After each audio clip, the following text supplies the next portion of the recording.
I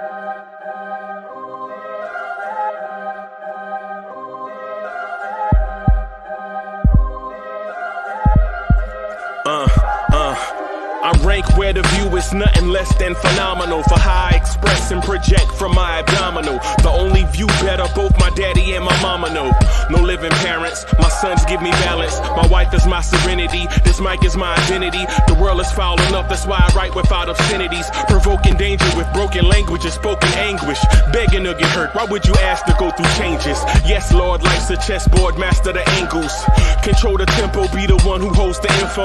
Acknowledge is just as deadly as machete swings. When spoken, the truth is as potent as that Medellin. While others swear the style is free, I just let it ring. Our time is undervalued, soldiers make us better kings. My fans on my shoulder, reaching after better things. Today I take the shot, for them I'd rather set the screen. My mama told me follow my dreams. My daddy told me get it by any means. Stand tall, make him bow to a king. But I've evolved, you can see the resolve. Look in my eyes when you speaking to God.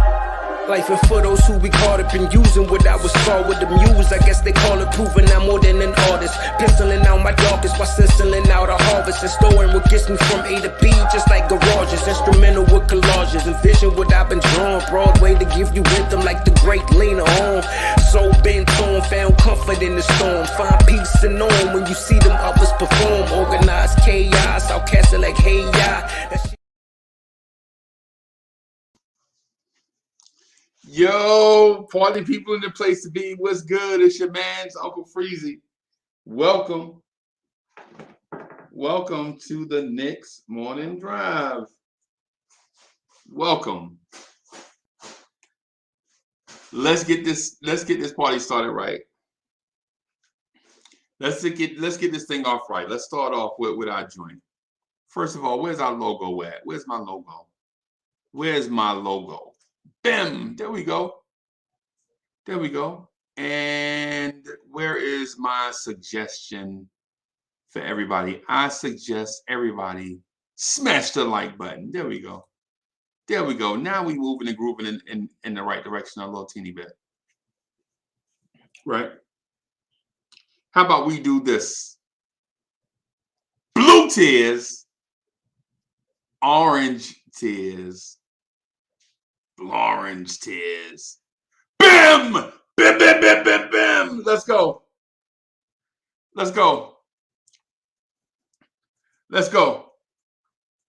How about we do this?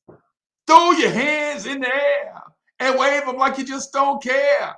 And if you got some loot and a stick of juicy fruit, somebody say, oh yeah. Come on, y'all. I know you want to say, oh yeah. Say, oh yeah. Let's go. Somebody say, oh yeah. Let's go. You know you want to say, oh yeah. You know you want to say, oh yeah. Let's go. Throw your hands in the air and wave them like you just don't care. And if you got some loot and a stick of juicy fruit, somebody say, oh yeah. Let's go. Let's go. Let's go. Let's get this week started, man. Let's get this week started, man. It's good to see y'all. It's good to see y'all, man. It is good to see y'all.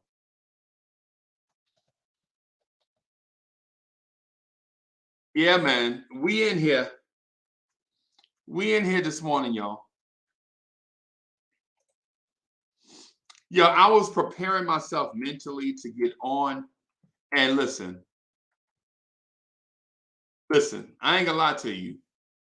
Like doing these joints every day, being on every day is not easy when you want to be like plan and be a tactician and do every, you know what I'm saying, whatever. But when you think about this thing for what it is, just all of us rocking a spot together, it makes it easy. Or easier. That make it easy. It makes it easier to do. Right? Because like in the immortal words of the great American poet, Grand Poobah, he said, now a lot of people think this is easy as it looks. Books and books of rhyme, concepts, and hooks session to session to get thoughts manifested, stressing and stressing to hit the world with a blessing. Give it up for the great American poet, Grand Pooba, ladies and gentlemen. Hey, Grand Pooba, what's good?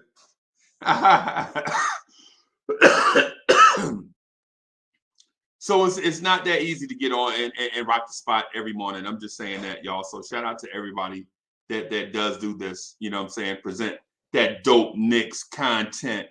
What's good? Salute to the chat. Bodega Wi-Fi in the building. What's good? Bodega, what's good? Jerry Fitz in the building. Kenny Hernandez, Danny Seven, what's good? Mike Boy, what's good? Vince Bowers is in the building. What's good? Mr. Vince says, happy Monday, Uncle Freezie, my best pal. XC just joined the Fire Tips Club. What's good? What's good? Okay. What's good? Rich Boy, be civilized. Musa Azakar, what's good? What's good? Charlie Bucket, what's good? $5.45, what's good? Johnny Davis, Bima Jazz, what's good? Wacko is in the building. Julian Tran, what's good? What's good with you? Paris Duggar.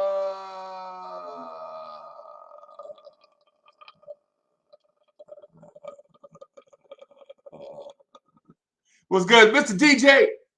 What's good? It's good to see y'all, man. It's good to see y'all. Good to be with y'all. What's good? What's good, everybody? So we got some things that we want to talk about, man.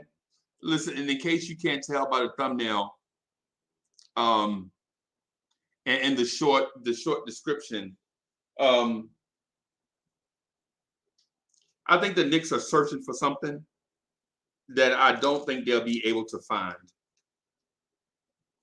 Right?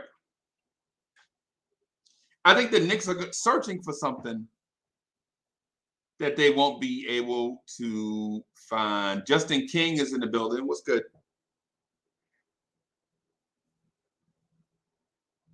Right? So let me do this. I'm trying to be more organized, y'all.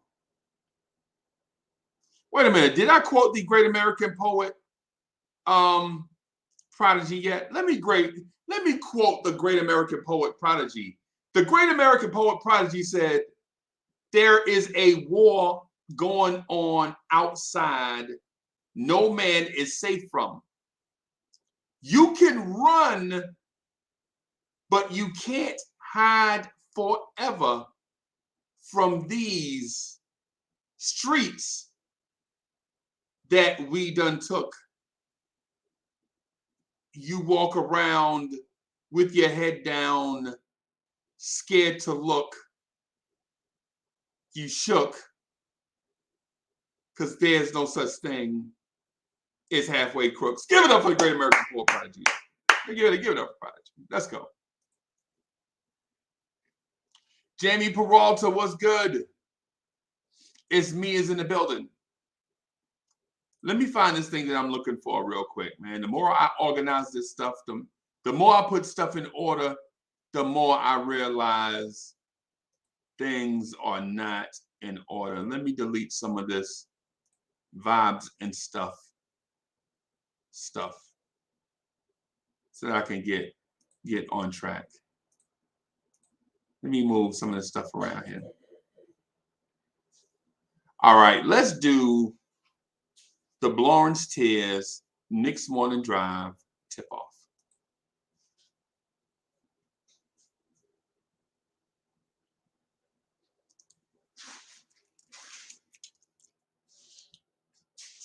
All right. So we'll tip things off with this. At the moment, my belief is the Knicks don't have a direction. right? At the moment, I don't believe the Knicks have a direction.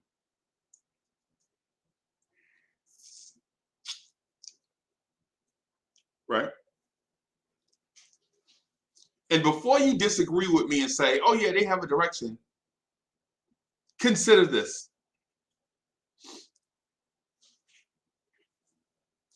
When you have a direction as an organization, as a group, everyone in your organization or group understands the direction. They may not understand the navigation aspect of it, how to get there, the logistics. What do we need? What do we need on this trip to get to this final destination, this goal? Right? My belief is the Knicks have very smart people in their front office. Very smart. Very smart.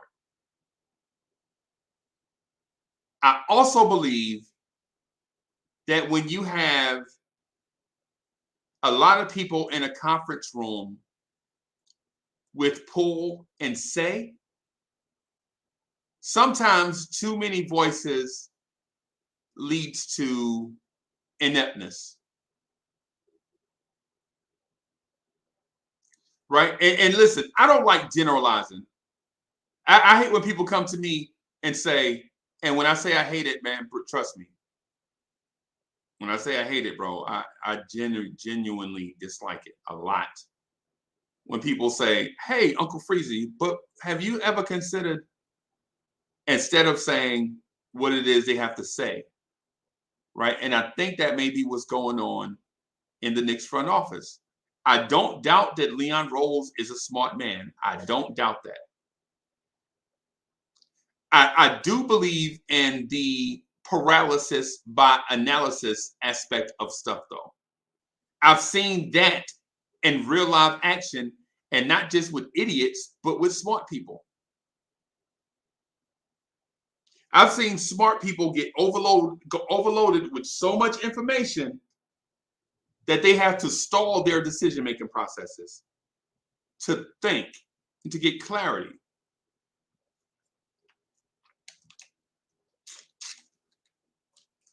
It happens. When you get so much information, from so many different sources, and you don't know what information to trust. Right? I think that's where we are. I think the Knicks brain trust is bigger than what people think. I don't think it's just Leon Rose, Scott Perry, Brock Alla, Walt Perrin, and Worldwide West. I think the circle may be a circle of about 16 or 17 individuals. A lot of smart people flying under the radar, but are valued assets to the brain trust.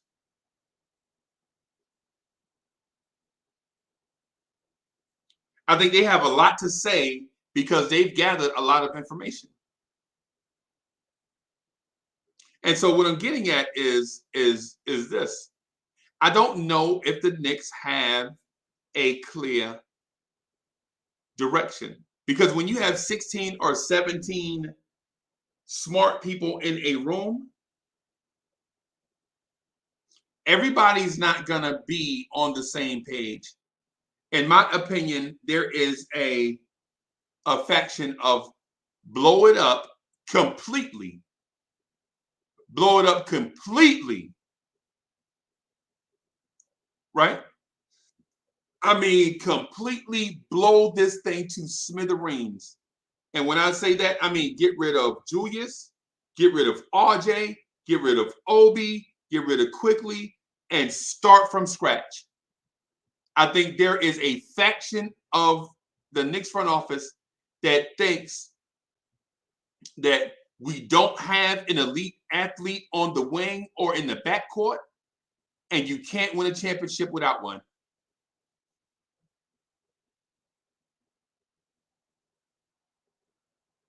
I think there is a faction. Hear me out. Hear me out before you say I hate RJ and I hate Julius. Listen to what I'm saying. Don't judge parts of a paragraph. Listen to the whole text and take it into context what I'm saying. I believe there are people in the front office that want to blow this thing up, blow this thing to smithereens, because they might believe that RJ Barrett and Julius Randle are not the pieces that can win you a championship.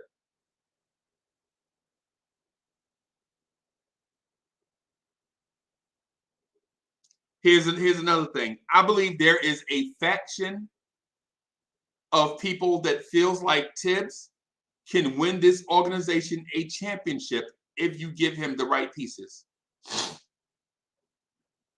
I believe it's a faction of people in the front office that believe Tibbs is a championship level coach if equipped with the right weaponry.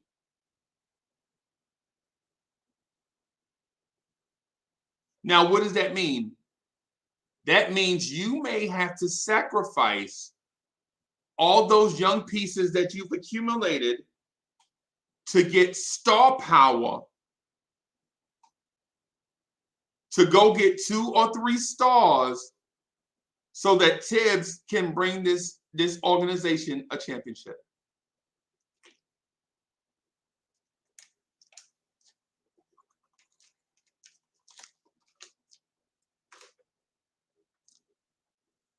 What does that mean, Uncle Freezie? That means trade these young pieces for those disgruntled stars in other places. That means trade these young pieces for those Bradley Beal type players. Go get Bradley Beal right now. That's what I mean. How good is Emmanuel Quickly going to be in 4 years? We don't care. We might not be here in 4 years. This organization might not get the chance to be here in 4 years. So why wait for Miles McBride for 4 more years to see what he's going to be when you can go get Bradley Beal right now? Why wait? Why wait to see what Quentin Grimes is going to be in 3 seasons when you can pair Bradley Beal and Malcolm Brogdon in a backcourt today? Why wait? We may not be here in 3 years. We got a 5-year deal, and 2 of them are up.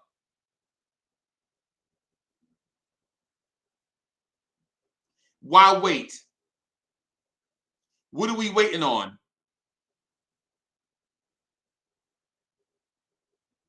You heard me. What are we waiting on? We can make a Bradley Beal, Malcolm Brogdon backcourt right now just by trading young pieces and draft picks. What are we waiting on?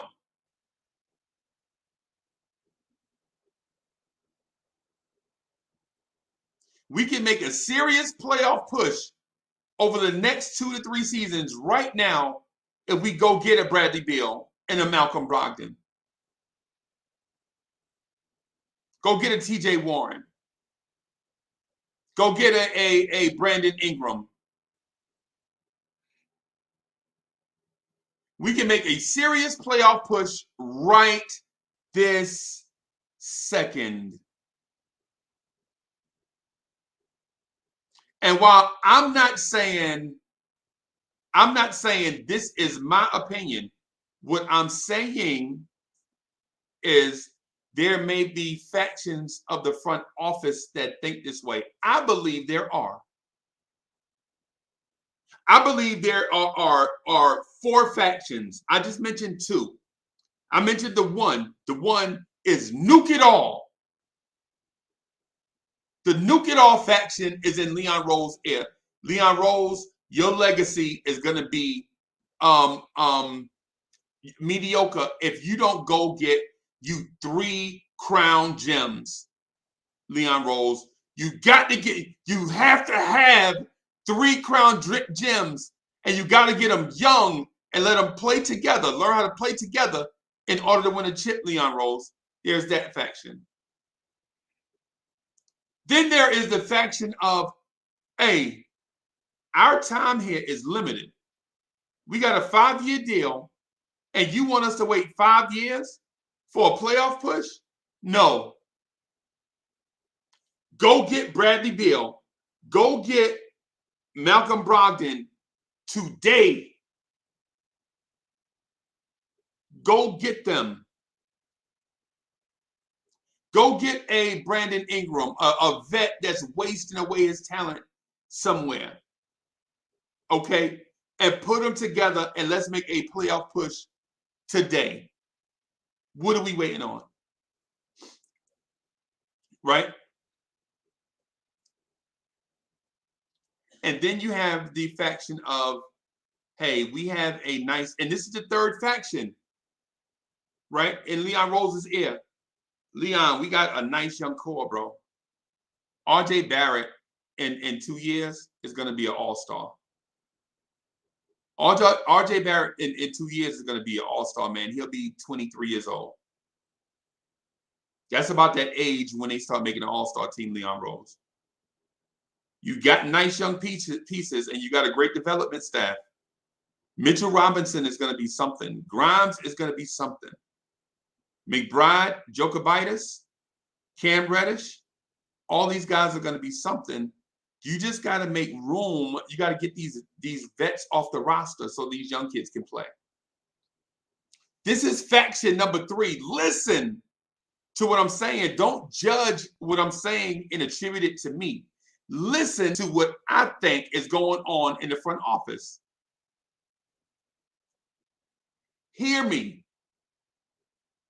Listen to these factions that I believe this is what's happening in the front office. Okay? Hear me out. Leon, you have some nice young pieces, man. You need them to develop, but the thing is, they won't be able to. You won't see the real Obi Toppin until you give him minutes. You got to let Obi play. You got to let Cam Reddish play.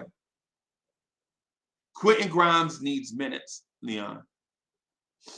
And hear me out. Don't judge me. Don't attribute this to Uncle Freezie. Listen to what I'm saying. This is what I think is going on in the front office. Different factions have different opinions, and it makes making decisions hard, because if you make a decision in one way, it's a detriment to what the other folks are saying in their opinions.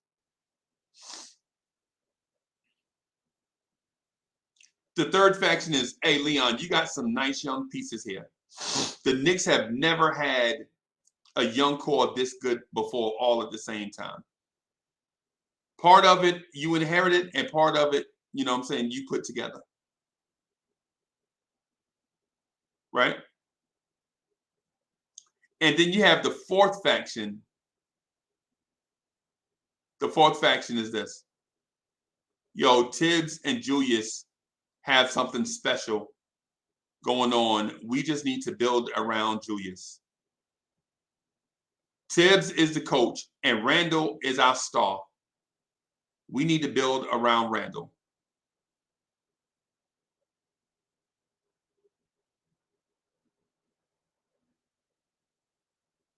All right, everybody. That was the tip-off this morning. That was the tip-off. The tip-off was basically Uncle Freezie feels like there are 4 factions in the front office, all battling for Leon Rose's attention and time. There are 4 factions.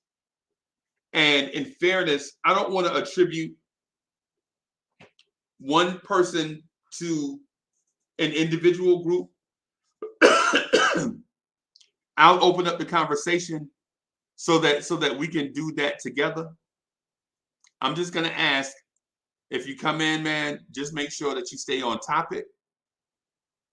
Make sure that you stay on topic, right? And also don't do nothing dumb on camera. I just don't have the patience for dumb stuff this morning.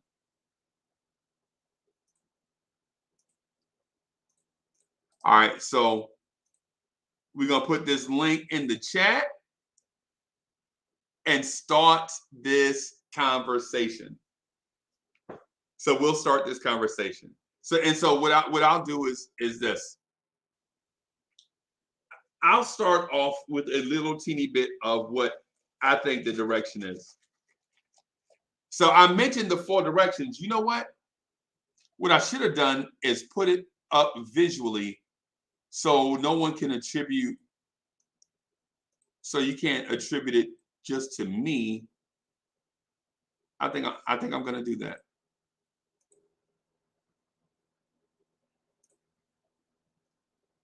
Let me do a couple things here real quick.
What's up, Austin?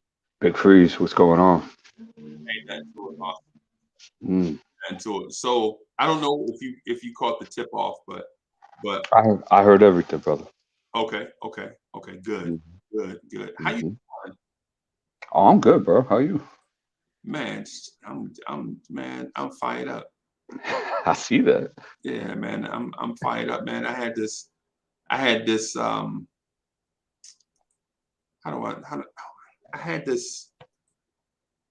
thought, right? I had this thought, man, and it's not puzzling, but I'll say this. I'll say it this way. I'll say it this way. I don't think that the Knicks front office is buttoned up as much as we'd like to think they are. Mm-hmm. And it's not because they're not smart. I think it's because the challenge that they're presented with is a crazy challenge, bro. Agreed. I am going to say, I want to put it, how do I put it? I want to put it in a way that basically what it is Leon Rose is having paralysis by analysis. Right? Because when you think about when you put smart people in a room, right? When you put smart people in a room, they give you their best. They put their best foot forward, and they can be very convincing in what they tell you, right? And so, as somebody that's smart, you want to take into account what somebody smart said and weigh it in your decision-making process. Right. But when you have 4 different factions of smart people, but give you an example. My belief is this. I believe Worldwide West believes he can pull off trades to get veterans in here right now that can help us push for a championship. The least of which, small trades, Malcolm Brogdon. I think that's something he feels like he can pull off right now. Right. I feel like he can go get Bradley Beal any second. Yeah. Any second. Any second. While we're rocking on the air, you can see a news flash that says the New York Knicks acquire Bradley Beal from the Washington Wizards. Right? I also feel like he can pull off the secondary moves to bring in the rock solid veterans that can come. For instance, I believe that Worldwide West can go get Doug McDermott right now, a veteran, a quality. Hey, hold on for a second. I think somebody knocking on the door. Hold on. Yeah, no problem. Yeah, I'm interested to hear. I think you did a good job of breaking down the different alternatives that could be happening within the front office, especially when you have that many people, tugging in different directions of where this team should go. But at the end of the day, I'm very interested to hear where Freezie thinks we should go. I'm very interested to hear what the chat thinks we should go, considering the status and what we're at right now. And I'm very sure it's going to be a lot like the front office. Like, I'm going to think one way, Freeze's going to think another way, chat's going to think another way. So, right. In a microcosm, we're kind of caught in the same issue, right? I'm sorry, I missed that last part. I was just saying that, that I thought you did a great job of breaking down the different alternatives that could be happening within the front office. Right. And how that could lead to not a decision being made.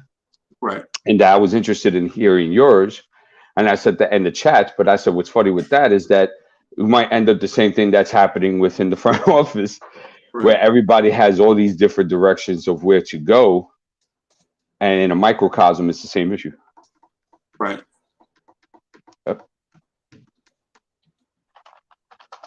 All right. So whenever you're ready, I heard your analysis on the situation. Oh, you heard the tip off? Okay. Yeah. I think what we want to hear is what direction, if you were Leon Rose, right, and you put on your Leon Rose hat, which direction would you think is best for now and the future? Because when you make decisions, that's how you have to balance it. Right. So let me start by doing this, because I do want to address that. I do want to have a say in this, so to speak. Of course, yeah, absolutely. Right. Let me bring in Jay Boogie first. Of course.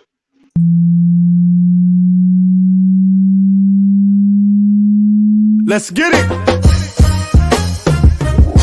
Y'all be spitting with your flows, I'm just podcasting. That's right. On the air every day, I'm just podcasting. Word. You don't know what that mean when I say I'm podcasting. I'm broadcasting these flows with the podcasting. Every day of my life, I'm just podcasting. Right. Share my dreams with you, me and I'm podcasting. Word. You can see my vision through the podcasting. Yeah. But don't forget Jay Boogie when I'm broadcasting. Word. I'm podcasting, we podcasting. Word. I've been spitting this venom since Karate Flicks. When Mr. Sims was sharing nothing but the Knicks. I guess you know by now, I seen some tough years. Now I know the reason why Freezie got them blowing tears. Jay Boogie, what's good? What's up, Jay Boogie? Hey, my two brothers, how are y'all, man? How was your weekend? Blessings to you, blessings to the chat, blessings to the world, blessings to the whole entire Knick organization. And I want to send a special, you know what I'm saying, congratulations to my guy Freezie on his Cincinnati Bengals, you know what I'm saying, going to the, Super Bowl. Congratulations. Hey, I appreciate you, boss. You know, I've been a Cincinnati Bengals fan since Never 17th, 1985. See, y'all guys need to take notes on Freezie. I know Freezie's a Chicago Bear guy, and he wearing that orange Scully this morning. I threw that out. Now he ain't bite. Well, he throw them subliminals at people, at guys in the world. Y'all be biting, man. So before y'all come in, don't be biting off Freezies on subliminal no thoughts he be doing. Yeah, man. How you doing this morning, brother? I'm great, man. I got a few things I'm taking care of this morning, man. Ripping and running, man. Trying to handle some business and everything. You know what I'm saying? Just wanted to, jump in. You know what I'm saying? Get my mind, my thoughts right. With y'all fellas right here. Because that's another way, of starting off my great Mondays. First day of the week. With y'all guys, man. And with the chat and everybody. You know what I'm saying? Just rocking with the people. That's all. Cool. Yeah. Yeah, man. Yeah, man. So, Freeze, you want to jump right back into this? Yeah, hold on. And we'll get Boogie's thoughts on it. Yeah, man. Let me do something real quick. I got a couple things that I'm trying to. Can you put that? I got a couple things, man. And I'm trying to do the usual 7 things at one time. The usual, but listen. So what I was getting at is this, right? I feel like the front office is hamstrung by the decision-making process. And a lot of times I use the word inept.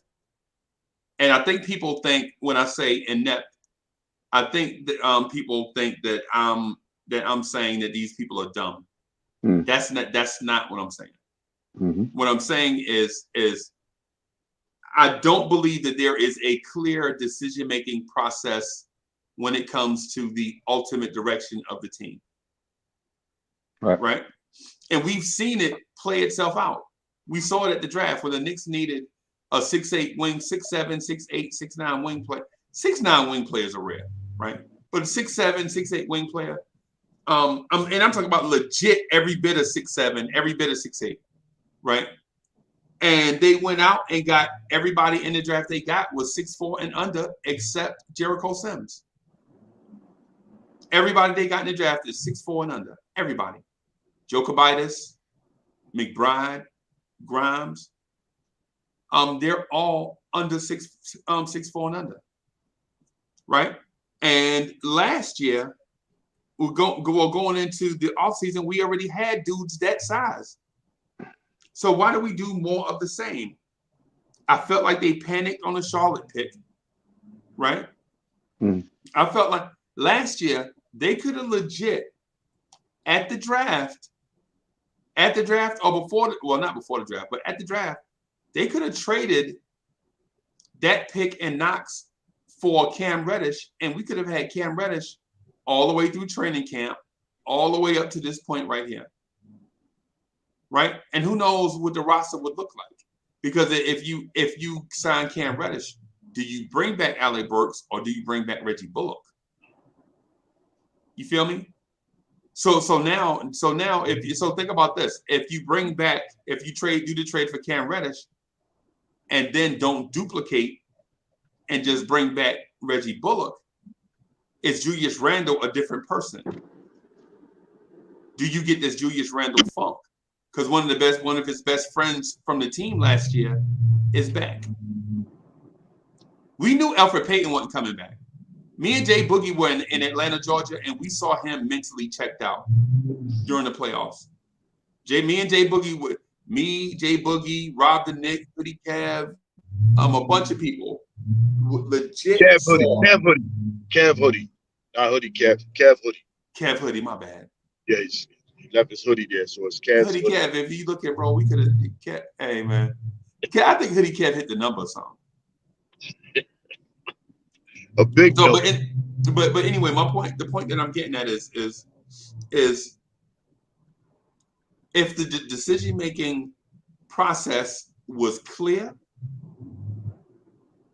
I think the Knicks are a different place today, right? and I'm not trying to get into Doctor Strange timelines and all that stuff for all y'all MCU fans. What I'm saying is I think if you make these, because to me there are steps being made, they're just being made out of order. You know what I mean? Like the Cam Reddish trade to me was way out of order. You should have did that way earlier. You know what I'm saying? And who knows if Cam Reddish even wanted to come here? We don't know. But the trade for a wingman should have been, the acquisition of a wingman should have been done before. Like, for instance, I'm in love with a player called Trey Murphy III. He's a rookie for the Pelicans, I believe. Right? I believe that's one of the players the Knicks should have looked at acquiring. And if you acquire him and Quentin Grimes, anyway, it's just a lot of stuff. But Freezie, don't veer off. Remember, our conversation was about the front office, the alternatives of what they're doing, and what would be our decision if we were in Leon Rose's position. Right. So at the tip off, I mentioned the 4 different factions, right? Remember the 4 different factions, right? There is a Tom Thibodeau, Julius Randle faction that says all we have to do is get the rest of the team playing together, and then Julius Randle can get us to the promised land. There is that faction, right? There is a faction of, what are we wasting time for? We're about to go into year 3. We can go get Bradley Beal, Malcolm Brogdon, and some other vets today and make a serious push this year, but make a real push next year for a championship, right? Then you have the set that feels like the kids that we have of the future. I can hear Whitney Houston in my ear right now. I believe the children are the future. Talking about RJ, Grimes, McBride, Mitch, Obi, feel like if you give them time, they can develop into a championship core. And then I believe there is a sect of people that believe this roster is a disaster. You don't have a crown. You don't have a Kobe Bryant on this roster. And I don't mean 28-year-old Kobe Bryant. I'm talking about 20-year-old Kobe Bryant. You don't have a 20-year-old Kobe Bryant. You don't have a 20-year-old LeBron James. You don't have a 20-year-old Dwayne Wade. You don't have a 20-year-old Damian Lillard. Nowhere on this roster. Nowhere. RJ Barrett is not the guy. Julius Randle is not the guy. Why wait 5 years for Grimes, and by that time I'll be some assistant executive VP for the Milwaukee Bucks instead of being the GM? Why wait? Why waste my opportunity when I can do it when I have the power to do it? Right? Why wait 4 years for Miles McBride when I'm the GM of the New York Knicks, and then it don't work out, and then 4 years I'll be the assistant to the assistant to the assistant to the assistant for the Golden State Warriors. I don't even have to wear a suit to work. Why wait? Right? Go get Malcolm Brogdon today. Go get TJ Warren. Go get Brandon Ingram.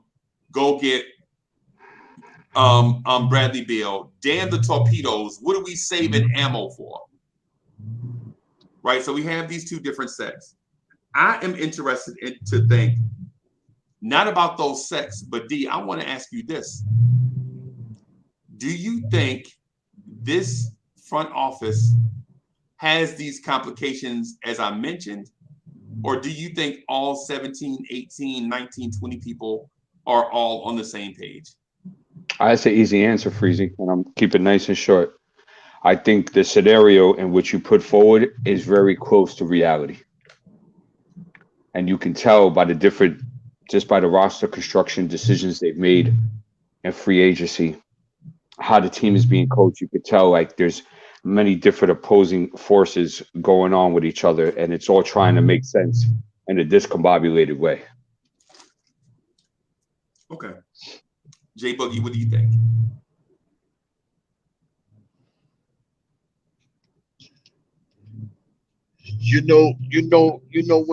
When you ask a question, that symbol that you put at the end of the sentence is that question mark.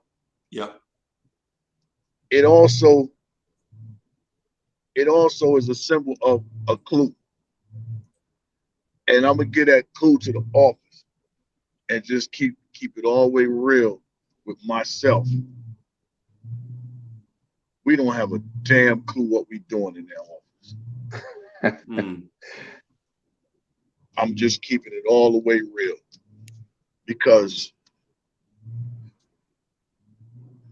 you see the turmoil, what's going on, and you sitting in that hot seat. What are you going to do, Leon? You going to be Batman or you going to be Bruce Wayne? Which one of them guys you going to be? Because you need to fix this team. You did it. You drafted it. You paid it. You did all that. I'm just thinking about how Tom was just like the other day. He just said, we made a trade. We traded a guy, Kevin Knox, who won't get no run in in New York, to a team for a player who wasn't getting no run, who wants to prove himself that he's ready to take off, to bring him over here, to sit him down. And the player we traded is getting more run in Atlanta. Because you said we got to make space. No, ain't no making space. We making the future. Now you telling me that this guy don't came over here, and like Freezie said, you don't even know if Cam wanted to come over here. You don't even know if he want to stay here now the way we treating him. So what are we doing in the office? I just don't understand it. I don't get it.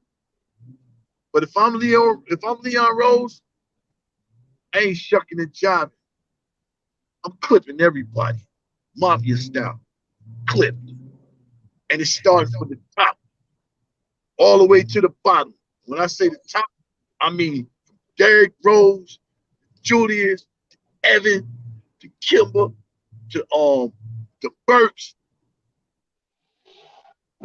Noel, and if Taj got to go and get rid of him too, so I can give the confidence in my young players that y'all are the future. That Freezie was just saying. I believe y'all can touch the sky. Spread your wings and fly away. Yeah, y'all the future. And the only way we're going to do that, you got to get rid of them dudes and stop acting like we're going to win a championship this year. Stop it. We ain't going to win no chip at all, period. Okay. I'm just going to leave it right there for right now, man. Okay, so I'll answer what D Poetic asked me. Right? Just to make it clear, J Boogie just feels is in disarray just as we feel as well. Yeah. Right. And so here's the thing. I do believe the front office is smart. Right? I think their decision making is inept. Mm-hmm. Right? Because I don't feel like you should wait for a deadline to make a move when there are moves to be made. Right? Like D Poetic, somebody ever told like, hey, we out of such and such, go to the store and get some such and such. Right? Mm-hmm. But the store gonna close in 30 minutes. Mm-hmm. Right? So you want say for instance, me and D Poetic, say we brothers, and D like, yo, hey man, hey, listen, man, I'm about to go to the store, man. Give me a ride. Okay, I'll swing through. And I pick up D Poetic and he like, and I'm like, yo, I was about to go to the store and get me something to drink anyway, man. I just wanted some juice. And he like, man, we ran out of toilet tissue, bro. We just, you know what I'm saying? We just need to get some tissue right quick. So our mindset is, yo, we know the store gonna close in 45 minutes. We get there with 30 minutes left. You know what I'm saying? The store it's 10:30. The store closed at 11.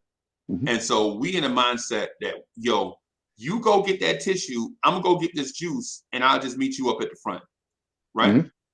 But as we go along, we moving by people because they are in there shopping.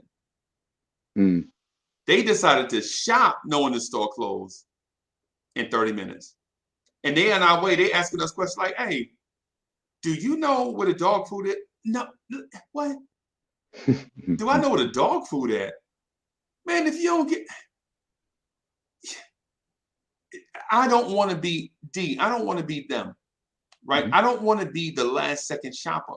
Because what's going to happen is the dog food is going to be on one side of the store, and all the stuff they're looking for is going to be all on other sides of the store. And they may or may not get all their items before the store closed. Right. When they could have got all this stuff the day before, Right. or earlier in the day. Yeah. You went directly to the stuff that you needed because you generally know where it's at, right?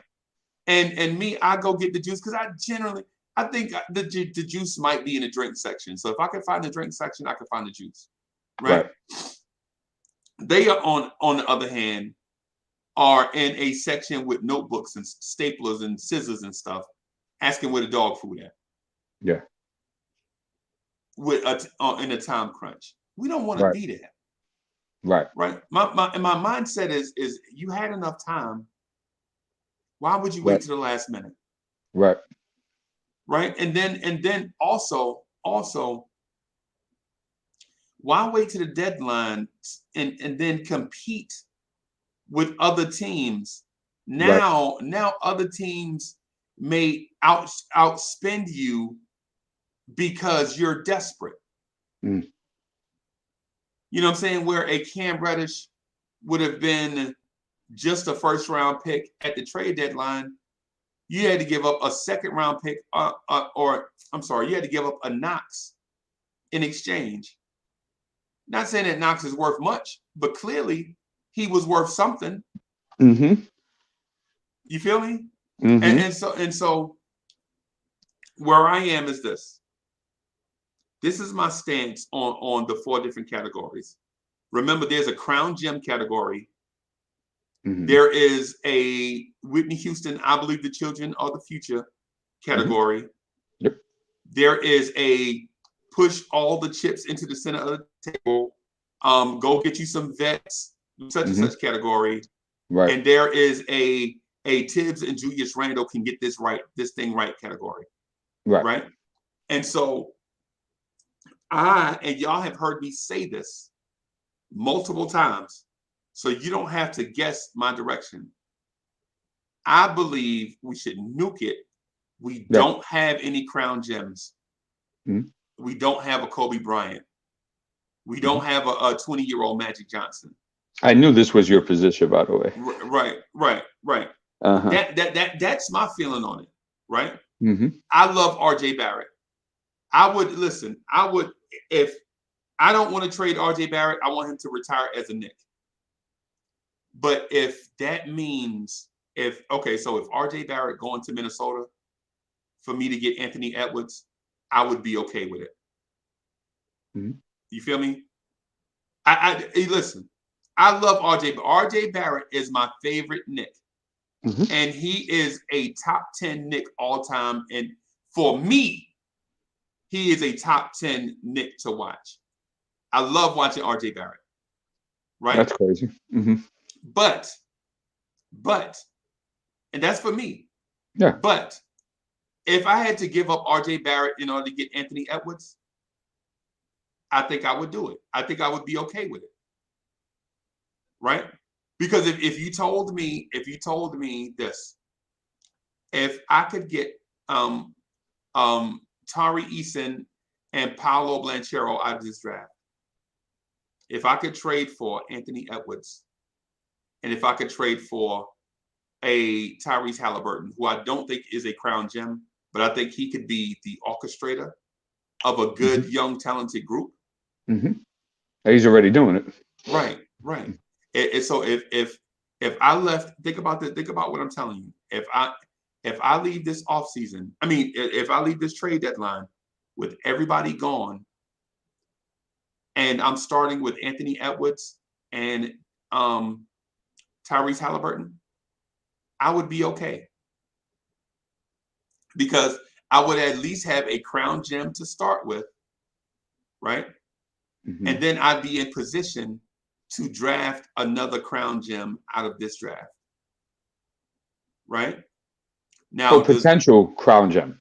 But listen, that's the thing. I have to take the chance. Of course. Because I know for a fact that Julius Randle is not a crown gem. Mm-hmm. I know this for a fact. That Julius Randle at 27 is not a crown gem. Yeah. But if you told me that I could take a chance on a Paolo Banchero, mm-hmm. you know what I'm saying? I have to take that chance. Yeah. You feel me? Now, with that said, my second alternative is damn the torpedoes. Mm-hmm. Right?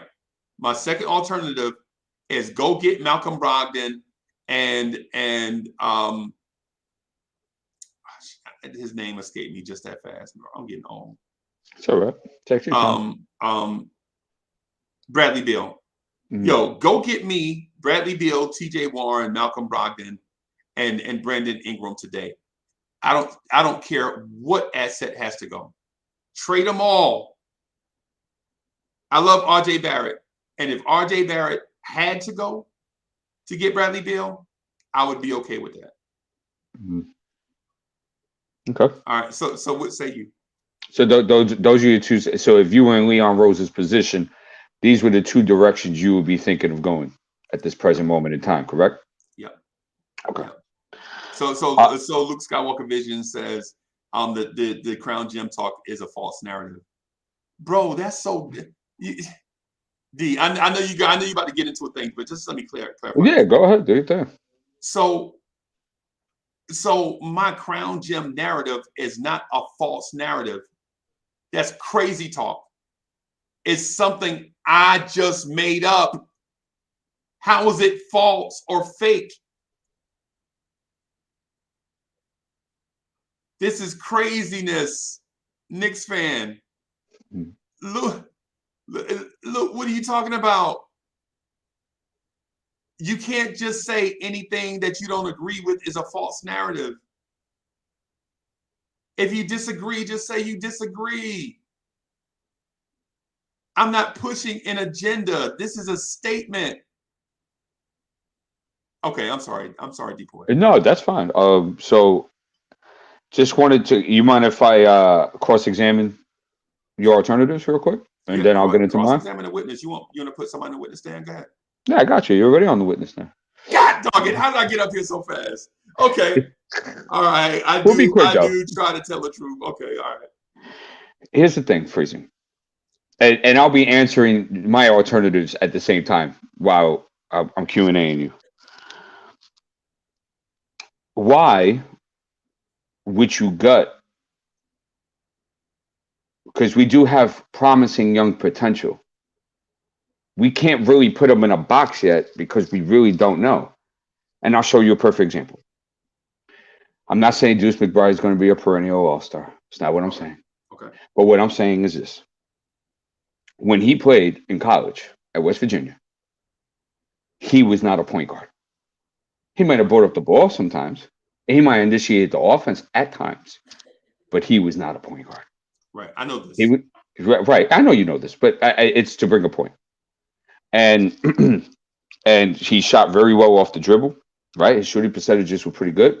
Had trouble finishing at the basket and couldn't really read the defense very well. Basic reads were fine, but anything after that, he had trouble with. So why, me knowing that, why would I breed him to be something that he hasn't been? Right? So now I know this, right? So if I was in the position, I wouldn't even be doing this. I would have McBride as a 3-and-D possibility because he could guard 94 feet and he could shoot better than what we've seen because he's worried about initiating the offense again. But point guard's the toughest position in the game. In sports. Yeah. So it's not as easy. That's why Emmanuel Quickly's dropped off because it's not easy, man, to go ahead and mix the two worlds together. especially when they haven't been trained to do that. And you just throw them in the fire. You see? So here's my problem with gutting everybody and just looking for this crown jewel. And we talked about this before. You can't get a crown jewel. This does not grow from a tree, bro. It doesn't work that way. And you find them very rarely. Okay. So that's why you put yourself in certain positions in order to get that. You can't just blow up everything and expect it to come like Banchero, right? Banchero has a very good skill set, and he definitely will be a top 3 draft pick in this year's coming draft, right? But that doesn't mean that I'm sold that he's going to come out the gate and he's going to be that guy that I build my team around. Objection, Your Honor. He got me on the witness stand and won't ask me questions. Objection. No. I am going to ask you questions. Okay. So I was just wanted to bring the point, then I get to the question. Okay. So so I'll just skip to it. So do you feel, right, that just blowing up everything without really knowing what you have first is a good option to show sustainability for the future of your organization? So you want me to answer scenario 2, the damn the torpedoes. I'm sorry, scenario 3. No, this is scenario 1. This is scenario 1 because you said scenario 1 is crown gem. Right. You said blow everything up and get the crown gem. So I'm talking about that. Right. So in scenario 1, what I want to do is acquire crown gems and save what I can save. Oh, I'm sorry. No, I didn't. I'm sorry. Let me be clear. Scenario 1 is nuclear. Blow up everything to go get a crown gem. Okay. Correct. Which is what we're talking about. All right. So, here is the thing. You don't know how much time you have. You were given a 5-year deal, but the clock is ticking because you don't know how patient the owner is going to be. You know what I'm saying?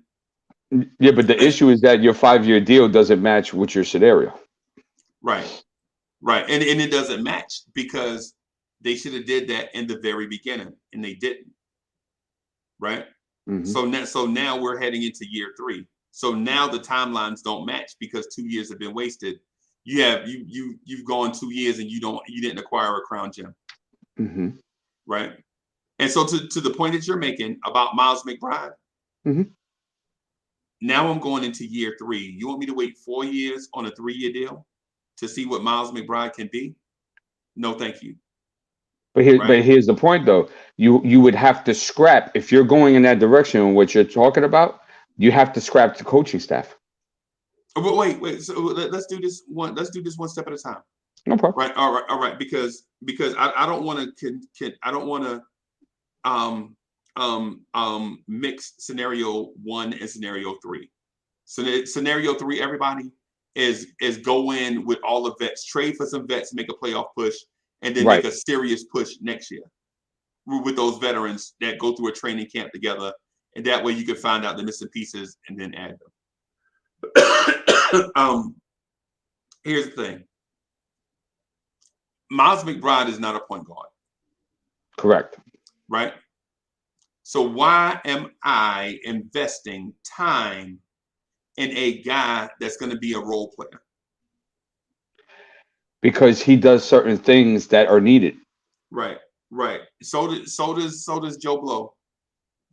So does Ron Smith. I'm just making up names as we go. I understand what you're saying, but it's a little bit different because he's so young.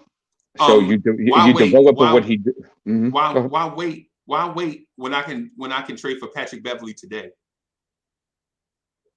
They do the same things, right? Patrick Beverly's not a point guard. Patrick Beverly can pick you up 94 feet.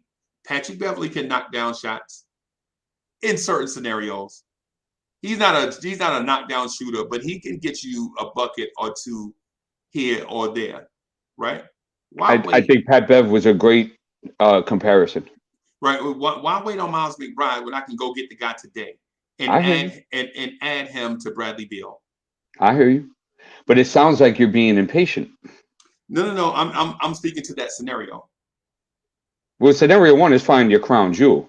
Right. Yeah, you're going to scenario 3 now. All right. Okay. So here's the thing. All right. If we strictly stay on scenario 1, I'm not waiting on Miles McBride because he is not a crown gem and won't ever be. In a perfect world, and I'm talking about if everything goes right, if he discovers all his, he might show you shades of Kyle Lowry. Right? That's if everything goes right. That's if you absolutely hit the lottery on this kid. He might show you shades of Kyle Lowry. Right? But that's if everything goes right. Right? So what I'm saying is with that knowledge you don't have though. I know this. I know. Okay.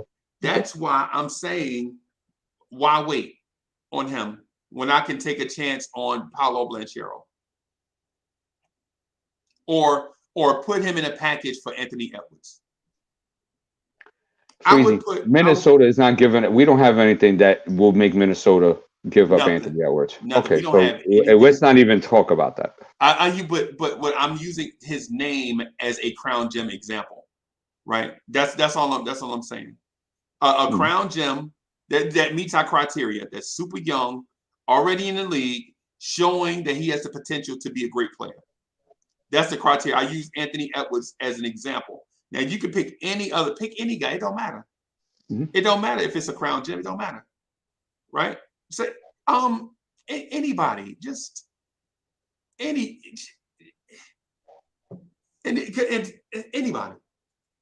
right? Or like for instance, who do you think is a crown gem? Just name a guy in the NBA right now. Somebody under 22. John Morant.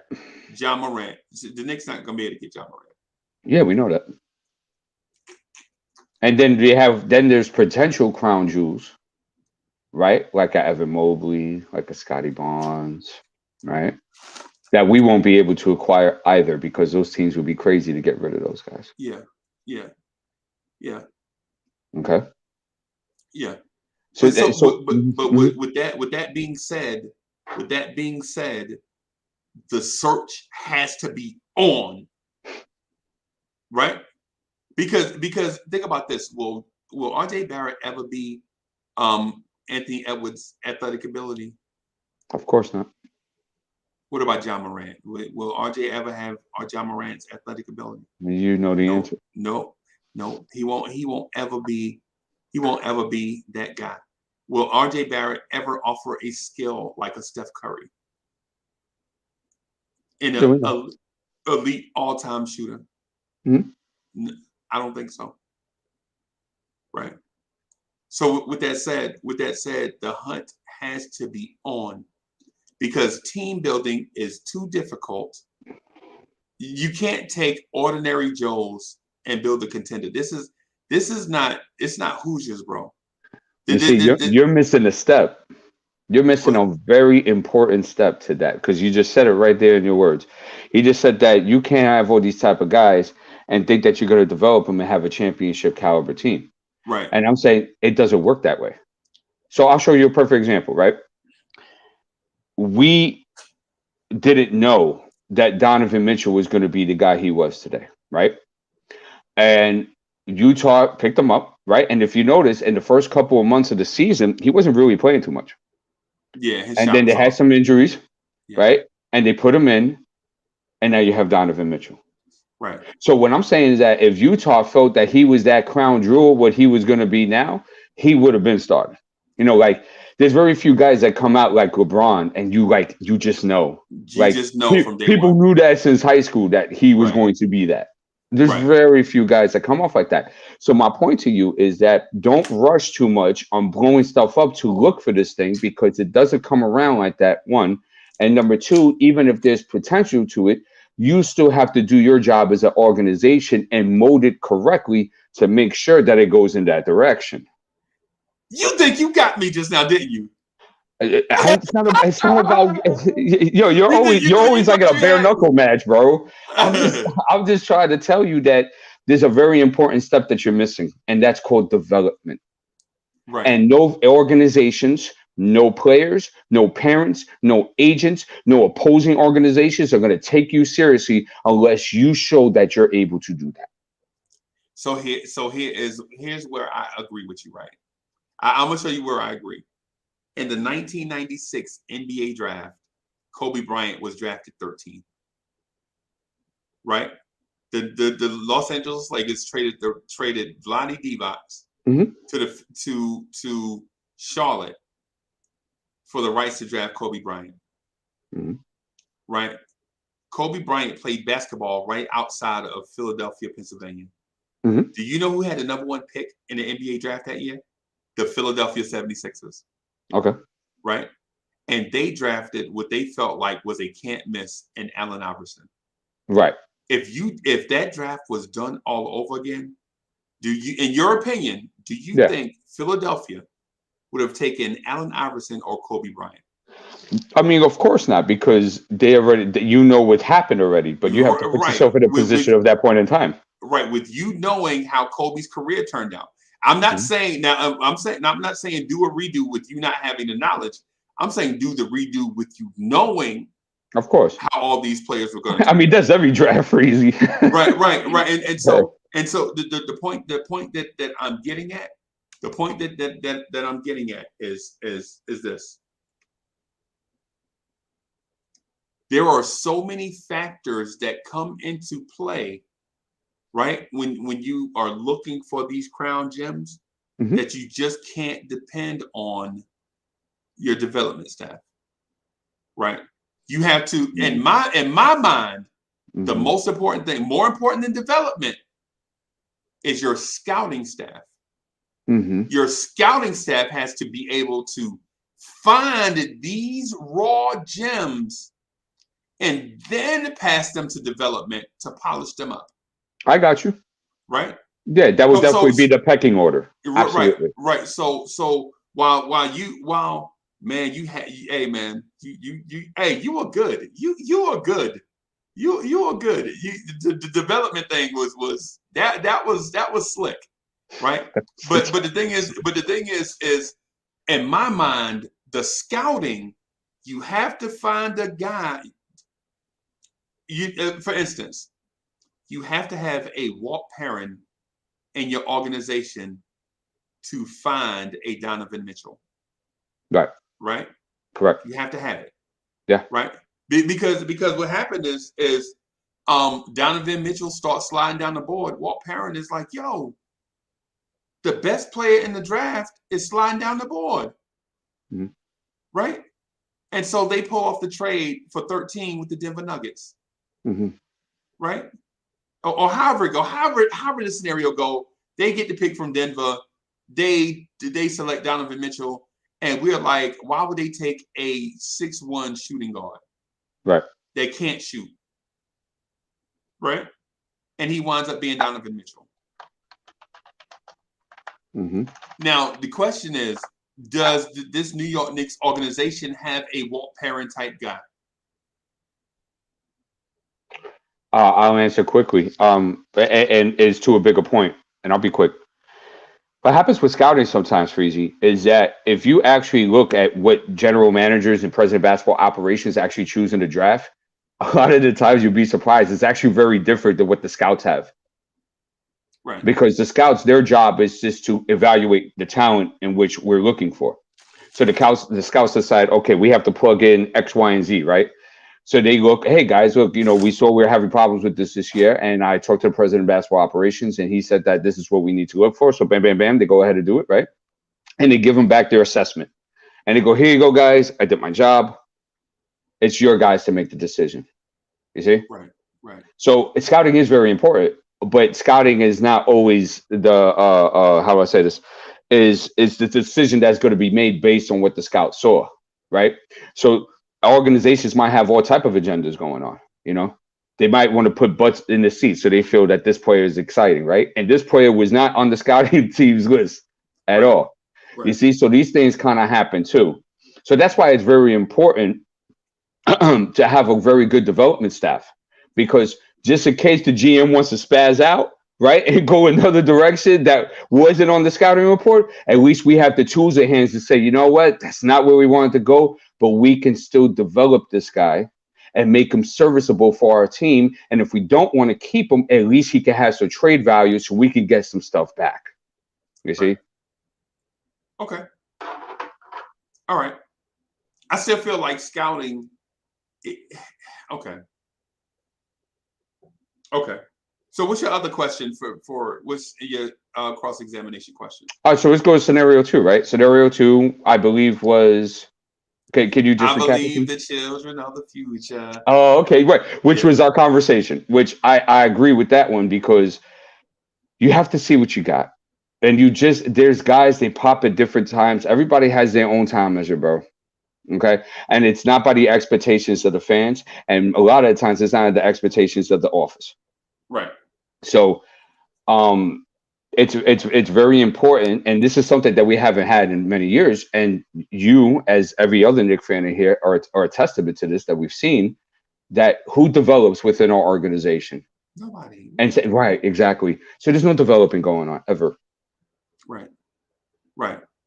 So it might have been encouraging for people. Just let me say this real quick. It might have been encouraging for people to see when the front office said, we're not giving up IQ and Obi. Okay. Because it makes you, whether it's true or not, the point is that it makes you feel like, well, okay, well, they are invested in these guys. And they do feel that they may play a part at some point in time, which is encouraging. Okay. If you're going towards that development route. So my opinion on the development route is this. Mm-hmm. If you're going to keep these kids, if you're going to keep these the poetic, listen to me. If you're going to keep these kids, mm-hmm. you better play them. Because I don't want to hear this, oh, you need a mix of young kids and veterans. No. You play these kids, let them play through their mistakes, let them get better, see what these kids are made of. What happens when Emmanuel quickly gets in foul trouble, the team down by 20? Can Obi step up and score? Can Obi Toppin lead this team back from a 20-point deficit? Right. You know what I'm saying? You got to let these kids play in high leverage games. This is what I preached last year. Remember when we was rocking last year this time? Remember, I was like, yo, pick a direction and go. Right. But you got to put these kids in high leverage situations to see what they're made of. Right. And I want to let that be known that was you coined that term, and it's unfortunately being used without you getting credit for it. I just wanted to note that, by the way. Of course, because in Knicks universe, we sometimes share without asking, but you know how it is. Yeah. But so here's the thing. I'm sorry, borrow without asking. But but the thing is, I prefer steal. Oh, sticky fingers. Yeah. Okay, but no it's scenario 2 where if scenario 2 if we're gonna play the Whitney Fitness. Hey, Jay, you might have to put it on mute, Jay Boogie. Say that again. You might have to put it on mute because when you put it back on, there's a feedback. Yeah, we getting feedback. Thank you. So if we do the scenario 2 when we sing the Whitney Houston anthem, right? Mm-hmm. I believe the children of the future. You got to let them play, right? Okay. Yeah. You got to let these kids play and let them develop, like what you mentioned. Yeah. Because if you hinder their progress, you are stuck in the middle, right? Yeah. Now there's a development question and a scouting question and a direction question. Like, which way are we really going? If you're not going to play all these young, you got 9 kids on the roster, you got 6 veterans, and the veterans play 25 minutes a night. What are we really doing? Yeah. Well, your question, Freezie, is a lot deeper than that. The question goes to, now, if you do decide to do that, let's say, for example, New York Knicks decide to do that trade deadline, right? Now, as a front office, I have to make sure that I have certain things in place, right? I have to make sure that my coach is on board with this, right? Because I want the best out of whoever it is. I don't want somebody saying, yeah, staying for the paycheck, but they really have hidden agendas and they're not really going to put out their 100 because they're not feeling the movement. We don't need that, right? So we got to assess that first, right? Then you have to assess, is your developmental staff really up for the task? because it is a big task, especially the fact that our organization hasn't been known to do it for the past 20, 30 years, right? Right. So then the smart thing to do was to look at teams like Miami, to look at teams like Toronto, to look at teams like Charlotte and see, okay, what is it that you guys did that got these young guys started early? How did you get a Fred VanVleet that wasn't drafted, right? And now he's a top 10, top 12 point guard in the league now. How did you do Fred that? VanVleet? Yeah. How did y'all get Fred VanVleet and we got Ron Baker? How Right. does that work? Right. You know, with Phoenix, I just real quick with Phoenix, right? How did you get those pieces in play, right, to go and formulate well together, right, in order for you to get a big dog like Chris Paul just to finish off the puzzle? You see, these are the questions that have to be asked, and there's nothing wrong with that. Take away the pride, take away the stubbornness, and you have to be in student mode, and you have to use your 2 ears and not your mouth in order to gain this information, in order to be able to apply it to your organization. Right. Because even what happened yesterday, last year, right, Freezie? We're slowly becoming again the laughing stock of the NBA about how things are being handled. Right or wrong? Right. Let me bring in Cap real quick. Of course.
Hey, what's happening, fellas? How's everybody doing? Good. Hey, Kevin's amped today, boy. You can tell. Hey, D Poetic. Hey, rock the mic for a few minutes, man. I got to go get in the car. Go ahead. I'm gonna jump back on. I'm gonna jump back on my phone. I'll see y'all in like 5 minutes. Yeah, no problem. Take your time, bro. No problem. Hey, man, It feels like a weight's been lifted off my shoulders, pretty much. So I could. Oh yeah, what's that? No, me not being at that job anymore. So that Oh, you quit? No, my position was eliminated. So, but I got a severance and everything. So. Hey, that's cool, man. I told you, Kev, you just gotta stay positive. You'll be just absolutely. fine. Absolutely. Hey, absolutely. Congratulations, man. You're free. How does it feel? It feels like 500-ton woman is off my shoulders. So there it is, Right. And now you got time with the wife. You got time for yourself now. You can get into all your hobbies or whatever they are. No, here's the thing. The wife went back to work. So there you go. And that might be even better. No, it's okay. Absolutely. No, I just had before I came on, I had a second interview. I had a job interview with another place in Jersey City. So. Oh, okay. Yeah, congrats. Thanks, man. Thanks. So. Are you around the Jersey area? I didn't know that. Yeah, I'm right in Plainfield. I'm right in Plainfield. Yeah. Oh, okay. I'm in Hudson County. Okay, cool. Man. Oh, okay. Yeah. Yeah. It's a hop, skip, and a jump. Yeah. Absolutely. So if I get this job in Jersey City, then we can hang out and everything afterwards. But they're saying also that I will be able to work, all 5 days from home and everything. So that's another, You working 5 days from home, Kev? That's a blessing. Yeah. My mom, she worked for EPA, and that's a government job. She only got to go in 1 day out of the whole month. Yeah. Yeah, man, it's probably the best thing and everything. So fingers crossed. So we'll see what happens. That's good. It's good to hear, Kev. What's up with you, Sam? How you doing? I'm chilling. I'm pretty much, my day is over as far as classes go. So I'm just waiting until practice. See how the Knicks do later on. Oh, okay. Hopefully they don't ruin my evening. Is what I hope. How's that road to being the CEO for a Fortune 500 company going for you, brother? Hey, man, don't be modest, man. Tell us, man. We want to look. I still got about 3 years left of school. Once I finish that, then we're on the road. Good for you. Heading that way. But right now we got to finish these books, get that out the way. Got you. All right. Thanks for sharing, bro. So this is what we talk about today, gentlemen. Freezie did a good job of bringing different alternatives that could be existing within our front office of directions of where they're going, and that is it a possibility that this could be realistically be happening, and that's why we might be in our spot of disarray at the moment, right?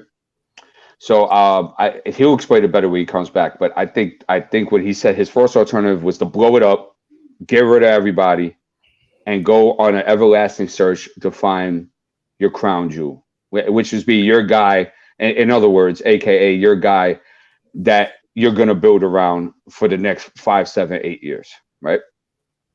His second scenario was to just get rid of the vets and develop the kids. Okay. I'll go that route more. So we'll get into that. I want to know what y'all think, right? And then his third one was go super win now. get rid of all the youngins in the draft capital and go get your Bradley Beals and your Malcolm Brogdons, right? And that whole nine. And he would have to come for the fourth. If somebody in the chat could explain the fourth, that'd be great because I kind of forgot. But so we were discussing and we were just analyzing his first two and what we got into. So before we get into all that, I would like to know your guys' thoughts on is that realistically possibly happening in the front office, one. And two, if you were Leon Rose, which direction would you go? So let's start off with one. Do you think this is happening? Go ahead, Kev. Sorry. Do I think that these opposite forces all coming together and everybody there's a quick pulling this way, there's a quick pulling that way, right? And there's confusion within the front office, which is leading to maybe your imbalance of roster construction, right? Or how the minutes are being distributed and how the directions look different from the young guys to the vets. Do you think that's a possibility? You know what, D, I don't know, because I honestly don't know where this front office is going. I mean, I haven't known for a while where these front offices. This goes back to Steve Mills. This goes back to Phil Jackson. This goes back before Phil Jackson. I don't know where this is going. I will say that there's a disconnect between the front office and the coach. Okay. Because why do you give up a Knox for a player that's, to me, I think would help out greatly, and it's been proven that he could help out. You give up a Knox and a first, for this player, and he only sees and Sam, correct me if I'm wrong, maybe 6 minutes probably. That's at best, go. That's at best. How does that happen? I mean, he was complaining. When I mean Tibbs. He wanted an athletic wing. He wanted a one that plays defense, and he hasn't used them. And I don't want to hear the thing of. I know we're focusing on the front office, and I apologize. But the front office does this, and Tibbs doesn't even use them, all because some other guy is in the rotation before he is. That's a crock. So I honestly don't know what the front office is. So you think it's real? Now. You think it's a real thing? I think it's a real thing, but I just don't know the direction that they want to go in. And that's got you. And that's our next question, because we want to know what you think about that, right? So we'll go around with that. So Sam, you think it's a real thing going on, that front office is just in disarray and coaches, staff, and them are not on the same page and stuff like that? I would say that I think there is some confusion, but I don't know how bad the confusion is because of the simple fact that we never really hear the front office speak out. But I think it is a disconnect because you can just see by the way these games are going. Like, I don't understand why the Cam Reddish move was made either if he's not going to play. Right.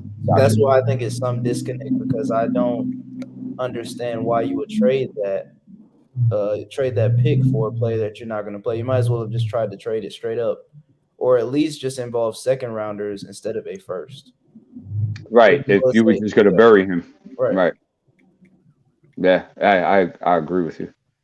All right, so now for the second question, we'll start off with Jay Boogie because he did give us the answer on the first one. So Jay Boogie, right? You're Leon Rose. You're the guy that's calling the big shots. You see what's going on. What direction do you go? Starting tonight. Starting tonight. I'm not playing no games at all. 30 minutes before the tip-off, you're going to find out that Julius Randle is not suiting up for the New York Knicks tonight. What that means is I have came to a trade with the Sacramento Kings for Fox. Off Okay. rip. So Boogie, you're telling me that neither one of them are basically going to be a part of that trade showcase tonight? Hey, Mhm. I'm praying for this right here. That neither one suit up tonight. That means a trade is going down amongst them two. Mm. You know, off rip. But you know, the main thing is I gotta stick with the Joneses, man. I gotta get young. You know what I'm saying? See, this is why you gotta get young. Julius got the money tied up now. Evan got the money tied up now. Noel got the money tied up. Who else got some money tied up? You know what I'm saying? For at least another year. Where Julius is just starting next season. Evan got the money tied up now. And next season, he can come off the books because the third one, I think, is a team option. You know? Right. Yeah. This is what I got to know, man. RJ is up for 5 year, 156 million. No, it might be 5 I think years. it's more than that. It might be 5 years, 181. It could be more. I was thinking 187, but we're around the ballpark. Yeah. I need to correct that. Yeah, he's at 180 something. Okay, I'm not giving him that type money. I'm sorry. We know that. You got too many missing pieces in your game. Right. You know what I'm saying? Right. Cam is up to ask for this money. Mitch is up to ask for some money. So that's right. if we got all our money and our access tied up with our older guys, what are we doing with the young? So I don't even know if we're gonna if they're the ones for us in the future. If they are, you know what I'm saying, we need to have some money cleared up so we can pay these guys. You know what I'm saying? And real quick, Jay Boogie, just to break, because you brought up a great point. Why sign all those vets to that if you knew that you had young guys to sign the year after? That was a great point. Exactly. So that's why I keep, I'm gonna make a U-turn in the middle of the road, you know what I'm saying, and bounce back off and what Cornerstone is saying, this is on the office, man. The office, you got to fix this, man. You got to fix all this for us to take off or continue on being stuck in the mud right now. We're in the mud. And it's slowly but surely turning from mud to mortar. And if you know about mortar when it's wet, it gets solid. That's right. Yeah. And I just want to say one thing to Jay Boogie's point. I think me and him and a few other people, we were Randall's top supporters, last year. Right. And even to a point, in the beginning of the season, this year. But lately, it just seems like we're seeing a different Randall. This Randall is reminding us of the Randall that first got here. Hey, wait a minute, Hold man. on, Kev. We don't want to go to Randall right now. Yeah, we ain't doing that yet. All right. So let's hold off on that because the question was, Kev, is that him being Leon Rose, which direction would he go in? Would he want to go win now and acquiring guys like Bradley Beal, Brandon Ingram, stuff of that nature? Would he want to develop the guys he has now, the younger guys, to get rid of the vets? Will he blow everything up and just get rid of everybody and start from scratch? Well, I'm going with B. We'll get to you, Kev. I just want to know what Jay Boogie is saying. Right. So Jay Boogie, can you finish the question or no? Okay, he left for a second. That's fine. Okay, Kev. So let's get to you now. Yeah, because he was in the middle of the question. Yeah, that's my bad. That's my bad. So yeah, I'm more B. I mean, when you look at follow me here on a couple things. You look at other teams that are heavily vetted, and I'm talking about like the the Lakers. Well, that's really like the only one that's come into mind. I think their record is probably a few clips lower than what a few clips higher than than what we are. Right. This league now is a young athletic league. That's what this league is. And I guarantee you, if you take RJ, if you take any of our young guys and put them in a starting five, we may not win many games, or we may, but I think we'd be more competitive than what we're seeing right now. I mean, these vets right here, they've put it, and I want to include Randall in that as a quote unquote vet, but he's still kind of young, but still those vets are, they can hardly keep up. Our backcourt can hardly keep up with any backcourt in the league. Right. And you need that. I mean, and you need an athletic backcourt to get what you want done, which is to win games. Yeah. I mean, the league, it's a young league, whether it's from the bottom of the barrel, which is Orlando and Detroit, to the top. Now, the only place that it's working for, where you have a seasoned vet that's doing stuff is Phoenix. But look at the pieces that are around, and I'm talking about who's the point guard? Sam, help me out. Chris Paul. But around Chris Paul, you have young vets that are on there, or that have surrounded him. We don't have that. Yeah. We don't have that. Yeah. And that's the reason why we're always in a deficit. For when, and then the young have to come in and bail us out. Yeah. And we'll probably get the lead, but you're going to put those vets back in, and we're back to square one again. Okay. So again, I choose B to get rid of the vets. Okay. And unfortunately, if that means Randall as well, then yes, so be it. But get rid of the vets and just build around your team. Is RJ. Your team, your young core starts with RJ.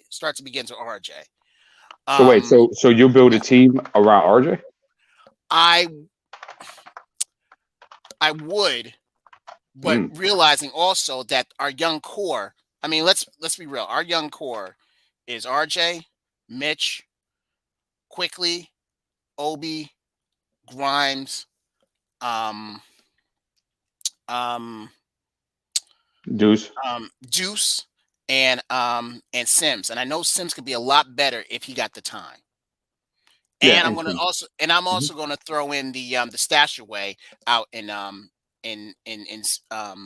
Spain. Because you're gonna throw him away?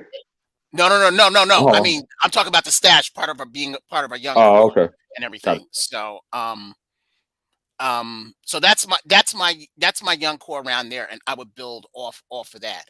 And I would have a seasoned vet in there, but there are just too many on our team right now. Got you. There are too many. And and we talked about that topic just before you got on about, my question would be to you is that, let's say we do go that route, right? My question to you is that, do we have the developmental staff implemented at the moment in order to get the best out of these kids moving forward? I don't know. Right. I don't know. Okay. Because I mean, I could easily say yes, but then, part of me is saying that's being a homer. Yeah. It's something to think about, Kev. Because I thought that when Steve Mills was here, I thought that Michelle Obama's brother was a good developer. Oh man, remember that? Yeah, that's what I thought. Exactly. So I don't know what our development team is like here. I really don't.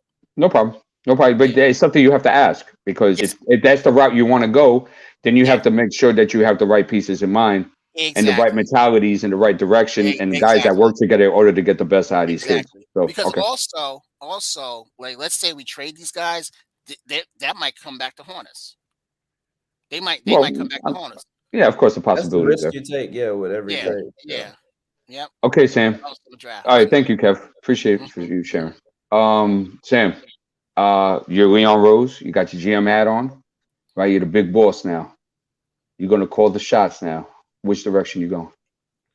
I'm going with the young guys, but to a certain extent, because I Okay. don't think that we are going to move every single vet. I think we will move a few of them Mhm. who are considerably, underperforming, but I don't see them moving certain guys like a D Rose or Burks. I think those might be the guys they look at last, unless a team actually gives a significant offer for Burks. I see Yeah. them trying to get rid of Noel and Fournier immediately. Now, Mhm. I know you could make the point that Burks is, he's playing bad too as well this season, but I just think Tibbs likes him too much. Okay. But forget all that. Forget about what could happen. You're the GM. What do Oh you yeah, do? if I'm the GM, I'm moving. I'm moving every single vet besides Derrick Rose.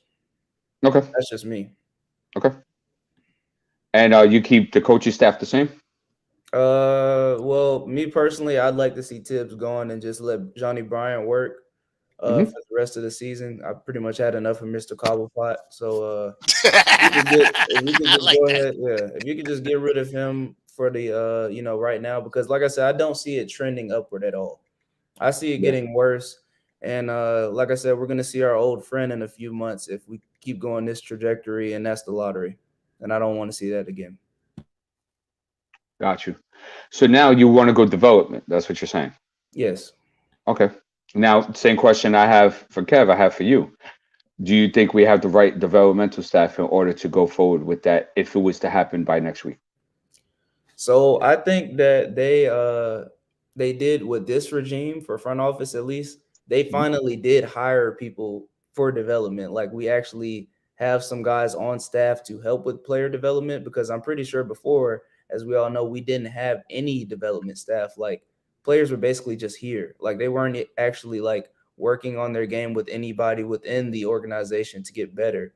Like they were Right. pretty much just going to practice. So I think they have a couple of guys on the development staff. Yes, they need to improve on that. And of course, they would have to if you're going to choose that route because that's pretty much what you're banking on. 1 second, Right. guys. 1 second. Okay, I got you. Yeah, I mean, thanks for sharing, by the way. Yeah, I mean that's the big thing where, if we do these things, do we have the right things in place, even if we go win now, right? And let's just say we got everything and we decide that we want to win for the next 2 or 3 years and compete. Do we have the right pieces in order to move that forward with? Right. Because one thing I was going to talk about with Freezie when we got into that scenario is that how much do you have to give up in order to get these guys here? So, say for example, you just go full win now mode and you bring in guys like Beal and Ingram. How bad are you gutting your team? Right. Especially bringing all these big contracts, and what type of guys are you going to be able to get, knowing that you're going to have to build role players and stuff like that, and get them in here. You're going to have to pay them and stuff of that nature. So, I think that's a tricky slope to go down. What are your guys' thought on that? Winning all now, and do you think that's something that could be done in the foreseeable future? And if so, will it be sustainable for the long term, or would it even be serviceable for the short term? We have to be patient. We don't even have like we all know, guys. We don't even have the roster set up to win now, let alone the chemistry. In my opinion, I just think it's at a team morale. In my opinion, if we're going, everybody is at like a 20%. And Mhm. we've seen as of recent that we don't have the roster to stack up with these, playoff contenders, championship contending teams. And in the long run, half of our team, the guys that he's playing, won't even be relevant in a few years. So I don't think of going in all in now is beneficiary because then you'd be giving up the young pieces that you need to develop in the years moving forward. And let's say, you don't win anything. Burks is gone because of age. Rose is gone. Taj is gone after this season. Guys Right. like that who are already in their 30s, they're not going to be able to give you anything else. And I just don't think it's sustainable because of the fact that you would be basically giving up everything that you've built up recently, like all these draft picks that we've gotten. So, it wouldn't make sense to me. I got you, and I agree, and I'll add something else to that. I think also too a big issue with that too is that if you don't win, and historically it's never worked. The only time that I can think of it working was with that Detroit Piston team. That's one time. Yep, one time. And that was a little bit different because a lot of those guys on that team were almost being casted out of the league. They had a couple more years of the league, and they weren't really like superstars. Maybe Rasheed Wallace was maybe the closest to that, and they acquired him midway. Mm-hmm. And of course, that was the determining piece. But it doesn't work. It historically has a very bad win percentage at about maybe 200. So it's not a route that I would think of, and I think it doesn't make sense in a lot of ways to do so. What's your thoughts on that, Kev? So say, for example, we want to keep Tibbs or something like that, or just a win now coach in general, and we go ahead and we give up all our young guys, or most of our young guys, and most of our draft capital in order to get guys like Beal, Ingram, guys of that caliber. Is that something that could be sustainable for the short term and long term, or just short term and maybe not work? How do you see that?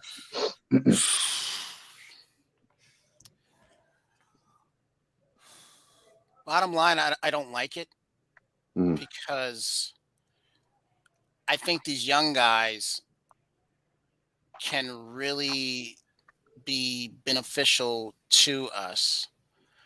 I mean, we're always talking about how we don't have any young pieces, and now we've got a whole bunch. Unfortunately, that's not being used, at least to the way that that you and I, think. So now you're talking about getting rid of all this and then getting,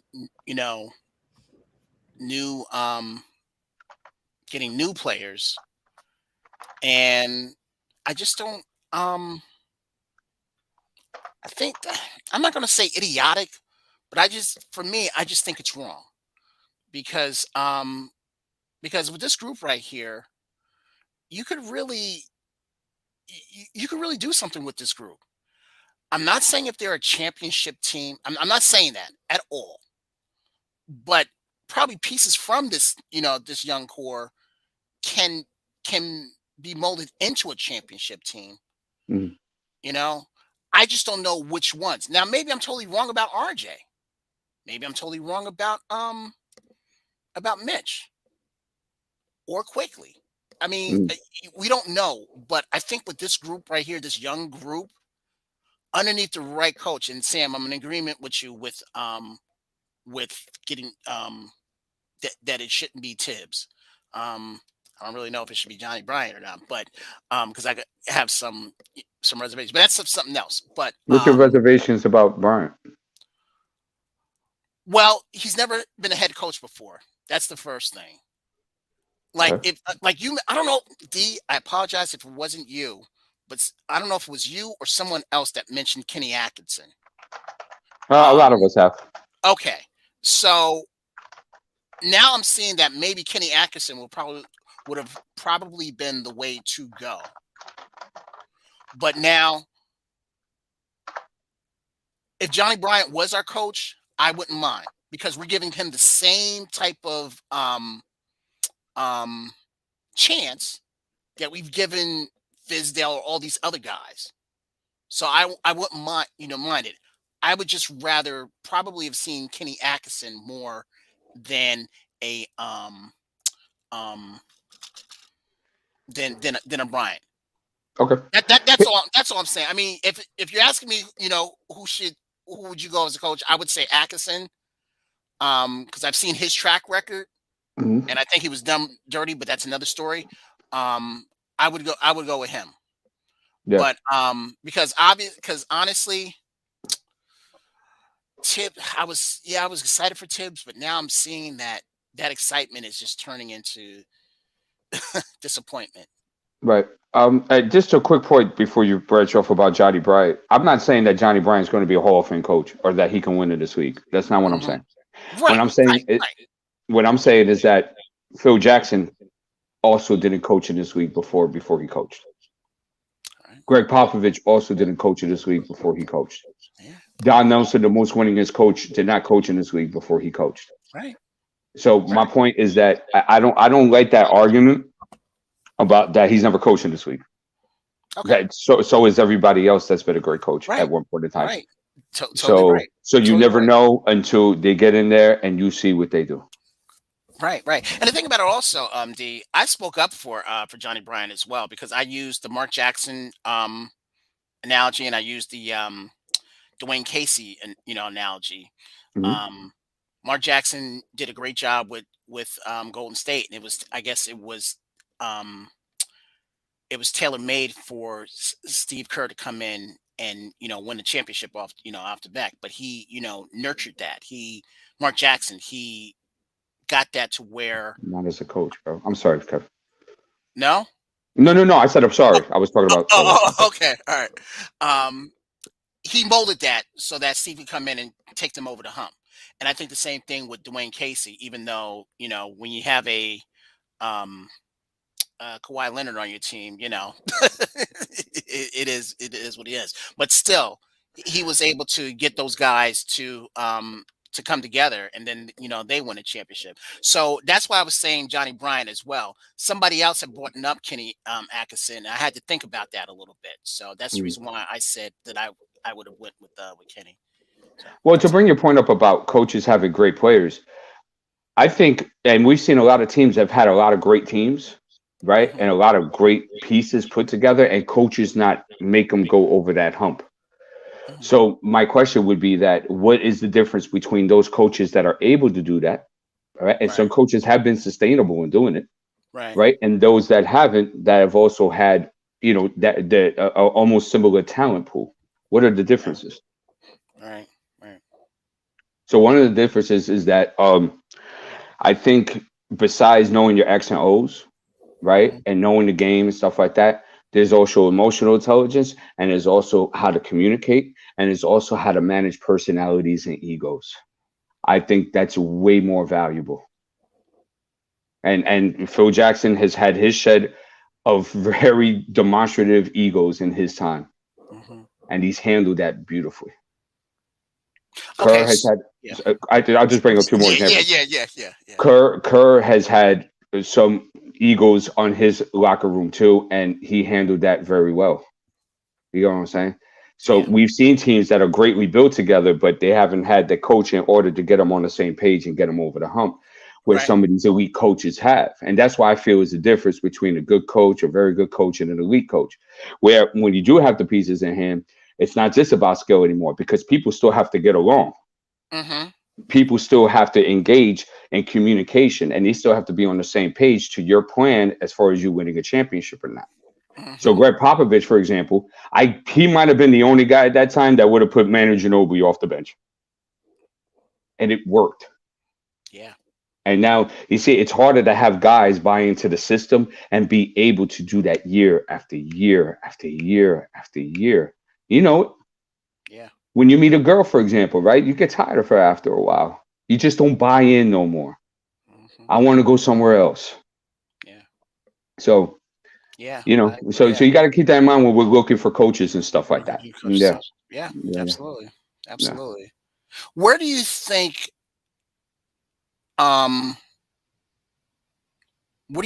Where do you think Tibbs lost about 50 to 75% of the fan base this season? This season, yeah, because last year was, he could do no wrong, pretty much. Yeah, I mean, last year was a magical season. Let's not, we know that. I think this season, we can ask Sam that too. Absolutely. I think the Kemba thing started the momentum. Yeah. Just how it was handled. Yeah. To say he was responsible for these things, and I could put an Evan Fournier right next to him and show how he was just as shared responsible for it as well. So why sit the guy that could at least kind of initiate your offense and kind of get inside the lane from time to time? It didn't make a lot of sense to me. And don't forget, Kemba Walker leads your team in charges taken. He gets about almost one per game, almost. So I think that's a momentum that starts it going sliding. I think how they've handled the Julius Randle situation has also added to it as well. Yeah. Yes.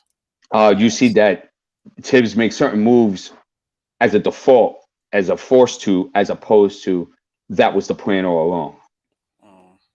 And you've seen that with a couple of young guys coming off the bench and stuff of that nature. Yes. Yeah. So I think, it's not just one thing. I think there's a culmination of things that lead to the momentum of it, getting to where it's at right now. Yeah. But like I like to tell people, though, there was remnants of this last season, too. It's just that it got overshadowed by our success and our magical season. But the quick thing going on between the vets and the youngs, that was going on last year. The lack of in-game adjustments happening, that was happening last year. And I So guess it's the same issues, but now it's more exposed now because right because of things that have transpired throughout the season. Yeah. And I guess you could say what you just said. I guess you could see that in the playoffs. The series that we had with Atlanta. I mean, Atlanta, may have been, better than us, maybe, but after you beat a team like 4, I mean, I know the playoffs is a totally, different and everything, but I think there was in-game strategies that he could have done better that I thought he would have learned from. Then unfortunately it's not duplicating into having a better record than what we're having this year. Right. So Sam, what do you think about that? What do you think where it started falling off the rails this season? You said this season? Yeah, because that's what Kevin. I was gonna say I'm actually more so leaning towards the culmination. Like it was a build-up for me. Starting back from last season up until now with Tibbs. And it's mainly because of the rotations that he had. The only difference is between this season and last season is that our players aren't as consistent. But he's basically coming out and doing the same exact thing he did last year. It's just that it's not working because players aren't being as effective. Like, I don't think he's changed any game plan that he claims he has. I don't think he's going to ever change the 9-man rotation. I think it's going to be the exact same. So for me, I was already at my wits' ends with Tibbs. It's just the fact that we're going to really have to see this play out. Unless they, like I said, unless they fire him and they let Johnny Bryant work, we're going to have to see this play out. Right. Sam, forgive me. Did you say last year that you were actually with Sam? Oh yeah, I was done with him last year. Last year. Was this before the playoffs? No, after the playoffs. That's when I was officially done with him. Got it. Watching last season, I didn't really see much. We were getting the wins, but I didn't see much. Right. But you kept it to yourself until everything's going south now. You're like, you know what? Yeah. There's a reason why I'm not even going to refer to him by his name anymore. He's either Mr. Cobblepot or the Gremlin off of Lord of the Rings. That's what I'm gonna tell you. I can't deal with him. I heard you. Excuse me. I heard you. Freezie, you wanted to chime in? Hey, what's up, Danny? What's up, Danny? Hey, what's up, D? My Wi-Fi is bad. I'm just. What's good, Danny? What's going on, guys?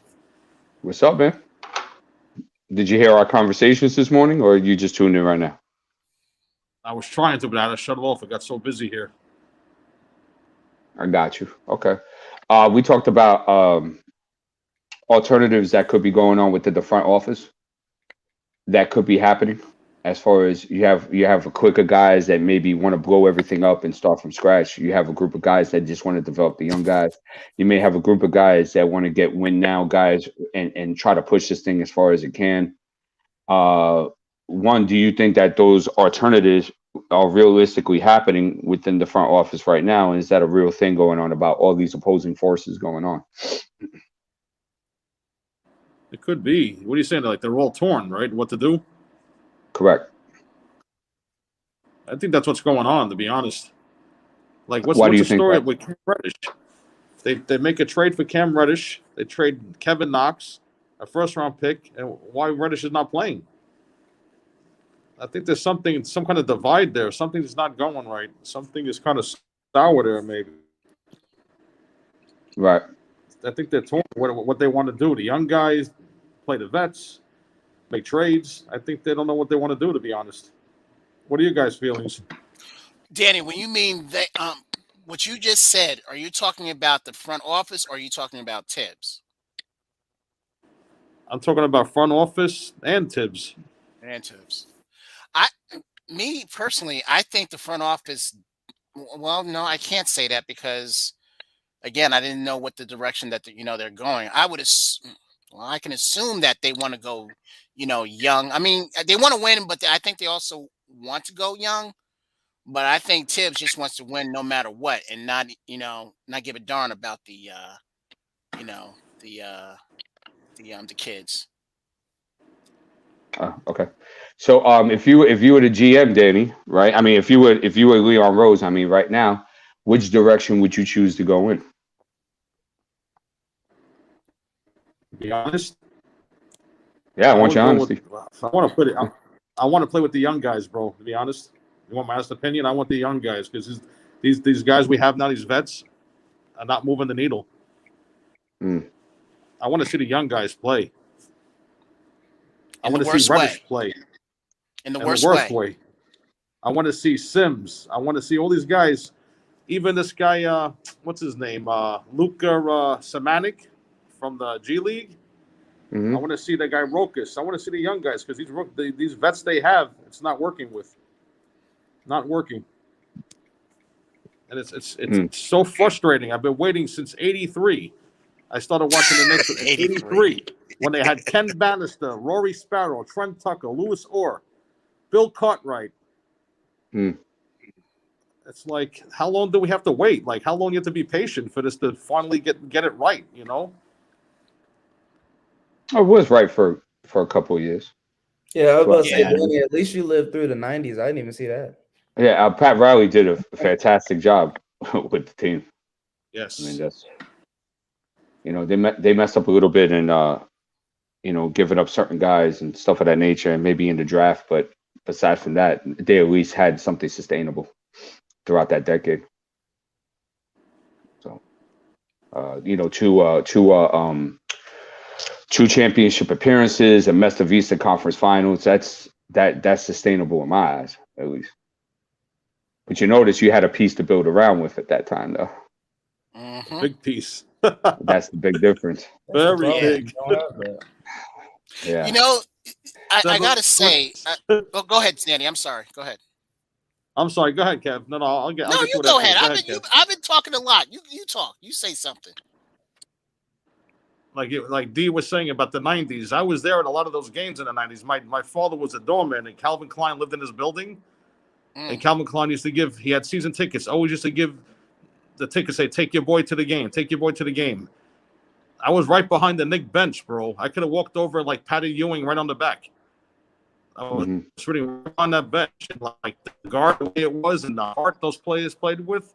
These players these days don't have that heart like the players from back then. These guys are just looking at their paychecks, laughing to the bank. These players these days are not like they used to be. I'm used to that play of pushing and banging. Oakley throwing himself on the floor, throwing himself into the stands. The big guy in the middle. It's like times have changed so much. Kev. Yes, sir. Kev, you're close to my age, bro. Maybe you're younger or older. I don't know. Shoot, I'm 23, man. What you talking about? I'm about to say, no, I'm 51, so I totally get it. Danny, my favorite player was John Starks. That was my favorite player. Starks. And as much as he lost the championship for us, he's always forgiven because he always brought that grit and that toughness. So everybody, which is something that's been missing here for about 20 years. So. Yes, sir. Yes, sir. So anyway, back to now. Right? Now. Yeah, here and now. Yeah. Let's not get too nostalgic because. I know. Yeah. So tonight we go against the Sacramento Kings. Sacramento Kings are just about in the 20s in every defensive statistic category you could think of. Offensively, they're potent. They rebound the ball well. They get up and down very well. I think they're top 10 in field goals made and stuff of that nature, field goals attempted. So they get it up there and they like to run and gun. Now, we've had issues against these type of teams. And I think a couple of weeks ago was a perfect exhibition of that, where we had trouble with Charlotte, we had trouble with Minnesota, and we also had trouble with the Pelicans. They get the ball up and down. They got athletic, bouncy guys, and we're not meant for the match tonight. So my question to you guys is that something that you see happening tonight? Do you see the same result, or do we come out and play good defense and limit their transition and work our sets and have guys going? How you guys think is going to go tonight? I'll start off with Sam. I'm gonna be honest with you. Tonight, I don't see it going well. But based off the simple fact alone that I don't know. Like you said, D, we don't fare well with these young athletic teams, and that's basically what the Kings are. Yeah. Even with them not having De'Aaron Fox available, I'm pretty sure he's not playing tonight. Even with Fox out, Halliburton is that guy right now. And I don't see us being able. Right. I don't see us being able to stop him. And he already cooked us last time we played him. And he let us know about passing on him in the draft. I don't think that this is going to go any better for us, honestly. The way the team's been, and it's just been in the funk. And even if you think about Sacramento, I know people are going to look at their record and say, yeah, Sacramento is a bottom feeder, right? But if you look at their last 5 games, they've actually competed with every team that they pretty much played. They haven't got blowed out besides that, what was it, that 55-point lost whenever they got their tail kicked in by Boston. Besides that, they just lost to Philly by 2 points. They competed in that game. Even against Milwaukee, a team who just blew us out, they only lost to Milwaukee. I think it was 5 or 6 points. Mm-hmm. So, I mean, this is a team that still has energy regardless of what their record is. And there's a lot of things that need to go right for the Knicks for them to win this game, as in what we've been asking for all season. And I don't know if that's ever going to happen. And to bring up a point about Halliburton, right? They put against the Philadelphia 76ers the other night, right? Mm-hmm. Halliburton went up for 38 points, shot 11 and 19 from the field, shot 5 and 9 from 3, shot 11 and 12 from the free throw line, 3 rebounds, 7 assists, 3 steals, 2 turnovers, and that's against a pretty decent Philadelphia defensive team. So he's not joking around. No, he's not. And who's guard him, D? I mean, he's going to rip us apart in the PNR. I mean, that's just, it's been like that the whole season. And then Davion Mitchell played 30 minutes. All right. So if you're getting him acclimated and going, and he's a good on-ball defender, and they're getting up and down the court, I see a lot of issues tonight.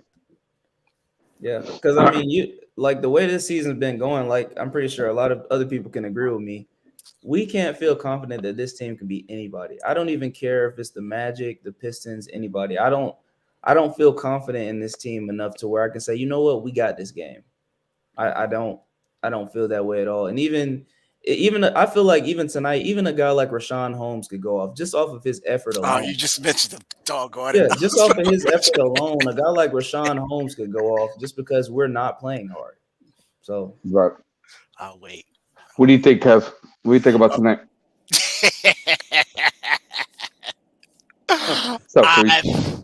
I think we're about to get smoked. It's funny that Sam mentioned Rashawn because every win or lose, he always brings the business to us. Yeah, he's probably not well, known, but he always gives us a tough time. I was saying before we went into this tough stretch that we'll be lucky if we do, win this one at least. Mm-hmm. But the way we've been playing, I don't think we're going to win this one. I mean, Halliburton, I think his number one mission in his NBA career is to make us remember that New York passed on him. And he's going to do that again tonight. Again, if our young guys, played, either started or played extended minutes, maybe we have a chance, but I don't see us winning tonight. It's going to be another loss at the world's most famous arena. So no, I'm not confident in this. And people who know me know that, I stand by what I say. I'm going to say it today on Nothing But Knicks today when they do their pregame. I don't see us winning this game. I really and truly do not. And it's not that I'm being negative. It's just that I've seen the proof. Sound like you being negative, bro. It is what it is. What is this? Is this game 51 or 52? What is this? What game is this? Great question. Yeah, well, whatever it is, I've seen enough to know that where I was confident last year, I'm 52. not confident. 52. Where I was confident last year, I'm not confident this year. That's all I got to say about it. Okay, no problem. All right, Danny, what's your thoughts on it? It's going to be a long, my friend. It's my. I'll come to the Garden to give us this. These are the goal that we've been getting so often. Fox, Bagley. Who else do they have? They got Holmes. Who else is on that squad? Fox isn't playing. Fox Bagley isn't playing either. Bagley's out too. No. You see, tonight would be a perfect night to play most of the young guys to keep up with these fast dudes instead of these slow vets that we got on the starting out there. Well, he's yet to make that adjustment. Yeah, so good luck with that, Danny. That needs to be Tibbs. Right. He's going to stick to his boys. But it's going to be a long night. I'm hoping for the best, but I'm expecting the worst, my friend. Got you. All right. Thanks. Jay Boogie. So we go against Sacramento tonight, right? They're 20th in practically all defensive categories, right? They don't defend the basketball, but they do run and gun. I believe they're top 10 in transition points. They scored a bucket. I think they're about 10th or 11th, so they do score. They are in top 10 in field goals made and field goals attempted, so they get up and down and they get the ball up. What do you think's going to happen tonight? I think they also like something like 3 games out of like they last 12 or something like that. Something like, you know, I'm gonna give us the benefit of doubt. You know what I'm saying? I just to go, just to let them know that, you know what I'm saying, I still care about the team. But this is the only game that we're gonna win before the deadline if we win this game. So I'm gonna go ahead and tell them we're gonna win this game because I want us at least win a game before that trade deadline. I mean, really, it's like this is ridiculous, man. I'm just so hurt, man. You know, accordingly, man. I was so looking forward to this team right here.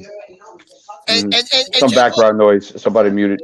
And Jay Boogie, last year you had me on, all-time high. You was like, don't be feeling down. You know, we don't have that same feeling this year.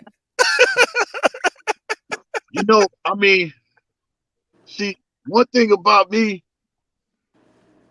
I'll tell you like this. Everybody can fight till they get punched in the mouth. Yeah.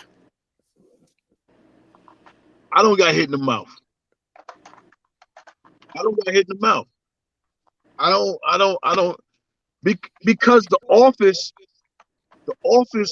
and Tom, they're not on the same page, and because they're not showing no effects on how they're even trying to fix it. If it was me, like I told you, I'd get rid of all them old guys and I'll fire Tom. Tom wouldn't be coaching tonight. I'll put Johnny in there so I can give him the Miller treatment to figure out, are you the coach for the future with the young guys? I can't wait to the end of the year and then try to figure out, is Johnny the coach for the young guys? Because then if he turns not to be going into next year, then guess what? I got to deal with another coaching matter. So, you know, it's a lot of things that they got to figure out what they need to do and what they should do. They need to figure some things out. And, you know, they're not giving us no nothing to really to go off of what they're going to do, what direction they're going. They're going old. They're going to get rid of these old guys and kind of bring in some other leadership guys, or if they just going to get rid of all the leadership guys and just let the young crop just develop, you know what I'm saying, which we all will be okay with because we know that they'll be entitled to make mistakes. But you keep bringing these elderly guys in here that you think supposed to be leading these guys, and they're not. They're just happy to get another check. They're just happy to live in a brownstone or live upstate, but don't got all them houses that or whatever. You know what I'm saying? But I mean, so now let me ask you a question, Boogie. Now, do you see the same trend happening tonight? We're going against another athletic, bouncy team that likes to run up and down. Do you see any changes being made substantially to the rotation, or is it just going to be the same? It's going to be the same because that's just Tom. It's going to be the same. He's a mummy. He's walking around with that white thing wrapped around his whole head, and he's not even communicating with nobody. He knows if he knows he's about to get ready to get fired. That's why he got playoffs in his mind. You know what I'm saying? Come on, Charlie Brown, stop it, man. I hear you, and also, let me share that because we all keep it real. That's my young guy's word on Knicks Fan TV. His name is Mike. He's a little kid. He calls him Charlie Brown. So we keeping it real. We're not saying what other people say and not giving them their props. You know what I mean? We're not doing that. Right. And it's that clown of a situation where like we get to joke about this a couple of times, a session because it started bad very quickly. I'm going to shift to thanks, Jay Boogie. I'm going to shift to Sergeant Ron. They just came in. Evergreen just came in too. Guys, what's up? How do you? Do we really have to acknowledge Sergeant? I mean, really? Yeah, he does because he's a guest to the panel. And he's a part of our family. Absolutely. Hey, Kev, put your hand above your forehead like I got mine. Not to him. I ain't doing that to him. Oh, hey, heck hold on. no. We got two up. Oh, heck no. I'll do it for Evergreen. I'll do it for Evergreen, but I ain't doing it for him. I'll never do that for him. Yes, I would. Wow. Anyway, besides all that, Ron, Sergeant, Evergreen, what's up, guys? How you doing this morning? Talk to us. What's good, y'all? What's happening? What's happening? Okay. All right. So have you guys been listening to the convo or you guys just tuned in right now? I'm just tuning in. I just tuned in. I just tuned in. So you fill me in, boss. What we got? Okay, so we went into a whole bunch of stuff about the front office and stuff like that, and maybe we'll circle around about that. But right now, we were just talking about the game tonight that we do have the Sacramento Kings tonight. They are defensively 20th in most defensive categories. They do run and gun very well. They do get shots up, right? They are athletic. They're bouncy. And we've had troubles with teams like that, especially we saw an exhibit of that in the last couple of weeks. So how is it looking tonight? What are you guys expecting and what do you want to see? And I'll start off with Ron. Wow. Yeah, I'm thinking that the Knicks need to go to that cliche that one game at a time thing. Focus on Sacramento and try to do the little things, the fundamental things to orchestrate your offense and get baskets. To me, it's not so much about the defense. I know that teams like Sacramento, because they are bouncy, can give us some trouble, but they should just try to play the sound defense. Don't do anything too crazy, too special on the defensive end. Focus more on the offensive end. Focus on making sure you're getting good shot opportunities to the rim. And I know this they have this whole 3-point mantra, but I'm like, forget about getting 3-point shots. Get good baskets at this point. You're not scoring enough to win games. And sometimes depending on the matchup, that you could have a little bit of a defensive liability. So instead of putting all your eggs in the defensive basket when some of your matchups are not good, you still have guys that don't play sound defense. Use whatever you got, all those guys, to try to get the most offensive product out there. Let's try to. It's like I'm not saying take a D'Antoni approach, but let's try to outscore some of these teams. Maybe that's what we got to do right now. But I think, Ron, you okay there? We lost you, bud. It's that new shiny ball head he got. Okay, it's all right. You should talk. We'll go back to Ron whenever he's back with us. G-Man, same question. What are you seeing tonight, bro? Just kind of dovetail off of what Ron just said. He was spot on. first and foremost, I feel like this team needs to figure out what identity is going to be, right? Mm-hmm.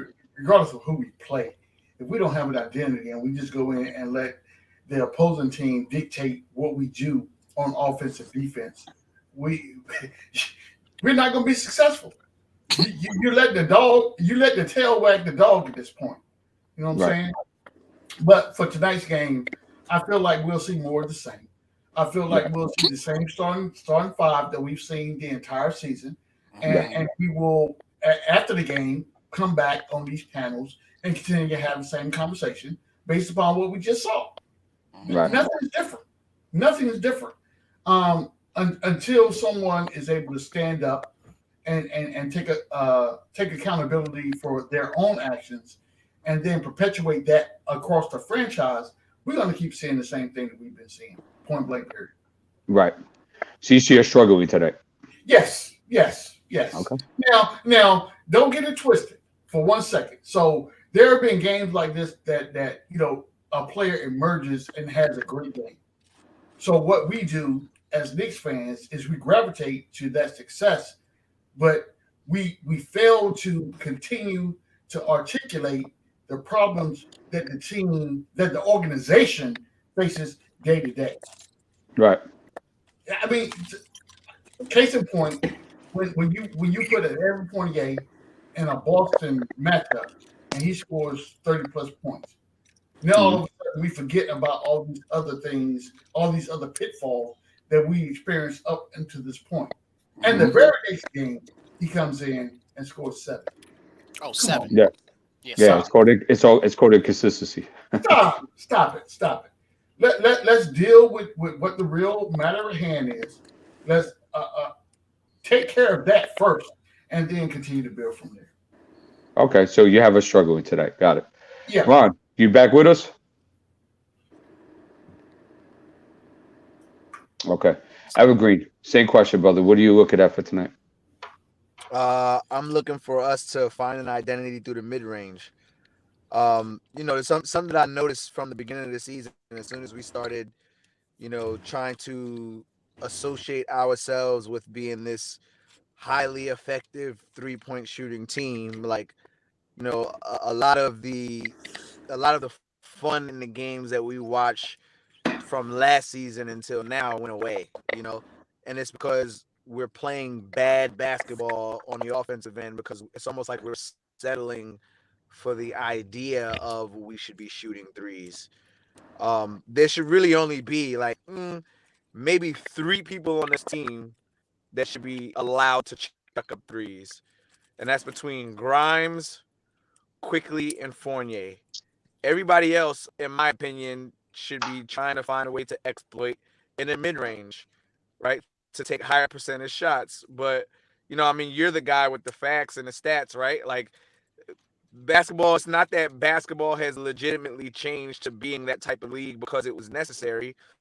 It really only changed because there just so happened to be 2 guys in the entire league that found a way to exploit that idea in the backcourt between Steph Curry and Klay Thompson. And now, because of their success and continued success, everybody else thinks that they can do it, and it makes for bad, horrible basketball. So I think if we just found a way to really get back to the basics of basketball and exploit pick and roll, pick and pop, mid-range jumpers, and finding a way to get into the paint early, I think we might be able to find some success. But that calls for a whole entire philosophy change of basketball.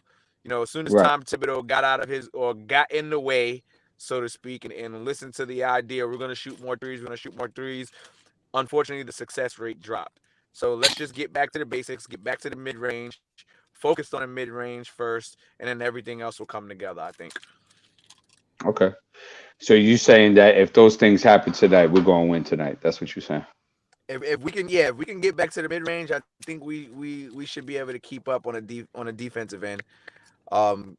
Focus on the mid-range and then let the offense come to you on the mid-range well, and that'll save us a little bit of time and energy with being able to get back and deal with fast breaks. Because most of the fast break, if we're losing to we're losing to fast bouncy teams because they're getting the ball on long offensive rebounds, right? Those big bouncy offensive teams are playing us in transition, but it's not helping us because we got the ball smacking off the front of the rim and going back another 30 feet and aiding them in their transition. But if we can kind of get higher percentage shots in the mid range, we should be fine. But the issue with that is that because our lack of dribble penetration, right, and the lack of us being able to operate correctly within the PNR, right, it leads us to settle for a lot of those shots. Because the reality of the situation is, besides RJ Barrett, and you know that Barrett does shoot a low percentage at the rim, he's the only guy that can get to the rim. So we have to settle for that, and that's why we shoot so many threes. It's because it's very hard to get it any other way. That's why you've noticed when we shoot bad from the three, we lose 9 out of 10 times. And if we shoot well from the three, most likely about 7 out of 10 times we're winning that game, because that's what we live and die by. So you got to keep that in mind too. So if we're able to get dribble penetration and stuff like that, it should be a different night, right? But if we're just settling for threes and they're not going in, it's going to be a long night. Pretty simple like that. Definitely is. Anyway, Freezie, you around? Yep. Okay, take over for a second. I'll be right back. All right. Danny Candace, handle your business. Yeah. I think it's going to be a field day for Halliburton, because I don't know who's going to be sticking him, but it's going to be a field day. You would hope, Kev, that it's somebody like Grimes, but like we all know, Grimes isn't going to start. So, with that being said, we'll be down 20. We'll be down 20. So with that being said, right, I think somebody else mentioned this. We're going to have to hit our shots early. We don't do that, then we're in some serious trouble, because you have to compensate for the trash defense that we've been seeing. So with that being said, if Fournier's not hitting tonight, Tibbs, Mr. Cobblepot, within 3 minutes, within 3 minutes of that first quarter, I need to see Fournier out. Brown.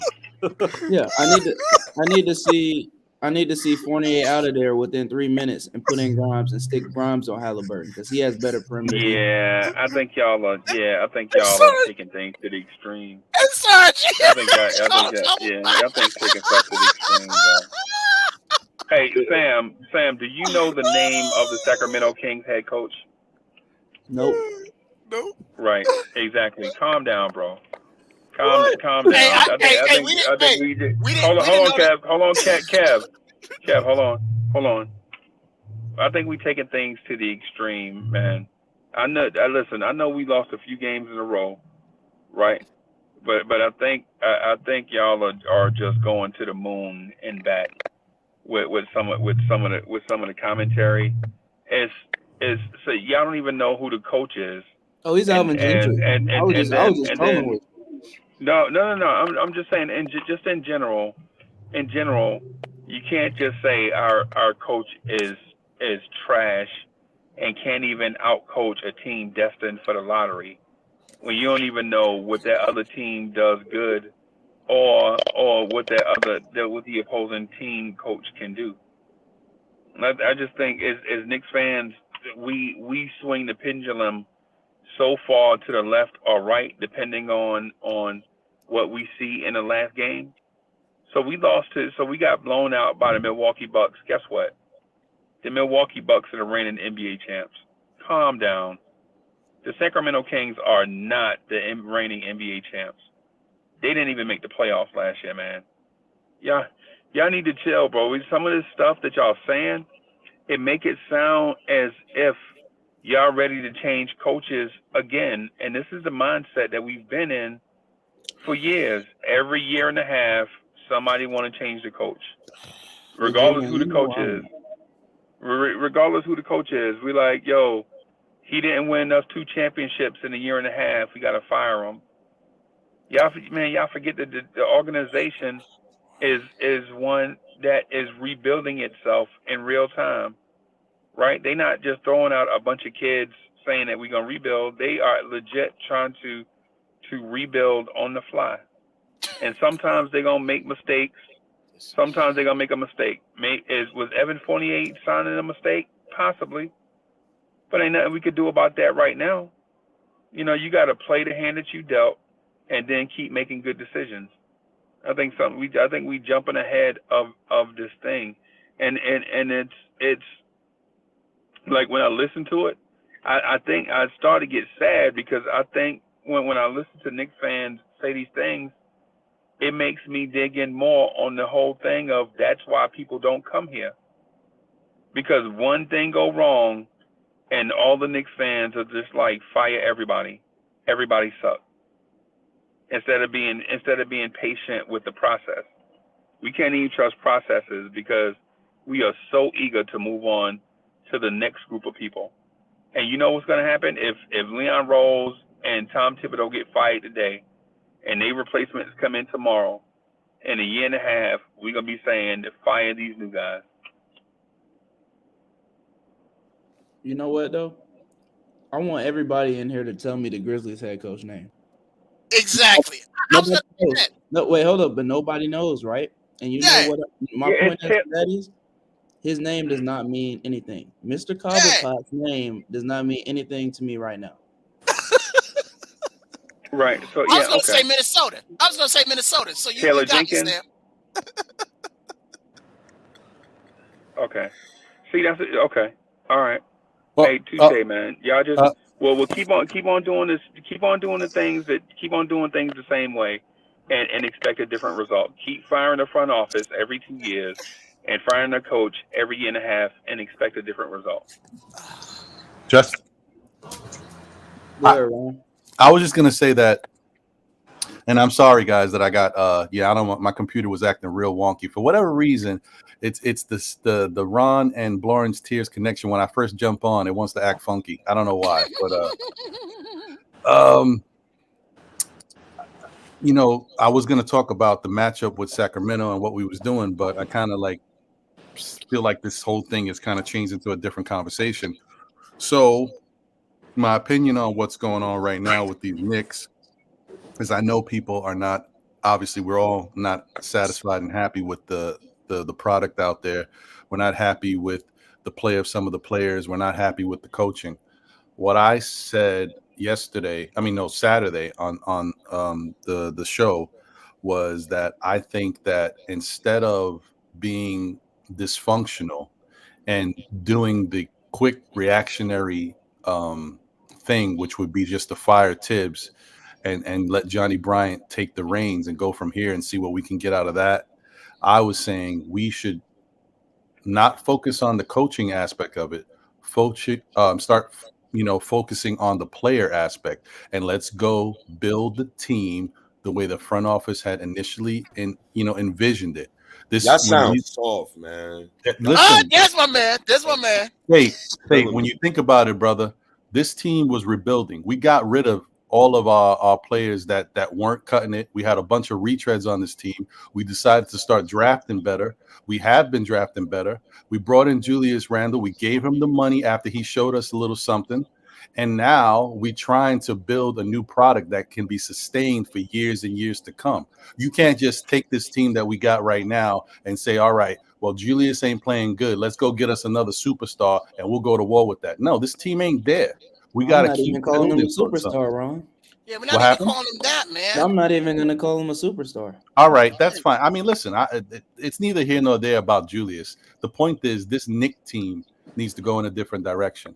And what you do is you develop that direction by bringing in the players you want on the team that you want to flourish, and you make Thibodeau, the coach those players. And if Thibodeau can't coach those players, then you fire him. But you don't fire him right now, mid-season, a year and a half, someone of his stature, because the problem is, and this is the bottom line, we are a dysfunctional franchise. And then around the league, we're still a laughing stock. And you bring in a guy like Tibbs who has a winning record. We knew what we was getting when we got him here.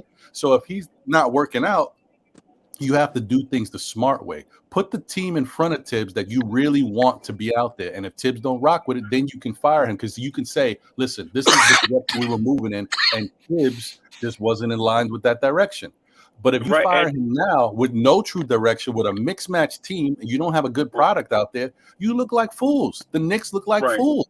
So that's why you can't do it that way. Ron. Hey, Ron, okay. and you're absolutely right. And here's the other thing too.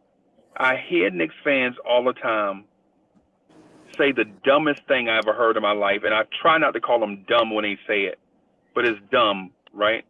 So I hear Knicks fans say, well, they should fire Tibbs and bring in Kenny Atkinson. And here's why that statement is dumb, right? And has no thought, has no merit. So, man, right? he's talking about If Kenny Atkinson was worth his salt, like what Knicks fans say, other teams that are rebuilding would have had him first on their list. But they passed on him. The Orlando Magic needed a head coach, and they're rebuilding a young core with young pieces. Guess what they did? Didn't even interview him, right? The New Orleans Pelicans, right, have a nice young core. They needed a coach. They're going away from an old curmudgeon. They fired Stan Van Gundy. They needed a developmental coach. Guess what they did? They didn't even interview Kenny Atkinson, right? Oklahoma City needed a head coach. They didn't even interview Kenny Atkinson. Knicks fans see this one thing and get enamored with it and then think it's the cure-all. The Detroit Pistons needed a head coach. They didn't even interview Kenny Atkinson, and they're rebuilding. The Houston Rockets didn't even interview Kenny Atkinson. And Knicks fans stick to this narrative of Kenny Atkinson is a cure-all for their team. It just lets you know the mindset of the common Knicks fan. They legit don't even watch the landscape of the NBA. All these teams that are looking to rebuild and develop young players passed on Kenny Atkinson. Yet we're talking about fire the reigning NBA Coach of the Year to bring in a dude named Kenny Atkinson. And if you said it, you need to rethink how you assess. I said it. Or what you say. I said it. Yeah, and it was you said it, and it was dumb when you said it. It wasn't dumb. It was dumb when you said it, Kev. It wasn't dumb. It is dumb, and the fact that you're thinking, where is Kenny Atkinson the head coach at right now? So he's not. But at the time he was with he was interviewed. Kev, at the time he was. 8 coaching jobs came available, and nobody even gave him a sniff. It's not so what. You sound like a lunatic right now. It's not so what. Yo, Kev. Hold on, Kev. Let me get Freezie real quick. Kev sounds crazy. Yeah, please do. You sound crazy right now. State, before you go, State, hold on, State, before you go, before y'all say all this stuff about what I said and try to correct what I said, think about what you about to say, because if you want beef, you're going to get it. I'm telling you. The fact that we come on here and say primary basic level stuff does not make you smart. Kenny Atkinson got passed up by 9 front offices, and yet you want to fire the guy that got you to the playoffs for the first time in 8 seasons, the guy that won Coach of the Year. You want to fire him to bring up a guy that didn't even get a sniff anywhere else. So he's the coach of the year this year. Yo, Kev, can I ask Freezie a question? Yo, shout out to the chat. Hey, State, you don't have to ask permission to him. I'm right here. Because if I don't want to answer, I ain't gonna answer. So, how many other teams wanted to interview Tibbs? What was it, like 2 or 3, State? I think it was. No, it wasn't 2 or 3. Oh, it was just the Rockets, right? State, listen. State, get to your point. What's your point? My point is, the Knicks was the only team that wanted to interview Tibbs. AKA meaning nobody else wanted to give him a job after he sat out the season for a year. And then you keep bringing up Coach of the Year during COVID, almighty. Wait a minute, that's not a question, that's a fact. Thibodeau winning Coach of the Year is a fact. It's not a question. It's a fact, but I don't take no stock in nothing that happened last year. Right, you don't take stock in that as your opinion. That's not a fact. Where your facts at? Bring your facts. So the facts are right now, the Knicks stink. And why do the Knicks stink, Uncle Freezie? Right, that's an opinion. That's opinion. That's not a fact. A fact is that the Knicks have a winning record under Tom Thibodeau. That's a fact. I can't say. You can love the Almighty Fourth. That's on you. That's on you. You can say these facts, and you can spew that garbage to the Knicks. Well, what I'm saying is, if you're gonna say something smart, I'll give you credit. But if you're gonna just spew a whole bunch of opinion, if you're gonna say a whole bunch of opinion based out of emotion, I'm not gonna co-sign that. Now, if you say something like State, if you say something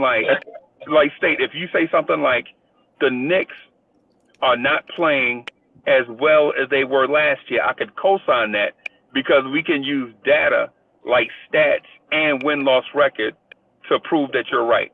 But I expected that though. The whole team. See, this is why your thoughts is flawed a little bit, right? The whole team regressed in shooting.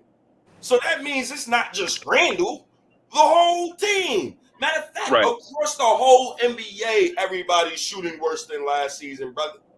So for you to tell me Tibbs won the Coach of the Year award after he got smoked by Nasty Nate in the first round and got exposed and starts to get exposed this season, I can respect what you say. It's fact, but the facts are the team look like they're quitting on Tibbs. Our best player looks like he don't want to be here no more. You have fans who defend him more than he defends us in our jersey, which is disrespectful. We got Burks who continues to play over Cam Reddish for no odd reason. We're going to see the same I don't understand anything. We're going to see the same starting five today. Today, for me, is the nail in the coffin today. If we lose today, Uncle Freezie, your talk about Randall being our franchise player from last summer when we had that debate, I remember that. Yes, I do. Flawed. Your talk about Tibbs Coach of the Year award, flawed. Leon Rose looks like State, that's not flawed. That he won the award. You can't take that away from him. That's dumb. We can't take he won Coach of the Year.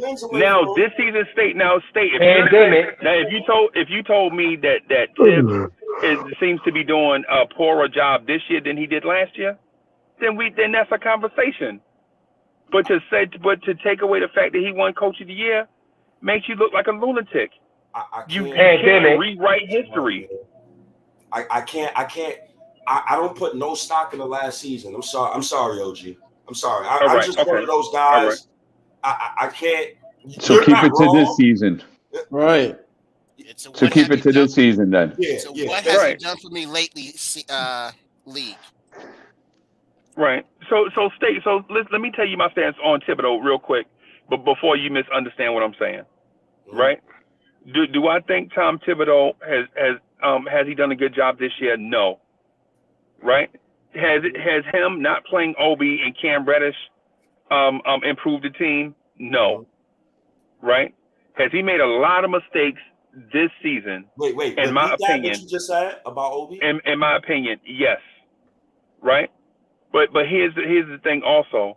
Has the front office equipped Randall, RJ, Tibbs, and everybody else with a roster that we believe should make the playoffs? No. Oh my God. Right? So what I'm saying is when you pick out the stuff that I'm saying, hear me out. Mm-hmm. I think the roster is flawed. I think the coach made a lot of mistakes. I think Julius Randle regressed, and I don't think the front office did Tibbs any favors with the roster that he put together. Right? But what I'm saying is you can't fire a coach every year and a half. That's what I'm telling you. You have to establish stability in an organization. You just can't make changes every year and a half. Damn, that's so what I'm saying. You so right, but at the end of the day, I'm a Knicks fan for 21 years. I done watched the Knicks organization fire Hall of Fame coach after Hall of Fame coach after Hall of Fame coach. This is what I mean by the Knicks doing something different. How many championships have they won during that time? Huh? How many championships have they won during that time doing that? We won no championships, but I've been a Knicks fan since 1974. Mm-hmm. I've been a legit hardcore Knicks fan since 1974, bro. Mm-hmm. I'm just saying, can you give me a coach that I don't know his name? I want a young mind in there with my young talent. I don't want David Fizdale. Is that young enough for you? No. See, the Derek Fisher, is that young enough for you? Derek Fisher, young enough Yeah, for you? say he gonna get you now. Derek Fisher was 22 and 22. Right. He ain't got fired because he was messing with their wives. What about Jeff Hornacek? Is that young enough Jeff for you? Hornacek. Jeff Hornacek was under Steve Mills and was looking for his job. You said young. You said give me a young coach. A coach I've never heard before. I don't know his name. I don't know where he's from, but he's a young offensive mind. Preferably a minority. State. That's what I want. Freezie, could I jump in here real quick? Because I think Freezie and I are kind of aligned, but I may have some little difference. He may hold Tibbs in more of a high regard than I do, but I still respect Tibbs, what he can bring to the table, what he has done in the past. But what Freezie said, which is the most important thing here, is there's been a comedy of errors. As he mentioned about the roster not being the right type of roster, but that affects everything. So the whole thing that we're complaining about this year with what we're seeing with that product, Randall playing bad, RJ getting off to a slow start, and that start being elongated, because RJ always gets off to a slow start, but this was one of the slowest starts we've seen in his little young career. This is all about not having the right pieces in the lineup, not having a true point guard, not having the right wing defender that can help facilitate and also play defense on the perimeter to help Randall, so that all the pressure is not on Randall. All these things that haven't taken place are the reason why we have a bad product out there. It's all a trickle-down effect. It's affected everything going on. If y'all don't believe that, just think about the way the team is run and think about how it looks compared to what it was last year. That we always talk about, Bullock and Peyton and what they didn't bring, but we know what they did bring. And it makes a big difference into how we play basketball and the camaraderie, the chemistry. We had a fun group last year. They had fun playing basketball. All that has to do with it. It's all combined in there.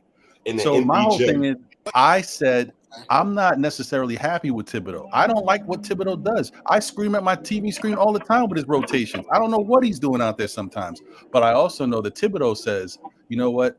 I could play these guys, but I'm trying to win games, and this is the best way I know how. And until you change what I got in front of me, this is what I'm going to continue to do.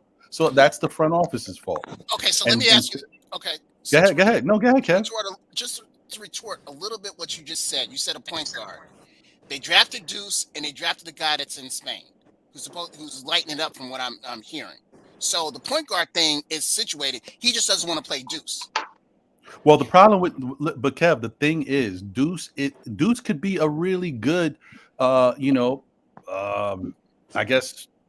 I don't want to say he's not going to be a guard. He's not going to be a guard. He's a combo. Thank you. Yeah, he could be a really good. A really good combo guard in the future. Not a star, but he could be a really good guard in the future. Maybe if we're lucky, a Marcus Smart. You know what? And that's great to have on your team. But Marcus Smart ain't the orchestrator on Boston, because that's not his role. That's not what he's good at. And Deuce looks like he could possibly turn into something better, but right now he's got his own limitations. He doesn't know the NBA game. He doesn't have a good first step. He's not great at breaking down the defender and getting to the rim. So don't think about the G League. No, I was going to say I was not going to say G League at all. Yeah, please don't use that. Well, what I'm going to say is experience. You got to get experience first, right? Right. I agree. Look, if you remember, I say a lot of stuff when we talking here. And at one point, I said it on many shows. I said, if you give Deuce the keys right now, he's going to struggle. He's going to look bad at times, like real bad. But next year, I think this dude's going to be cooking. That's what I said. If you make him the starter. But you can't afford to do that right now when you thought that this goes back to what State says. When you thought that you were a 4th seed last year and you think you're trending upwards, that's why you brought in Fournier and then you got lucky to bring in Kemba. You think your team is ascending. At least it looks like that's what they thought. So now when you're doing that, you can't play a guy like Deuce. That's not in your plan right now. You're trying to win. Okay. That's all I'm saying. Okay. Yeah, I see what you're saying, man. So the thing is, we just didn't pick a direction and go. It's either what D and I started out with, D Poetic and I started out with, is a front office that has fractures in it, that they believe certain things. There's a group that believes Randall and Tibbs only needs support. Support Tibbs and Randall. Then there's a group that feels like we need to push all the chips into the table. Go get Bradley Beal. Go get Malcolm Brogdon. Go get Brandon Ingram, and make a serious playoff run right now, because you only get a certain amount of time to fulfill a plan. And your resume, what your resume is going to look like is if you won or if you did not, right? And then there's a group that believes the kids are the future. You know what I'm saying? They believe in RJ and Mitch and Grimes and McBride and Jokibitis and all of them. And there's a group, and I'm in this group, right? There's a group of people that believes that we don't have crown gems. We don't have a 20-year-old Kobe Bryant, right? We don't have a 20-year-old Michael Jordan. We don't have a 19-year-old Jonathan Kuminga. You know what I'm saying? We don't have a 19-year-old Cade Cunningham or a player like that in this group. And we need to start acquiring those type players, right? And so the thing is depending on which group that you're in, you're always going to argue with the other groups. So here's the thing that I'm saying, and I want people to listen to what it is that I'm saying is my direction. Judge me on this, right? I don't like the other three directions.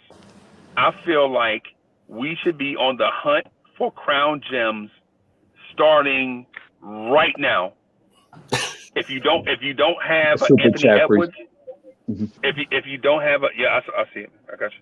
If you don't have an Anthony Edwards, if you don't have a Jonathan Kuminga type, then you need to be on the hunt for one right now. And if that means trading your darlings, if that means trading Quentin Grimes so that you can move up to get one of those babies, I'm sorry. Bye. Nah. No, Quentin Grimes. And so just let me finish. Just let me finish this real quick. Because in this league, you are not going to win a championship without a Giannis. You're not going to win a championship without a Chris Paul. You're not going to win a championship without a Steph Curry or a LeBron James or a Anthony Davis leading the way. You said not. Top 5 picks. You just named all top 5 picks to prove your point after we drafted RJ and these dudes decided to win 21 games and get the 4th seed, and you could have drafted your crown jewel the past 2 years, and that's the So what you're saying is you agree with me. Agree? You agree with me about the crown gem thing is what you're saying.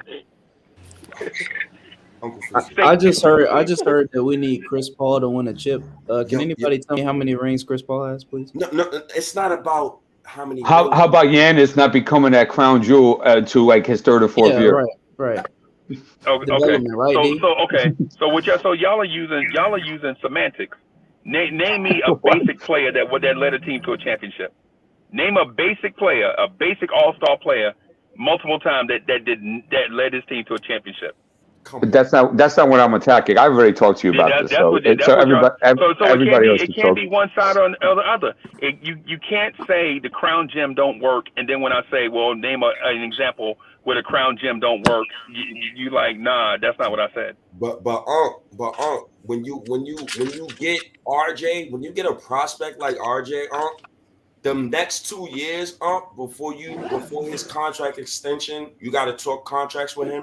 You have to tank. You have 2 first-round picks in the last 2 drafts. You could have had Grimes and Kuminga. You could have had Grimes and Scotty Barnes. But what do?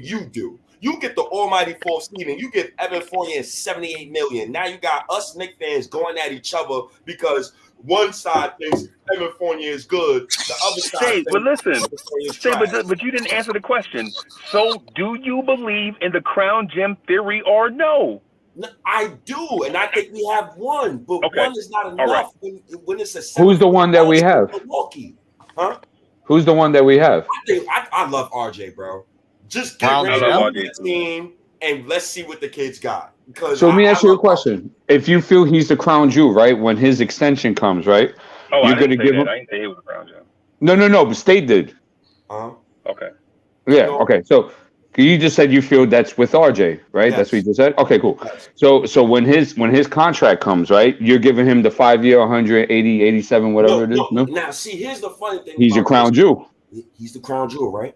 But he hasn't made an All-Star game. He hasn't made no All-NBA. So his max is not going to really be a max. You get what I'm saying? So we're going to be paying him less over 5 years when the cap goes up to 171 in 2025. So I think us paying him now and you have that young wing, we're going to be straight. The problem with the Knicks right now is when they made that 4th seed last season, you up expectations. That's another reason why I didn't really want to make the playoffs last year.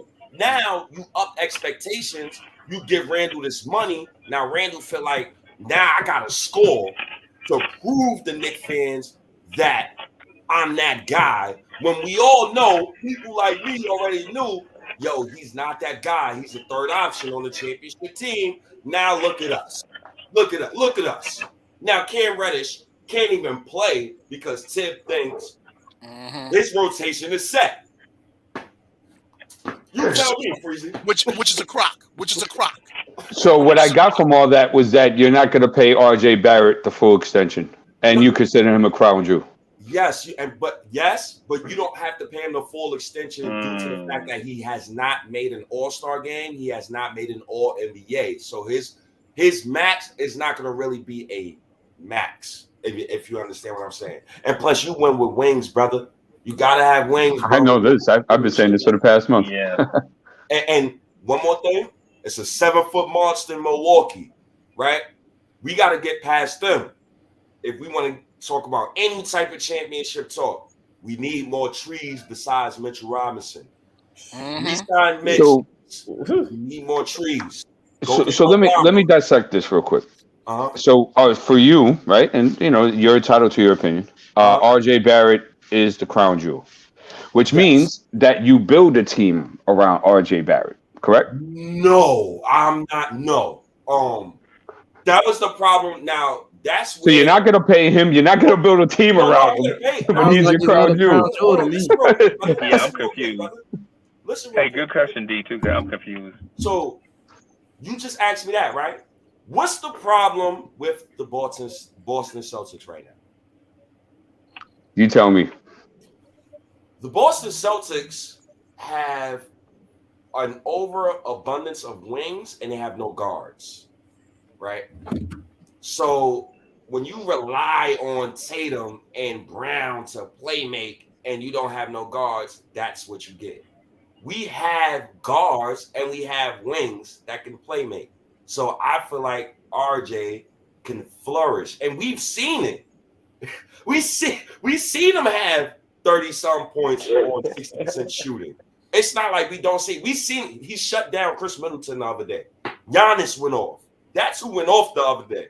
It wasn't Chris Kobe Middleton.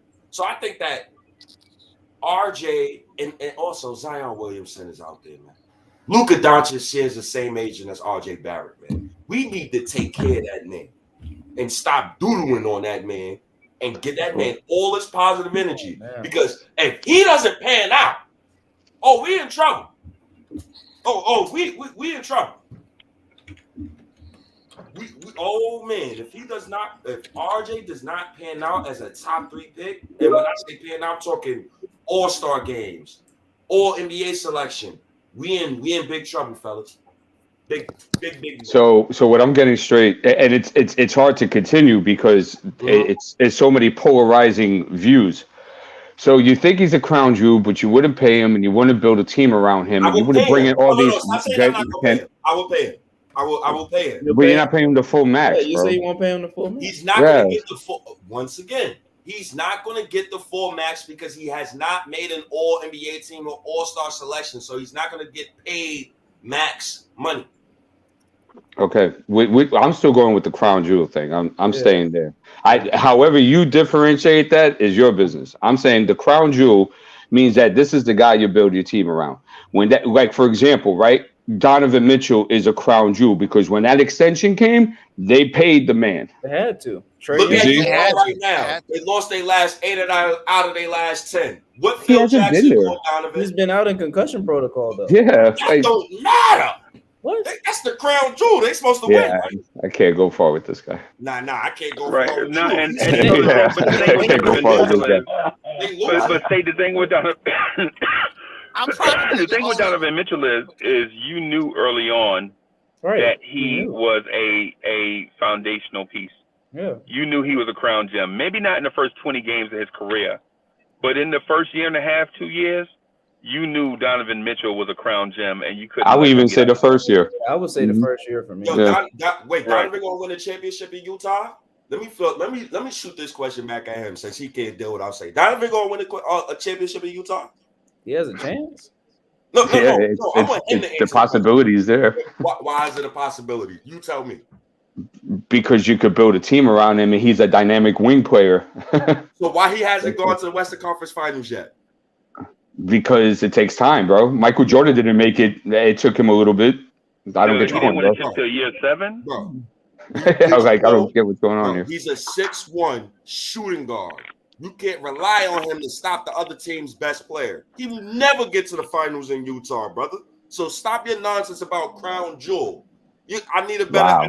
I need a better one. Wow, Donovan Mitchell is not a guy you build a team around, according to State. That's the most craziest thing I've heard today. Hey, State.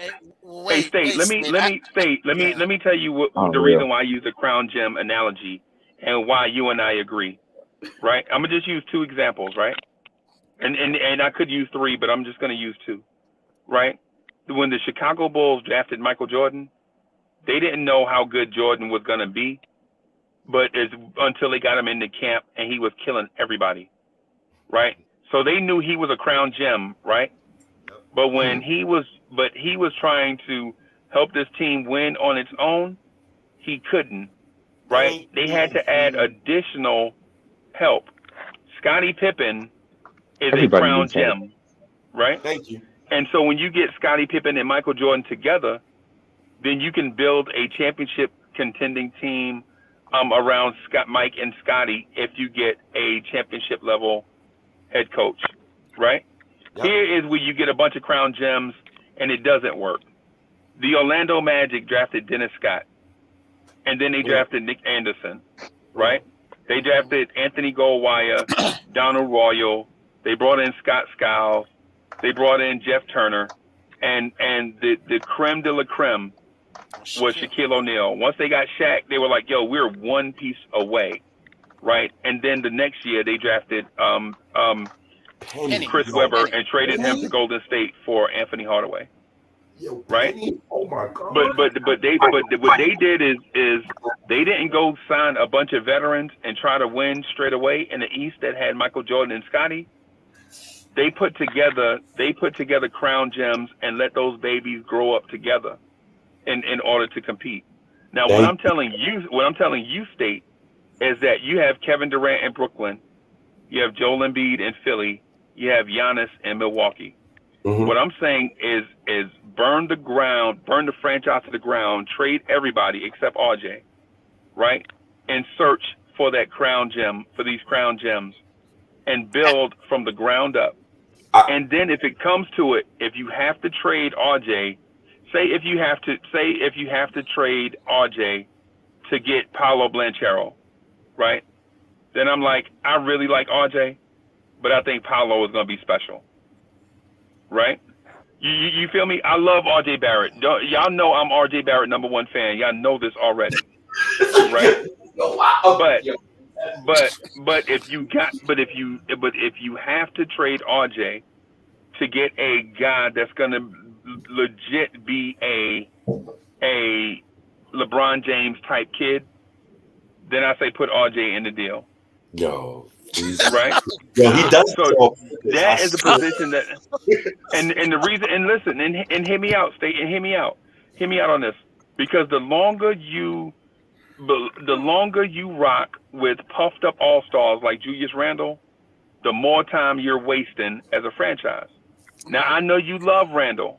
I like Randle too, but I don't think Randall is an all-time great, right? So if you can trade Julius Randle to get a crown gem, like for instance, so I'll give you an example. I really like the kid that the Toronto Raptors drafted this year, right? Oh my God! Really like him, right? Here we go. And so if I could trade Randall for him right now, I would do that, knowing that in the long run, in the short term, Randall is better than him. In the long term, he'll be way better than Randall. They should be That's teammates, what I'm saying. bro. They should. I want to throw myself off the balcony. They should be teammates, bro. You know this, bro. Anthony, if we had Ant-Man, RJ, and Randall right now on my roster right now, you know what I'll be saying to you, Freezie? Trade the whole rest of the roster and go get me an all-star right now. I don't care who you go get. Go get me somebody right now. And the reason why I would say that is because you have RJ, you have Ant-Man. I don't know why you love Randall so much, bro. Do you love Randall? I will admit, I loved Randall in college. Yo, I used to turn on. Really? Yes. What? The Kentucky. This is crazy, bro. I didn't know that. What? The Kentucky all-time rebounding leader. He was a monster in college. Do you remember Randall? And high school. And in high school. G-Man, what is it that you always say? What are we doing here? What are we doing right now? I'm about to wrap it up for myself. Wait.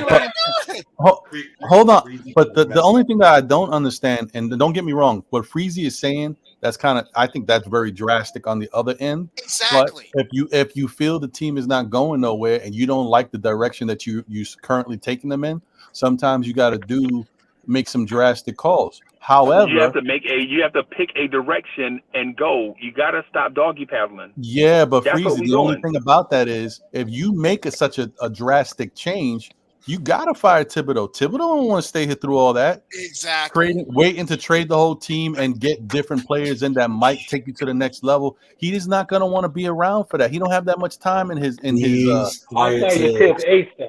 I'll fire him ASAP. ASAP. Right.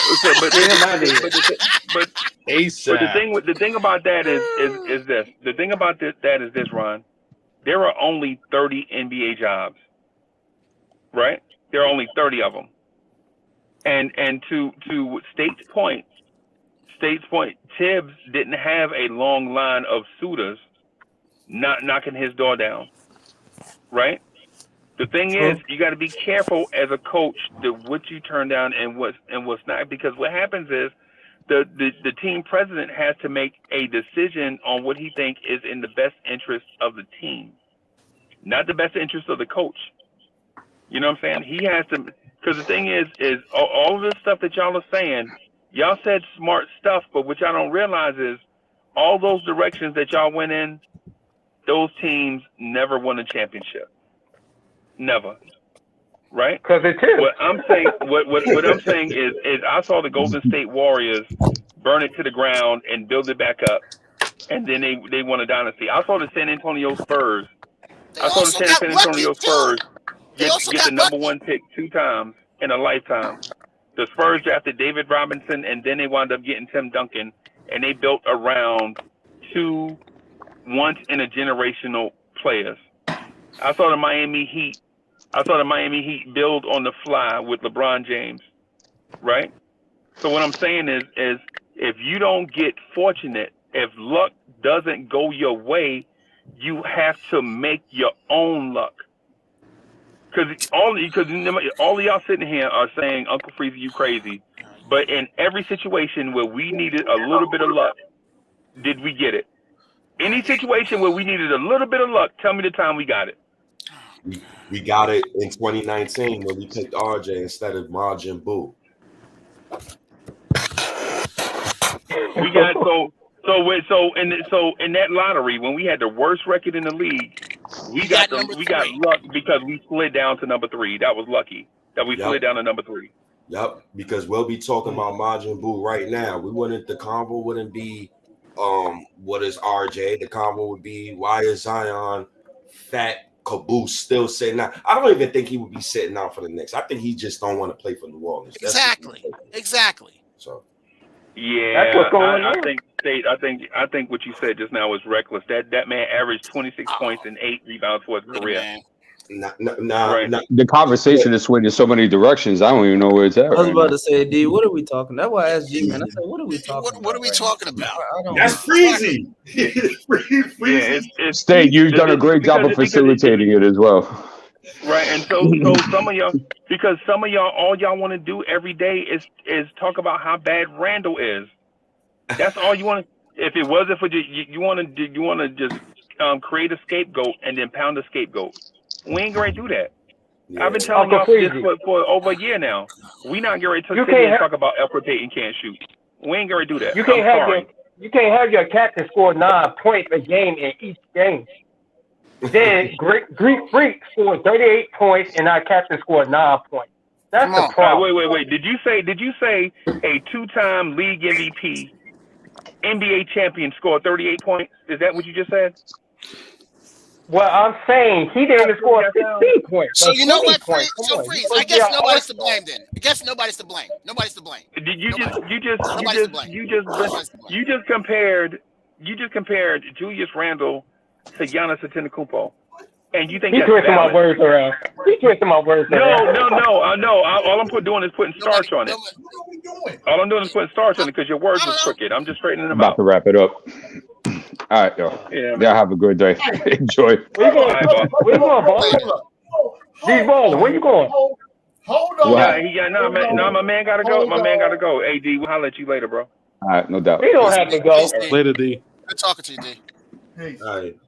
Listen, I've been sitting back for quite some time now, listening to points, takes, however you want to evaluate these things, right? I have one question for you, gentlemen, that's on the panel and the people that's in the chat. Somebody please tell me this, because you can talk about all the players, the coaches, the general managers, the assistant head coaches, whomever that you want to bring into the organization to make it better. Somebody tell me this. What is the direction of the New York Knicks franchise? Wait, G-Man. I already heard you, G-Man. You already asked this question every week. I'm gonna ask you this question. I'm gonna ask you this question, G-Man. What do you feel like is the direction of the organization? And we'll sit back and listen to what you say it is. Okay. If I'm the GM, I need to establish what the foundation of this organization is going to be. Are we going to go young? Are we win now? What are we doing? So once you establish the foundation of the organization, you build towards that. If I'm going to be young, then I'm going to get rid of all these vets that I don't need. I'm going to bring in a developmental staff to develop my young players, and we're going to build on that. Or if I'm going the other direction and I'm still in the win now mindset, then I'm trading some of these young assets we got, and I'm going with the win now. We are in turmoil right now. We don't know what we're doing, whether we're coming or we're going. So please. So you're saying we don't know. So you're saying that the organization don't know which direction they're going. Nope. They don't. That's what it seems like that. Right. They don't. No, it's not what it seems like. When we see night in, night out, that we try out the same abysmal roster every game and hope for a different alternative. And Freezie, to your point, what is that called? Insanity. You are doing the same thing, hoping for a different outcome. Stop playing with me right now. Right. Grown people. So G-Man. So what you're saying is you don't know what the clear direction of the team is, and you're saying that it's abundantly clear that we don't know because the organization doesn't know. But what we should do is pick a direction and then go 100% in that direction. Absolutely. Right. So that's what I've been saying. So you and I agree. Pick a direction and go. And what I've been saying to the chat and those in the family watching, that I have a preferred direction, and this is how we get there. Right? So we agree. You were like, yo, why are we playing the vets over the young guys knowing that we want the young guys to be the future. Right? All right. So we agree right there. What you said in my mind makes sense. Right?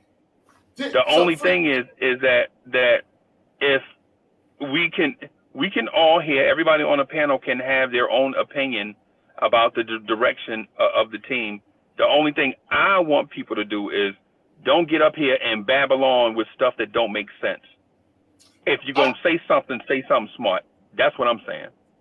I feel you.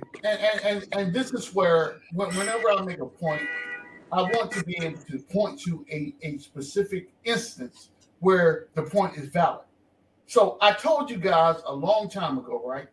Not even a long time ago.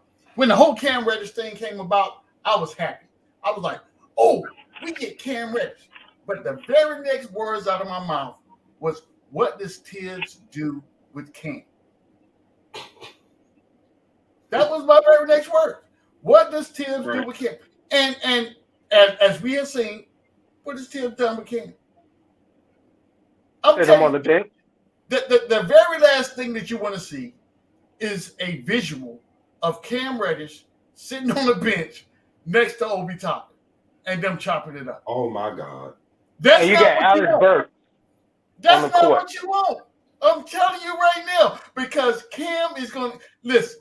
The person on this team, and I think we can all agree to this, the person on this team, whether valid or invalid, depending on how you feel about it, that we feel has got a bum deal is Obi Toppin, but he's still playing with energy every time he gets on the court. Yeah. So Cam coming into this organization, coming from a similar situation in Atlanta, comes in here and talks to Obi. Obi, what do I need to do to get playing time? Obi gonna be like, well, hell, if you figure it out, let me know, because I'm still trying to figure it out. Yeah. That's where we at right now. But I'm telling you, if and when, and this is why I go back to the direction of the team. Right now, you have a head coach that's not in the mindset of the construct of this team. Yes. This team is not built to win now. No, I don't know. Nobody can sit here and explain to me how this roster is constructed to win now. No. You can go in with a whole bunch of hopes and beliefs that I believe that if Evan Fournier can get me 30 points a night, we could be contenders. I believe if Kemba Walker could come out and get me 22 points a night with 5 or 6 assists, then we can be. Stop playing with me right now. Stop. Hey, you might as well start this conversation with Once Upon a Time. Can I say something to that, G-Man? Salute everyone. Salute everyone. Whoa. Angelo? Yeah, it's me. Yeah, it's me. What's up, guys? What up, D? Salute, D. Salute, man. Salute. You know something, G-Man, another thing, what Thibodeau said the other day. Well, he was traded for Knox, who wasn't in the rotation. Excuse me? What is he saying to that deal? Well, okay, so Knox is a better player, or was a better player than Cam Reddish? What the F are you talking about, Tibbs? You make me sick. He makes me sick. The way this guy coaches lately. And so what are we going to do? Freezie, good morning, Freezie. Good afternoon, whatever. I just want to say this. What are we doing with this guy, Tibbs? So we're going to just wait the entire season, let it play out, and let's just say we lose the rest of the way. And we just say, hey, let's just go through the pain and suffering of watching this guy coach the way he has, because he doesn't want to bring it. I mean, the way this guy coaches is frustrating everybody with his rotational methods and the way he does it, because he's old school, he's a bulldog, he's Shrek, whatever he is. I don't know what this guy is anymore, but he's driving me nuts. I'm sick as a Knicks fan to watch. So if we lose tonight, I guess it's a learning step, and we're going to find some rosy things about him tomorrow and the next day. No more rosy things. I can't deal with that anymore. I don't care what anybody says.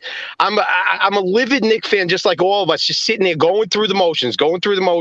I don't know what's going on anymore with this team.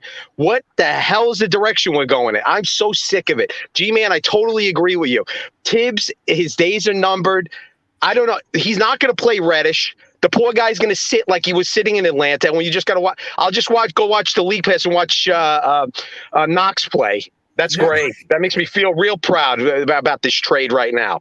What an idiot. I'm can so I ask you a question, brother? Can I ask you a question, brother? Because you sound like me. I love everything you just said. Love you too, State. I loved everything you said today. Believe me. I've been sitting here chomping at the bit, waiting. Anyway. From what I've heard from Tibbs, he didn't sign off on the Reddish trade. But that's how I feel about it. I think management wanted Reddish. Right. He didn't sign off on Reddish. That's why he continues to play who he wants to play. The one healthy thing about this situation is Leon Rose allows Tibbs to coach. I respect it. But do you think Tibbs signed off on that Reddish trade? I don't think I'm gonna jump in for deep right real quick. I don't think Tibbs has a.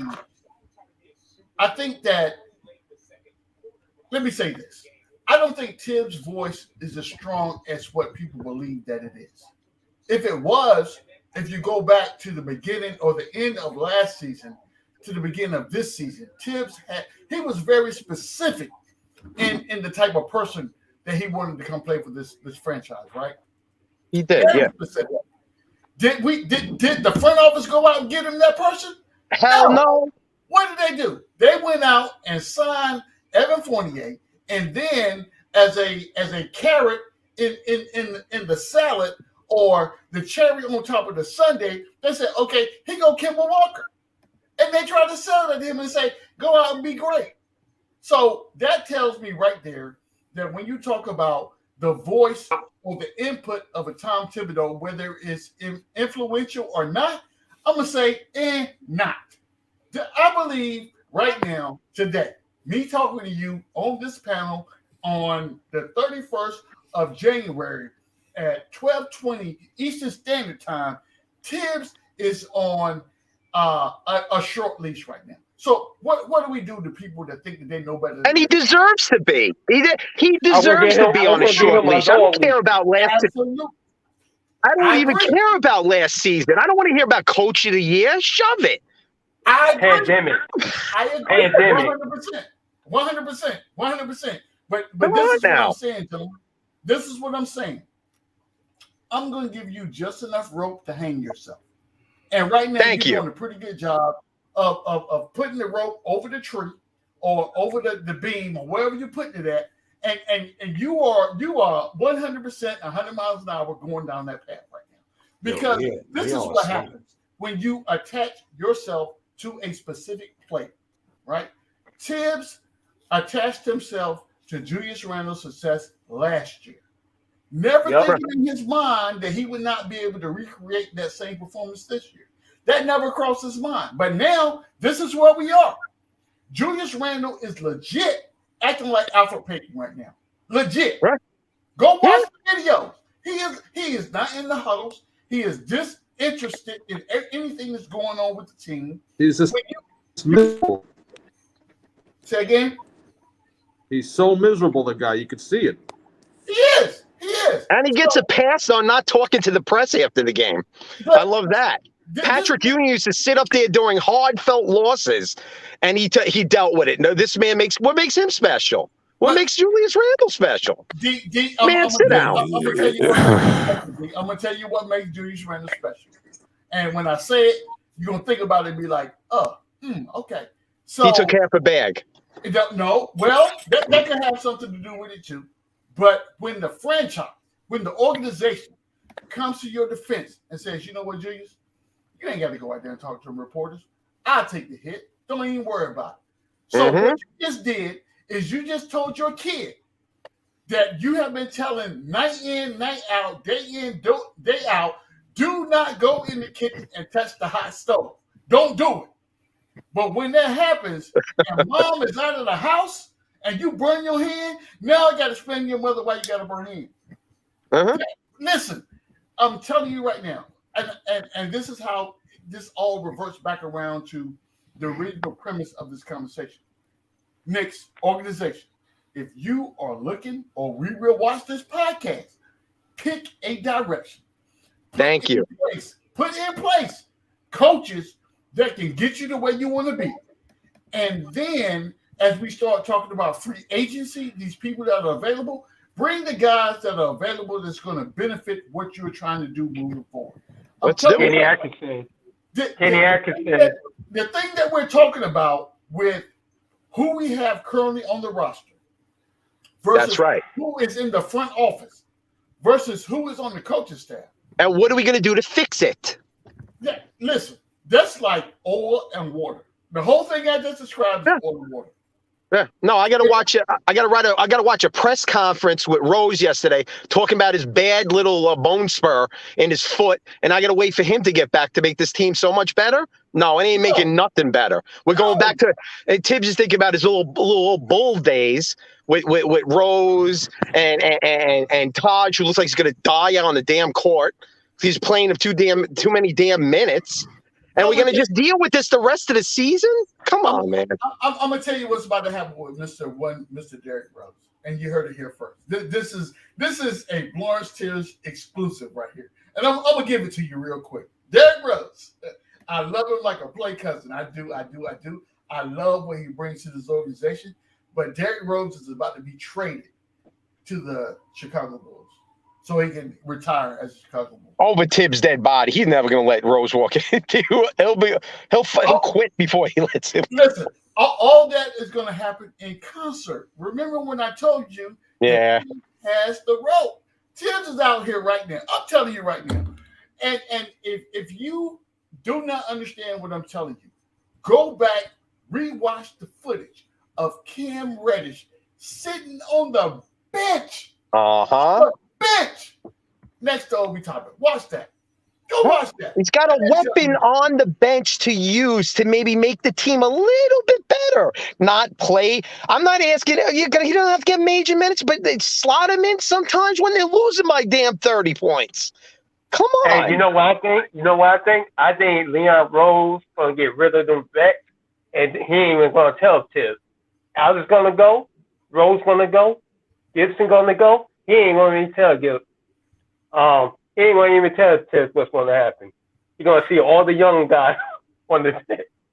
I don't think Tibbs couldn't probably handle that, because if he's got, let's say they ship out Burks and they ship out Noel, which they should. I mean, they could, in his medical cart, or wherever they're going to take him, because he's just always injured, this guy. I mean, what is Tibbs going to do? Is Tibbs just going to coach all the young guys? I don't think Tibbs would ever. He's not going to put up with. He'll be gone. The front office will get rid of him before he's going to play all these young guys. He's not going to. He has to have vets on it and make him. I don't know, pump out his chest bigger. I don't know. Well, here's the question. I don't know. Here's the question, D'Angelo. What's up, by the way? What's up, man? Sorry.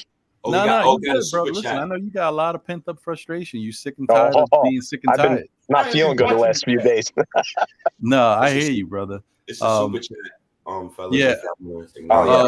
Damn. You know what? Because since I got it. You know what? I'll read it since D's not here and Freezie probably in the background. There's a super chat from Pierre. Go ahead. Pierre Moise. What's up, Pierre?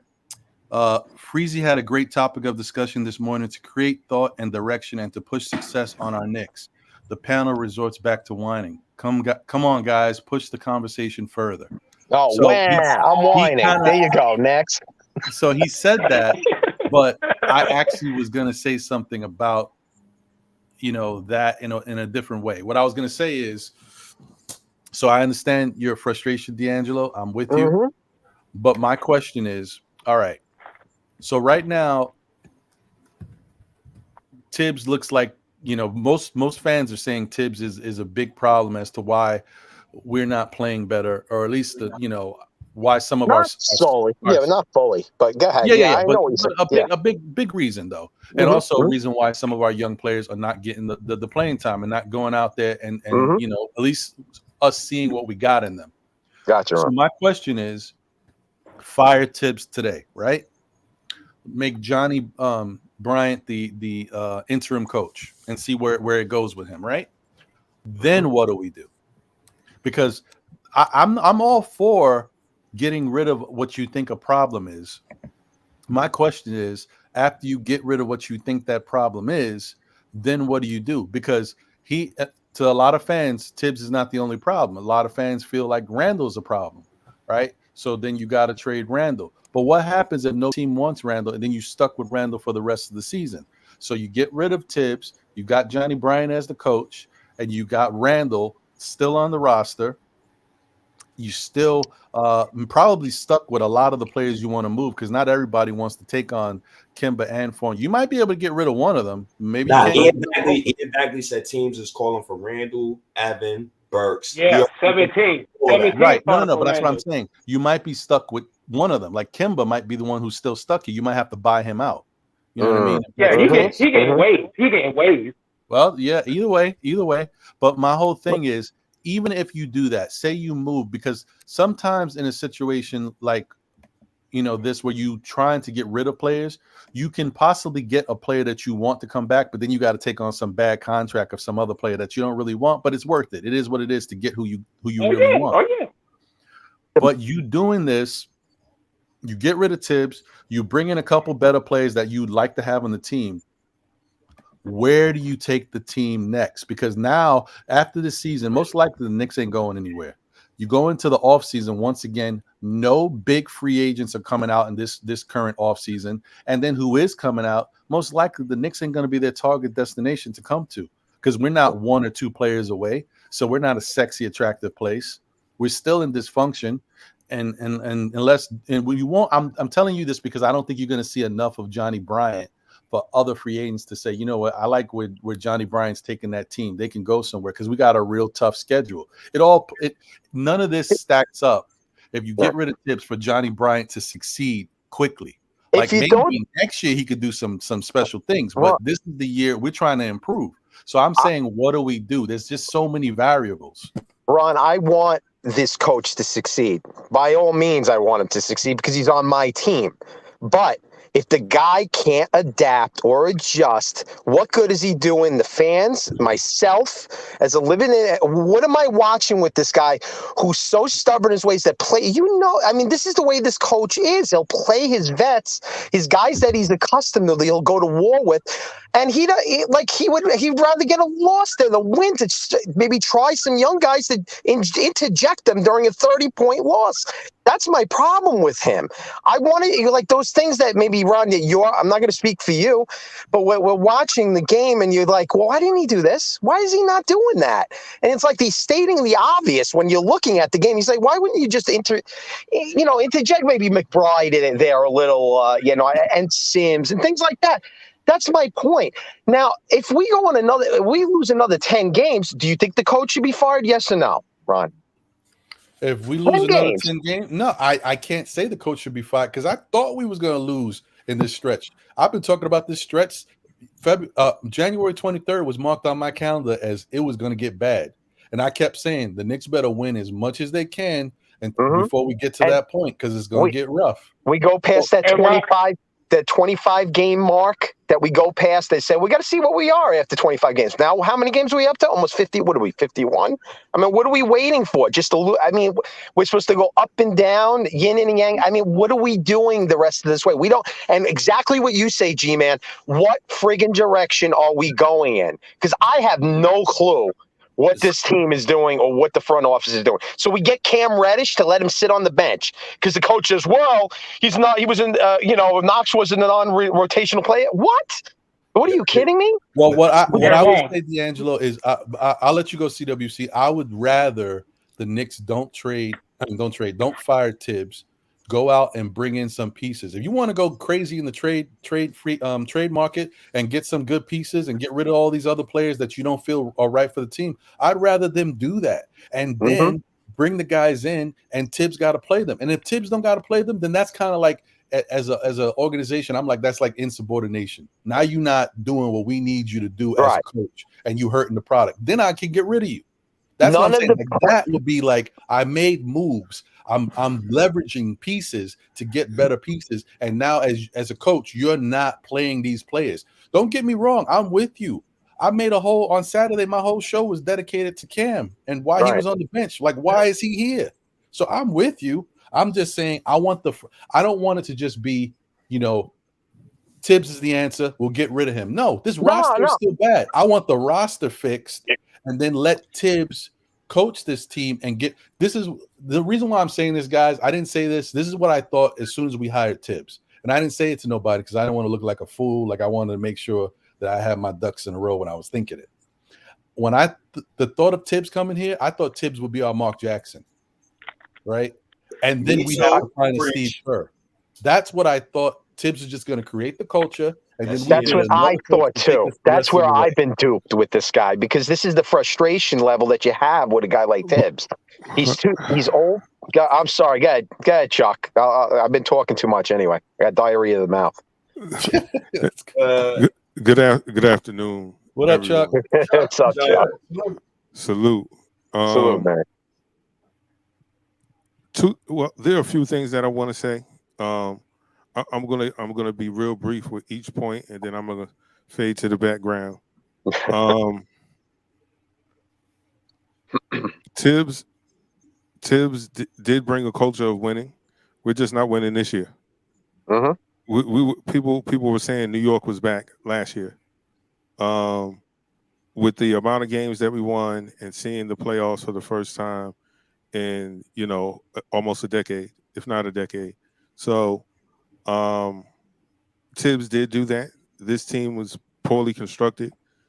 Following getting the four seed, I do believe that the front office thought this team was in a upward trending situation. So they thought adding these pieces was going to push us over the top to be a real contender. And there's no way you can build a foundation on egg crates. That's a ridiculous notion. I knew better. I thought that we were building this slow by signing some of those key veterans. I thought those key veterans would have still played their essential roles, like Derrick Rose coming off the bench, like Alec Burks coming off the bench. I thought we were going to allow the young guys to develop in their roles like RJ. I didn't think we were going to do the same thing we did to RJ with Kevin Knox, is by bringing in a veteran that plays his position. So he either has to play out of position or lose minutes to a guy that, depending on how you adjust your sight, isn't much better, especially for the price, So Evan Fournier was brought in. You're asking your I'm gonna call him a crown jewel because that terminology this morning was used, and everyone had a hard time, making a definitive decision of what that word meant. RJ is our highest picked.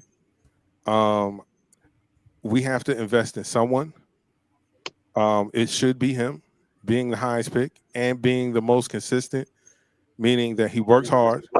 He tries to get better every year, but we all should know that he is limited in areas, and some things you're just not going to get better at. If you're not an athlete, you're not going to all of a sudden become an athlete. If you're not a high jumper, after a certain age, you can forget about it. It's not just going to happen for you. So its favor though. It does in the long run, because we've seen what happened to all the leapers in this league after a certain amount of time. Baron Davis. People forget Dwayne Wade was damn near the best player in the NBA at one time, and that's before LeBron even came to Miami. 08 Wade, you remember 08 Wade, two steals, one block, was amazing. But we saw what happened.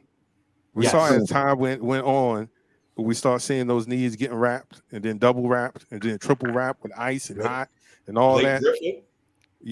Blake Griffin, like that list goes on and on. So for RJ, what I wanted to say is that RJ, we have to invest in him.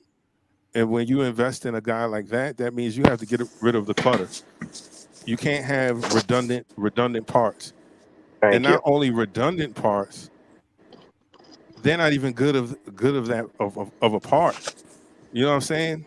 They're a mess. There's a difference between a donut and a used tire. There you go. There's a huge difference in that $35 used tire and a donut, and there's a reason why people will go and pay that rather than pull that little piece of junk out. And we have little pieces of junk that we don't need. Yeah. You know, another thing, low key, real quick. You know, we haven't re-signed a guy we drafted since 1994. I was 4 years old, Charlie Ward. Let's change the culture, please. Culture change starts with talent. It don't starts with the coach. That's my opinion. Monty Williams went to the Suns and he was helping with the culture, but ultimately Chris Paul changed that culture to a winning culture. We don't have a winning culture right now. We're under 500, but we do have players that work hard. I will give my players that. And I would like to see them continue to work hard. So continue. But let me tell you, with this trade, with the trades, we hope they're going to be making trades before this trade deadline to maybe correct some things here. Because if they don't do jack, let me tell you, stop. You know, we're going to see this train wreck the rest of the season. No. And Tibbs, and we're going to paint all beautiful pictures about him right now. He seems out of touch, this coach. He seems out of touch at times. Like he doesn't get a grasp. He's back in the Chicago Bull days. That's why it didn't work out in Minnesota with him, too, even at him as GM. You know what, guys? And let me tell you something. Chuck, I mean, I don't want to cut you off. I don't know if you have more to say, but I just wanted to put this out there so it's something that you can kind of keep going with the dialogue. As I was saying before, and I just took a look at it, so I just wanted to read the names to y'all. And you know, obviously some of this could change. Maybe there's certain things that already took place that they didn't update this with, but this is why it's imperative if we want to change what we have on this team for us to pull off some type of trade. I would think a mega trade would be great, but some type of trade in order to help our roster, because we don't know exactly what we're going to get in the draft. We're not a bad enough team that we can say we're definitely going to be in the lottery. We don't know what's going to happen. And if we are in the lottery, we could be at the end of the lottery with our luck. You know how the Knicks do. So this is the list of the possible free agents, you know, in the offseason. And you tell me how sexy these names are for you as a New York Knicks fan, and what can they bring to our organization. Before you go, cap space doesn't matter anymore. Contracts matter now because teams are doing more signing trades more than ever. So continue. Okay, I hear you. All right, so this is the list of the names that. So what I'm looking at, and this is on Spot Track. John Wall. Oof. James Harden. Oof. Russell Westbrook. Oof.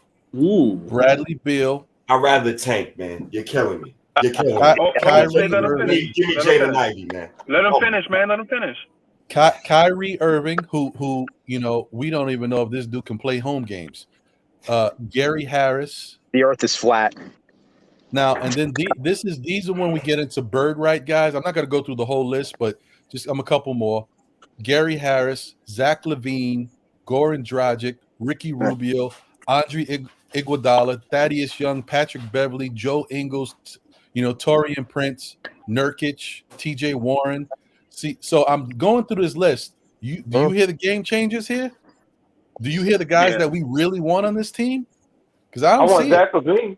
I want Zach. Hey, Ron, let me clarify something real quick. So a lot of the dudes that you mentioned, they have player options. Right. No. That's what I said. Like some of these guys ain't going nowhere. I'm just throwing this out here. Right. Yeah. Right. Some of these guys ain't going nowhere. Now, one guy that I will say is on this list that is interesting, but he probably is not going anywhere either unless there's a breakdown in communication.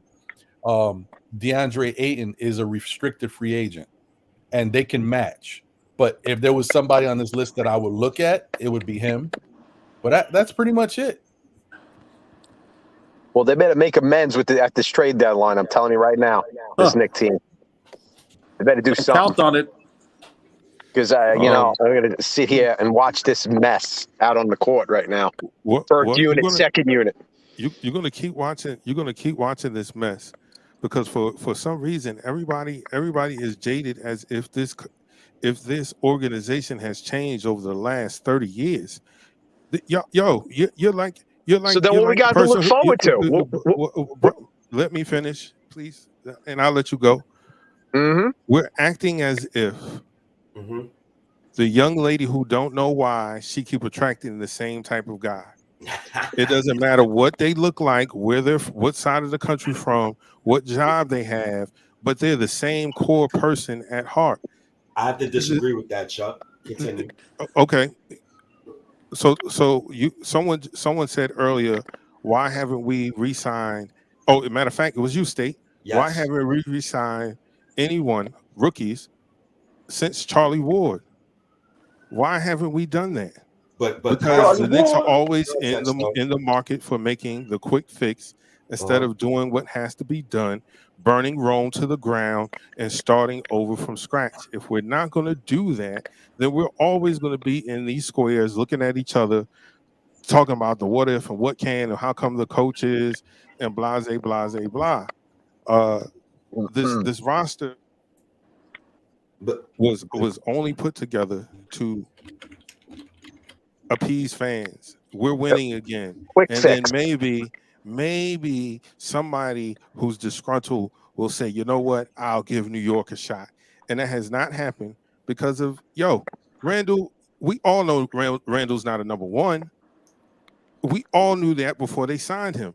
But we give him the superstar blame. We give him the superstar kick in the ass. And it's like, but this dude's not a superstar. They didn't pay him like a number one. They paid him like a guy who can possibly do some things for you. But Chuck, I think I disagree with that only because, like, when I was 11 years old and when the Knicks traded Patrick Ewing and we got guys like Antonio McDyess and stuff like that, let's not just say like the Knicks haven't tried. Isaiah Thomas tried. He just kept trading first round picks, which turned into LaMarcus Aldridge, Jakeem Noah, and others. Like they tried. Like they tried in 2010 when dude traded a lot of the roster to try to bring LeBron James here. They tried in 2018, but this management is different from past management, bro. I'm not gonna let you, put Leon. I'm not gonna let you pin Leon Rose in the same light as Isaiah Thomas and those guys. We have a good management and we have a Hall of Fame coach. Like Tibbs is a Hall of Fame coach, right? The problem right now is the roster construction and the coach philosophies. Once we get that down pat, I think we'll be good to go. My thing was the blue chippers. I felt like we only had RJ, blue chipper. That's only one blue chipper. In order to beat the Bucks or somebody of that stature, we need at least 3. So this is the reason why I wanted to tank after we had got RJ Barrett. Because there is no free agents within the next few years, which still Knicks fans just said. So But what you just said was if the coaching philosophy was in the same vein as the front office thinking, then we would be in a better position. Well, that's front office malpractice because you know exactly who you brought in as your head coach.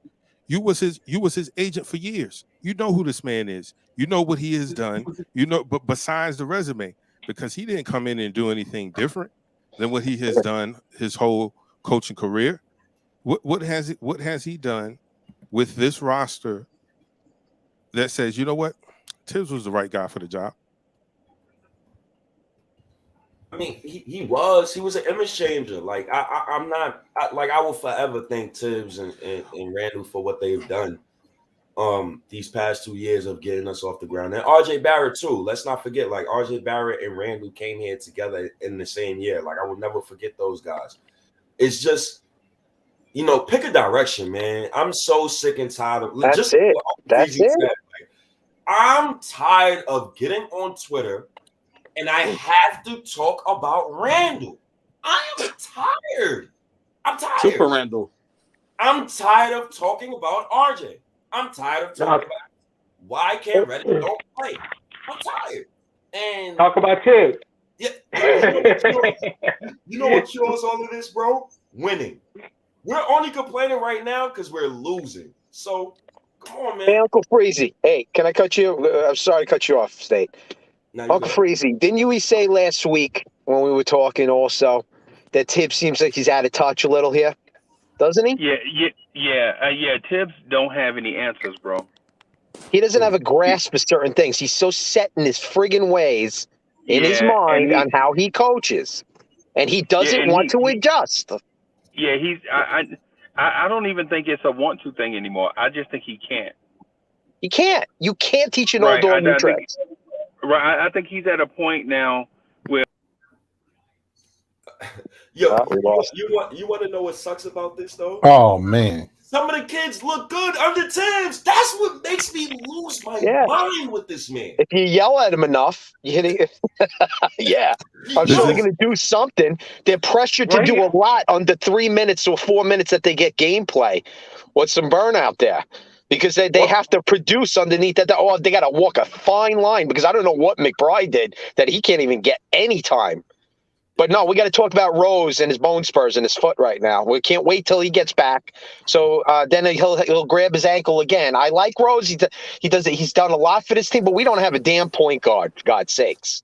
I mean, what the hell are we doing? Kemba? Well, but hold on, D'Angelo. But so I'm just going to say this real quick, going back to the whole question and this question that go ahead. Always asks about the direction and where we're going. Yeah, where we going? If you look at this current team. I told you, you already know how people don't love to come to the Knicks. These free agents don't come here. They go somewhere else sexy or they re-sign with their teams. I read to you what the possible list of free agents is. And obviously a lot of those guys are probably just going to re-up, right? So there's nobody out there for us. Then this draft is not going to be a sexy draft. It's going to be, it is what it is. So you already can tell the product out there don't look good. You see we're getting smacked by a lot of teams. There's dysfunction. There's a mixed match of players on our roster. So you tell me what's the direction we should be going in. I think it's obvious to all of us. There's only one direction because the other direction don't suit us. Play our youth. We got to play our youth. We got to build with the youth and create a culture that's going to allow us to get to a sustainable success. But right now, that's going to mean a lot of losing, a lot of developing. It's going to have to, but at least we know the direction we're going, Ron. We know the direction we're going. No. But what I'm saying, D'Angelo, I'm okay with it personally, but I'm not every Knicks fan. Okay with it Some too. Knicks fans want to win now. There is Knicks fans who want to win now. And there's Knicks fans who want to win next year. See, I'm like, you're going to have to break it down, tear it down a little bit, bring in the youth, get rid of these vets, play these guys, and next year understand that you may not be winning next year either. You may not even make the playoffs next year. You could, depending on who you bring in here, but you may not. Are you willing to watch that? Is that okay with you, watching a young product that's getting better but may not be ready for the playoffs next year? If it's going to have to be that, I'll accept that. I will accept that. Play and you know something? We can't do half and half. Half rebuild, half going for the playoff. What are we doing? One G-Man direction. says it a million and one times. He says it all the time. I hear what he says. What direction? And State, you've been saying, we all been saying, what direction are we going? You know, and we get frustrated, and I understand. When Tibbs came in last year, and I wanted the defensive culture. I always was as a fan, I love defense, not just shooting, hauling off threes and winning by 135 to 132. That's not what I always liked. I liked the Pat Riley days when we were playing that kind of defense at Van Gundy, which God love him. He said a lot of crap, and I enjoyed every moment on ESPN when he said all that stuff. The good, because he called them out. So what happened if he don't play Cam Reddish tonight? What happened if he don't play Cam Reddish tonight? He ain't gonna play him tonight. He's not playing tonight. What are we talking said about? it. He's playing tonight, bro. He's not said playing it. tonight. He's on the He 10-man said it. rotation. Cam is not in that rotation. That's it. He's gonna sit there and rot. Yeah. And CWC, don't get me. Listen, I keep telling y'all this. You got to understand what I'm saying.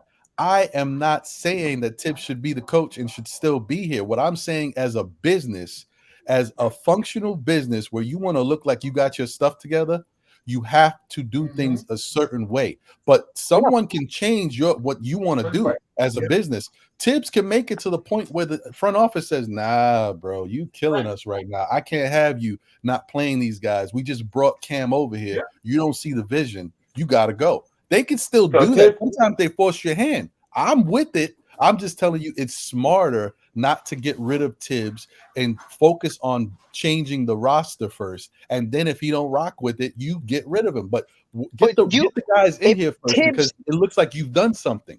If Tibbs is giving a toolbox, okay, of his tools, and he's got the players on the bench, and if it's not working the same way that you want to play the guys into the ground like Taj and all these guys, his vets that he got, and he doesn't change it up and say, well, look, if it's not working this way, let me try what I got. Then you give him credit. You say, hey, at least he's trying to, what the front office is giving him, to try everything to get a win. No, Tibbs will just play it his way because he's out of touch, it looks like, half the time as a coach, because he's old school. You're not going to change his ways. He'll play his guys that he feels comfortable to go war with, and he's not going to play any of the young guys that try to say, hey, let me mix this up. Let me change this up. You heard Van Gundy say, pull out the whole freaking starting lineup, put the second unit in because they play better. We all know that the second unit plays better than the first. So, Stay. I'm gonna let you go because I just want to say this real quick. This is what I was trying to say. That as the front office, you say, listen, I'm gonna put the team out there that I want Tibbs to play and make it so that he got no choice. And this is why the rumors are coming out that the Knicks are shopping the vets. That's the whole point. What you're saying, D'Angelo, I think the front office sees that. Leon, whatever, Tibbs is his boy, but Leon is in a business to succeed. He's a part of the New York Knicks organization. He has a job to do. He can see what's going on out there. He knows there's a disconnect with the young players and what Tibbs actually wants to play. So he's like, you know what? That's why he put it out there. Yeah, we're shopping all of the vets. You want the vets, we're ready to give them up, because he wants to put that force Tibbs' hand too, but also make us a better team. So we were going at Ron. Don't be surprised if he gets rid of these vets somehow and then brings in the younger players and then winds up firing Tibbs at that Listen, point. we all were thinking, Ron, also that we were going to progress from last year, not regress from last year, and go now look at our record, what it is. That's the frustration. We don't know. And then it's like, okay, so we went 10 steps forward and then we're going 10 steps back now. Okay, so Nate, before you go, and I know you chomping at the bit. Oh, you got it. I want to respond to Ron real quick. I would say just a response to the whole thing about Leon Rose saying that he's shopping the vets. You've never heard Leon Rose come out and say he's shopping the vets. Those are hyperboles that we read on Twitter or ESPN or whoever else is saying the New York Knicks is interested in this person and this person and that person is available for trade. Go ahead, State. Yep. Well, 2 seconds. You're right. I agree with you, but you know what? I'm gonna run with it. You know why I'm running with it? Because Leon Rose ain't coming out and saying we're not shopping the vets. Okay, that's right. Fair. We didn't step up and say it. So three quick things, right? The first thing, who's to say that Leon Rose gets kids and after the All-Star break, the kids turn the season around? That's the first thing. Right. The second thing, who's to say that we don't swap Randall for Fox and the season doesn't turn around knowing that we need a starting point guard? But the third thing, though, that I haven't heard nobody say, who's to say that Randall quit on Tibbs and Randall's not buying in the Tibbs? Okay. I haven't heard nobody say that yet. What if Randall is not buying in the Tibbs? What if Tibbs really is the problem and Randall just don't like what he's doing anymore? That's a big possibility. Okay. Yeah, that's a good part. That's a good part. I never wanted to trade it Randall, but he just been playing so bad, man. Like he don't want to be here no more. Yo, bro, this is my take. I would fire Tibbs before I would trade Randall. I'll get rid of Randall. Me too. Yes. Me too. That's what I would do too. ASAP. I said this. I would shop him back to Connecticut. and I said this last week, and I'm gonna say this again before I get out of here because I definitely gotta go to work and I definitely gotta do a double today. I see you in the hospital. Yo, I just want. I would love to see Randall in a different offense. That's just me. I watch a lot of other teams. I got NBA TV. I got TNT. I got League Pass. I watch a lot of other teams, bro. They play beautiful basketball, bro. And they always have a secondary action and a third action. And the fourth action, the ball always gets to your ISO scorer's hands. Tibbs is a problem. The Knicks have an issue with outside perception with the media when it comes to making moves. Leon Rose, the hell with outside perception, bro. If you have to trade Randall, trade him. If you have to trade RJ, trade him.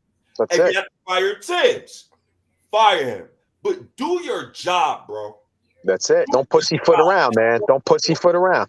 Hey, State, question. Question, State. If we trade Randall, you think we're gonna have a future point guard if we trade Randall? I think you have to trade him for a point guard. Because you drafted Obi. Yeah. You have to see what Obi is. It's not about Obi's.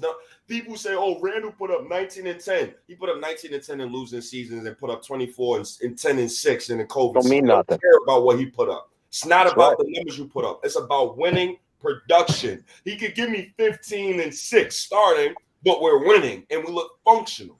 That's what I care. I care about a functional team. Oh, fellas, I got to hop off here. I got a business call I got to get to, but thanks for having me. Salute and it's always a pleasure, brothers. Yeah, my phone going dead. All right, G-Man. Later, State. Later, G-Man. Yo, later, man. Have a blessed day. Hospital. CWC, the man, baby. And nurses. Hopefully, I'll see y'all later on. I'll probably record after the game. Always a pleasure, State. Always a pleasure. Yo, always a pleasure. Yo, they better win tonight, yo. Still State. I love you, brother. But they better win tonight. They better win tonight, bro. They better win tonight, bro. If Halliburton goes on for 30, yo, I'm gonna get out of here. Hey, State, y'all gonna be on? Better go to work. You and Die Hard gonna be on?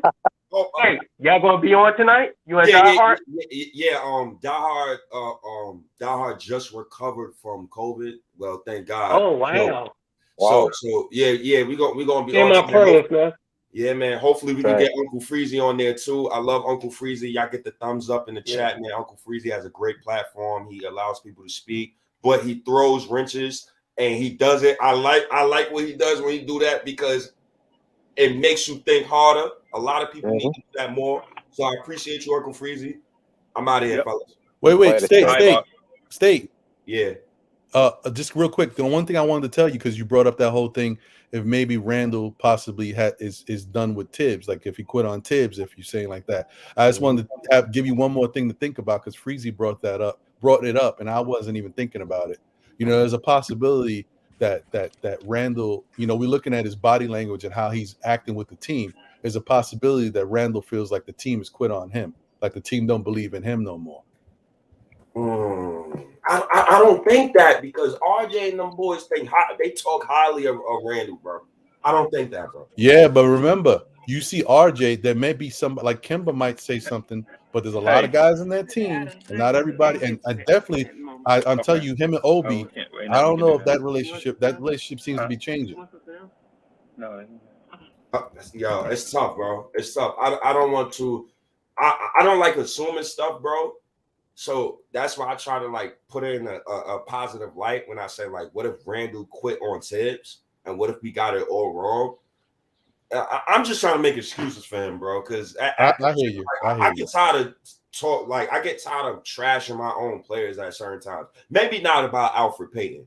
At least Randall will give me 19 and 10. Alfred, Alfred. But you know, I get tired of trashing my players like every day, bro. At some point, bro, like I want to turn on a Knicks channel and hear some positivity. Even though we're losing, like sometimes I want to hear something positive about the team. Like I don't want to hear about trade Randall talk all day, bro. That's just me personally, bro. Well, hey, State, we appreciate you, brother. You know how we love you everywhere, man. Your takes are golden. So keep doing what you do, brother.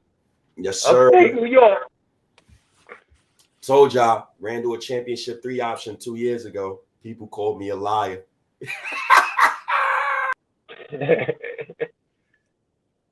What up, Evergreen? Peace, y'all. What's going on, family? What's up, Army guy? Evergreen G is in the building. Yeah, I'm Salute. here, man. I'm trying my Where best Uncle not Freezie at? I'm here. He's right there. Freezie's here. Make yourself known. He's here. What do you mean? This is his show. What do you got to make yourself known for? It's his show. I want to know what Evergreen thinks about stuff right now because Evergreen is stationary. He ain't moving, so that means we can hear him. Oh yeah. Hey, listen to all the people that are judgmental in my movement. Do understand I'm a busy guy. You know what I mean? I'm always moving around. Always got stuff to do. In fact, I actually feel like I'm a little more clear-headed while I'm moving. It just sucks that I'm always in a place with not enough service for y'all to, you know what I mean, to get what I'm saying, you know. But so I'm a firm believer in we got to find a way to get Tibbs out of his own way. Right? Emotionally, I'm saying fire Tibbs, but reality, that's just knee-jerk reactions. We just got to get him out his own way, right? And the way we do that is we make moves now, like not a few days from now, not make moves after we think Derrick Rose is gonna come back and be healthy. You know, whenever that may be, as long as it's before the 10th. I'm saying we make moves right now. When we get Derrick Rose, you know what I mean? We get Tom Thibodeau out of his own way. There's a reason we're at the bottom of the totem pole right now. Now, I still have faith, people. I still have faith. I will remain to have faith. Right? If you guys haven't noticed, I'm a man of my word. I stand on what I say, and I said what I said in the very beginning of the season, and I stand on that. One big move, and one nice winning streak. We're only 5 games behind, people.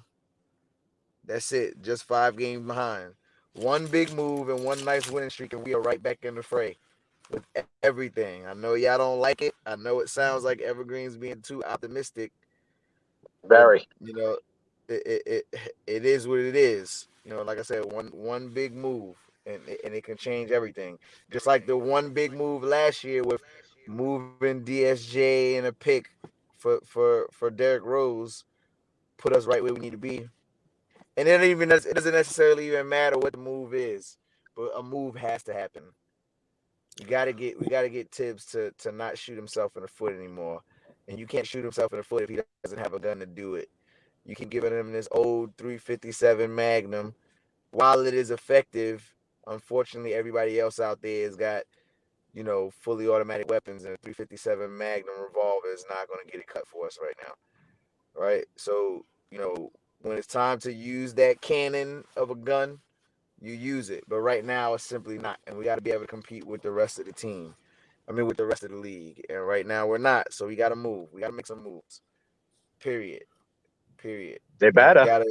Yep. They better. What moves are you thinking? What moves? All right. So the moves that I'm thinking is really, really just a matter of clearing out space for our young guys. I almost feel like there's been like this weird secret to, there's a secret plan to move the vets in the beginning anyway.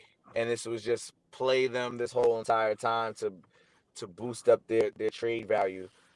I think they actually see a lot in Jericho Sims.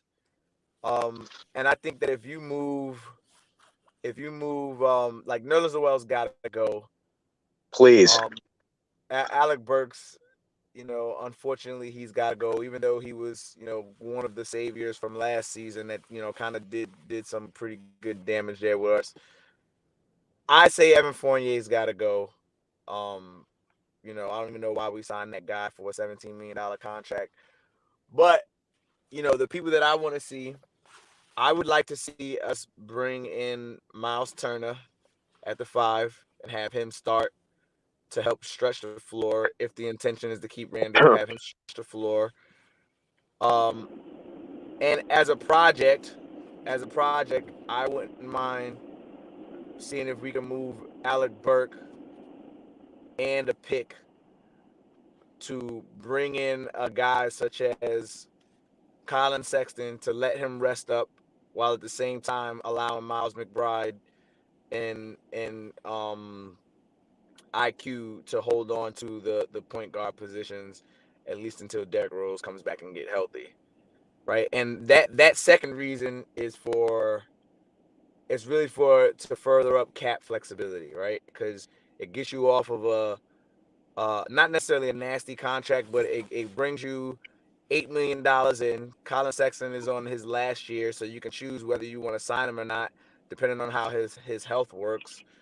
And you allow him to share said point guard position between, him and IQ, Derrick Rose. Kemba Walker's also got to go. I'm a Soundview boy, and I love him to death.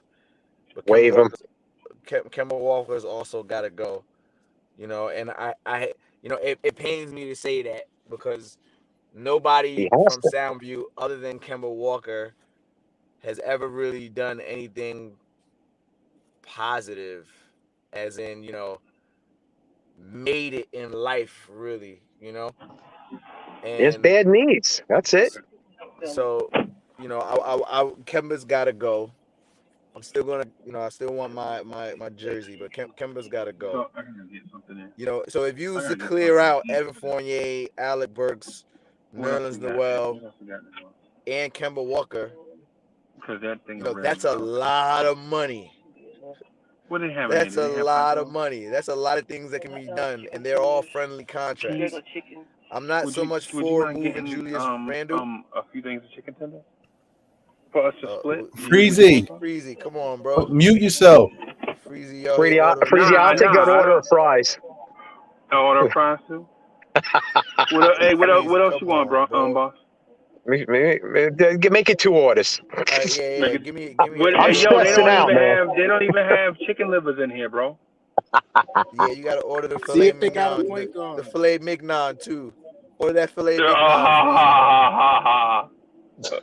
All right. Yo, you want? Evergreen, I'm gonna get a chicken tender. You want to split a chicken tender down the middle? Nah, man, I need the filet mignon, bro. You got it. I need the filet mignon. Okay, all right. You know what I mean? The filet mignon, and I need the sautéed shrimp with the Parmesan cheese on the top, with the grilled asparagus and the garlic mashed potatoes. Yo, chat, what y'all want, man? We ain't gonna do no hot dogs though. We ain't trying to do no mincemeat stuff. We trying to get some real. You know what I'm saying? Chat, what y'all want? Y'all want me to pick y'all up a ham sandwich out of here? Nah, no swine, man. We need some of that imitation crab meat. Yeah, man. But on the real though, I kind of feel what I kind of feel. Yo, what you say, Freezie? I kind of feel like I feel where everybody coming from. I think all of us really agree on everything. It's just we disagree about how we want to solve it. There's a lot there. There's a lot of frustration. That's, tired of losing, tired of the year by year, season by season, the same crap over and over. You get your hopes up, and then, we were shot out of a cannon at the beginning of this season. At least I was. Wait, we got some here. We got some. And then all of a sudden, now the trajectory is all the way going right back down now. And now we're all frustrated, and it's sickening. And I'm tired of it. And really, Randall, back on the Randall just doesn't look like a fit this team in New York City. It just never looks like it's going to get well. And the only way you get well is between his ears. And that's hard to change, that mindset that he has. He's got to understand he's in New York. We're very demanding of our players. If he wins, it's the greatest city ever. Freezie, I don't have to tell him. We all know it's the greatest city to win in. But if he can't say, hey, let me, put these boos behind just win, play the game, do whatever it takes, die for a ball, rebound, whatever it is. That's what's going to change our minds with Randall. But I don't know if he can do it. And there goes the what. I love it. There you go. That's beautiful. It's beautiful. So Yo, that's but yeah. I'm sorry, my bad, man. No, I'm done. Go ahead. No, I'm getting it. I'm good. Oh, I got a fake news too. Whenever you guys are ready. Go ahead then. You sure? I don't want to change your like what your thought process is. No, go ahead, bro. All right, so here's my fake news. According to a source, Sacramento is open to Obi, Fournier, Burks, and Noel for De'Aaron Fox and Bagley. Now, this is Can you say that again? I say this is fake news. Once again, that's open to Obi, Fournier, Burks, Noel for De'Aaron Fox and Bagley. By the way, even though this is fake news, I'll tell you, whenever they want to execute this trade, I'm doing it. But it's fake news. And this is according to Mr. Friday Night Knicks on MSG, Mr. Robert Randolph, who is kind of crazy in his takes, but I'm just throwing it out there. I'm all the way good on that trade. Wait, you wouldn't do that trade? I would do it want Bagley for Bagley and Fox. Yeah. I don't know, Evergreen. I would do that trade. You're gonna what you yeah. I don't. They're both on contract. I don't really right? want Fox. I don't really want Fox.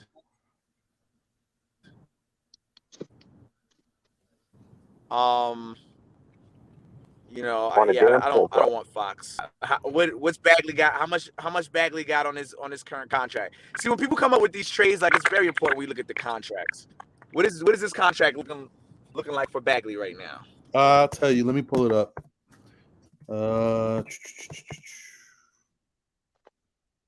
Marvin Bagley. Bagley's getting like 11 mil for there's 2 years left on his contract. After this season, I think he has an option. I mean, that here's the question. Would you rather would you rather pay somebody like Marvin Bagley who has potential to give you something, or would you rather keep paying Nerlens Noel? I'm getting Bagley. Yeah, Noel. That's a no-brainer. Yeah, no brainer with keeping Noel. Forget it. Every other day he's injured, so you can't have him, man. It's dead weight, man.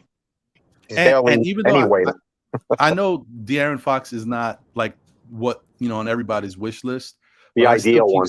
I feel like De'Aaron Fox is going to wind up being a Knick. I've been saying it for like a month now. I don't know why, but I feel like it. What'd you say? I take him. Definitely make that deal for Fox. I definitely would. What we got now? Well, who do we got at point? Okay. Enough said. I look at the thing as clear as the black and white. That's it. I mean, come on. It's to the point of let's listen.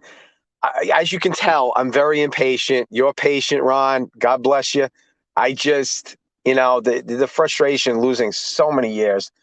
I mean, I'm been a fan since 1990 exactly. So, and it's just too frustrating. We got to do something. Noel's got to go. I mean, he really is just. There is no point to keep him here at all. He just barely plays, and I'll give Rose. I understand why you would still keep him.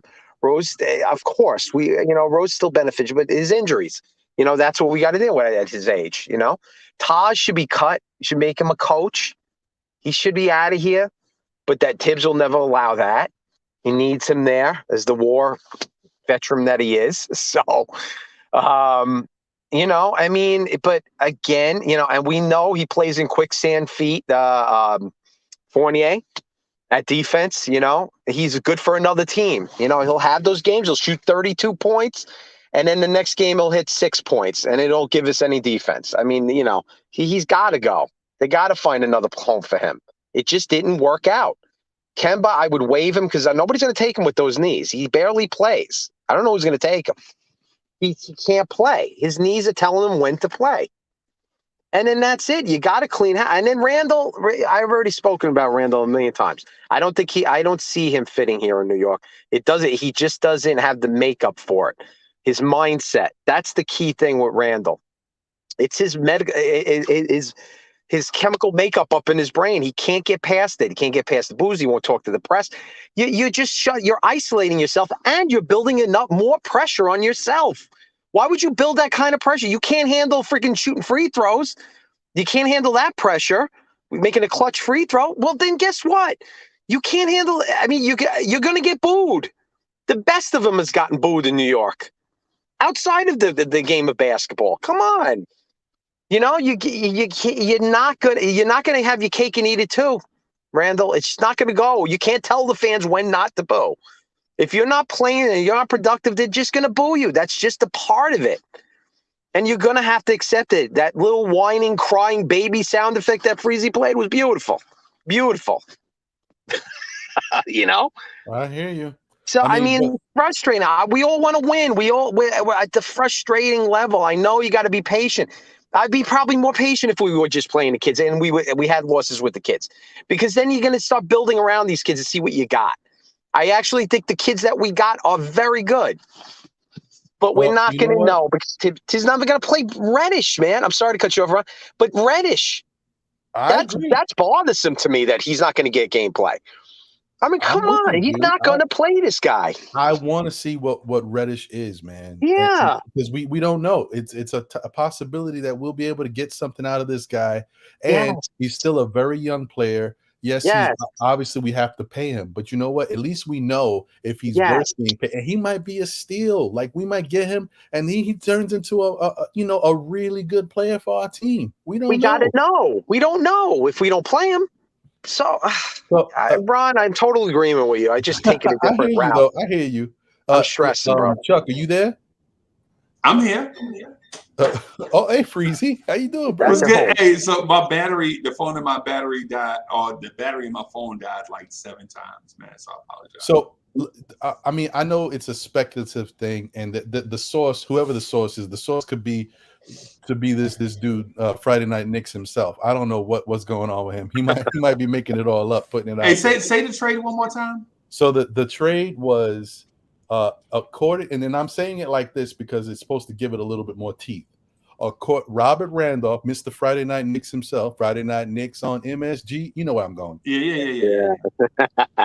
Apparently, according to a source, he said Sacramento is open to a trade of Obi, Fournier, Burks, and Noel for De'Aaron Fox and Marvin Bagley. Oh, do it. And the Knicks are not. I don't know. I don't know. I'm just That's saying. true. You do it. I do that trade. I know Fox is not sexy to a lot of people, but this is what I wanted to tell you guys about Fox. Keep in mind, Fox does not look like he's turned into a superstar, but I mean that's how people feel about him right now. But don't forget, Fox has been in the league for a little while, and Fox had some really nice seasons and some special times where Fox looked like he was the next coming. Now don't forget, Fox is there splitting the time and the offensive orchestration with Halliburton. Halliburton gets a lot of opportunity to orchestrate the offense, which takes the ball out of Fox's hands, and he doesn't get to orchestrate as much. So if you look at Fox's assist totals, he's around, I think he's averaging 5 point something, which is really good when you consider that Halliburton is averaging around 8 or 9. Yeah. So just think about the fact that if you get rid of a Halliburton to bring Fox to the Knicks and he's the main orchestrator, those assist totals can go up because he can get people the ball and he can break down the defense. I'm just saying he might be better than people are looking at him for what he is. We know he can't shoot that well, but he doesn't need to because he's got a mid-range game and he can get to the rim whenever he wants. And not only that, he has Emmanuel Quickly behind him and Quentin Grimes. If as long as they're still on the team when he's here, yep, I agree. So go ahead, please. I'm sorry, I didn't mean to cut you off. You didn't cut me off, bro. I was listening to the trade details. I got you. So so You said quickly, OB, Burks, and Noel? No quickly. Just Obi, Fournier, Burks, and Noel for Bagley and De'Aaron Fox. Oh, you gotta do that. You gotta do that. That's done. Yeah, but why you're gonna bring in Marvin Bagley, but you said Obi, Fournier, Burks, and Noel? Yep. Man, you know we gotta pay Bagley next season, right? No, you don't. What do you mean? No, you don't. His contract is up next season. You don't have to pay him. No, his contract is up right now. Well, you can let him $11 walk. million right now, so you got to pay him. Evergreen. If you don't believe in that kid, you can let him walk just like you let Frank Ntilikina walk. And think about this: if we have him, sorry, Freezie, if we have him and Mitch, and they both their contracts is up, you think Mitch gonna want to take the high price, or he's gonna want to lower his price a little more, knowing he has Bagley right there? I don't know, bro. What say you? Someone's got to stay. You gonna let them both walk? Somebody, yeah, you're right. Somebody's got to stay. My point exactly. Right. So you're gonna put Marvin Bagley there. You're gonna put Marvin Bagley to sit in Mitchell Robinson's spot, whether starting or coming off the bench. What happens if they both what happens if they both leave? If they both don't want to resign because they're both in a way. Now you're stuck with Jericho Sims and Taj Gibson. We can't be serious about that right now. We can't be serious that that's what we're gonna go. That's what we're gonna at least. You think both of them would turn down a contract with the Knicks? You said what? You think both of them would turn down a contract? If you bring in, thank you. If you bring in Marvin Bagley to legitimately take up Mitchell Robinson's minutes, because clearly who's better? Who's a better player, Marvin Bagley or Mitchell Robinson? Mitch. You think Mitchell Robinson's better than Marvin Bagley?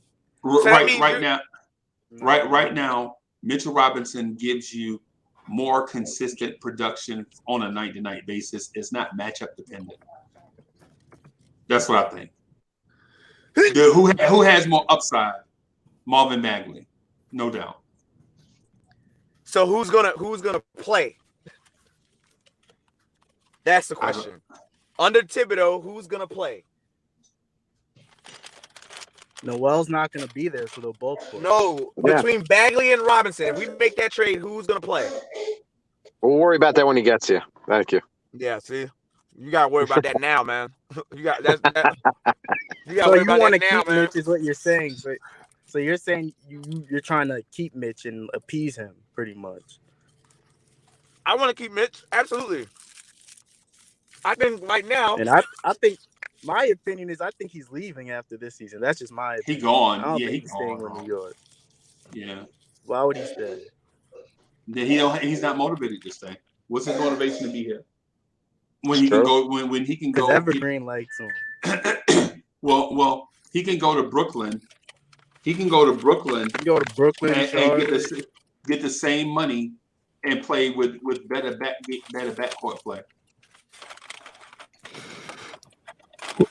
Oh, so you want him to follow in the footsteps of his DeAndre Jordan? I got a question though. Okay, what happens if we don't make the trade? We go through the season and Mitch wants to leave. Then what? We have no big. That's not the only option though. I'm not touching Sacramento because I'm still unsure about De'Aaron Fox, dude. Oh, come on. Okay. Dude, you're gonna have to give up something to get something now. You're gonna have to give up something to get something. I'm not saying that, but you got to understand this. De'Aaron Fox would be the focal point of this team, just on a financial level. He's making $30 million next year, $32 million the following year, $34 million the following year, $37 million the following year. So that means you guys trust in De'Aaron Fox being the guy, which means do we get ourselves a point guard? Do we get ourselves a point guard though? You do, but who's up to be re-signed next year? Who's I don't have all the facts in front of me. RJ Barrett. RJ Barrett's got to get re-signed.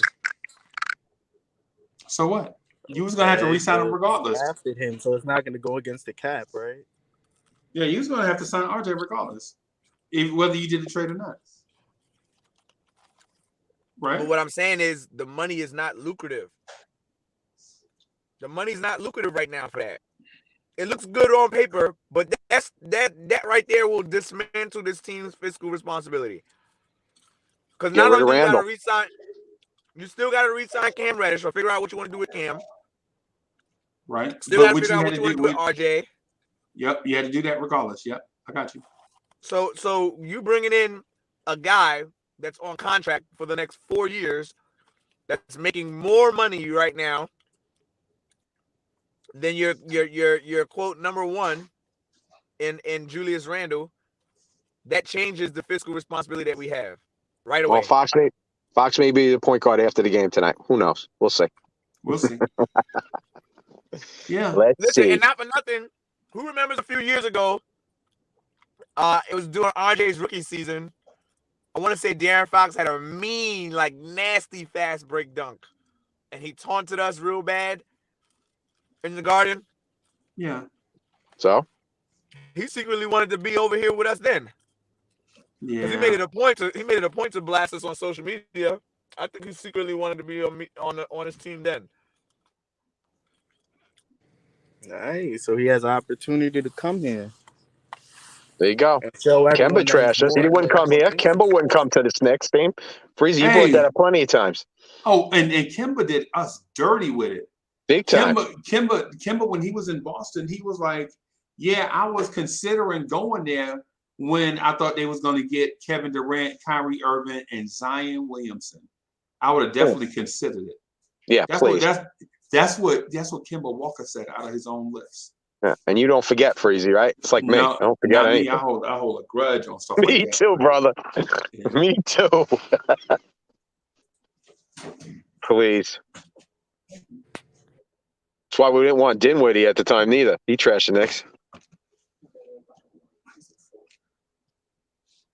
Yeah. Thank you. Dinwiddie and others. There's a big cast of characters. Oh yeah, the potpourri of them. That killed the Knicks, and now in their second life in the NBA, then they start to use the Knicks or consider coming to the Knicks. Yes. Yeah.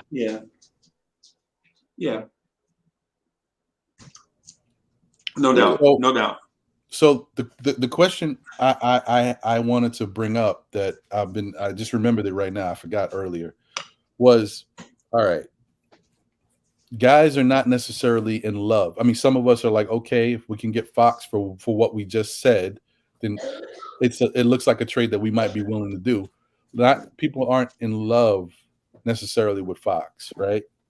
But if you're not in love with a guy like De'Aaron Fox and you want something better with a lot more promise, are you willing to give up your best young assets to do it and say, you know what, these assets got to go. I'm going to bring in this guy. Are you willing to do something? You're going to have to do something, though. Okay, but are you willing to give up?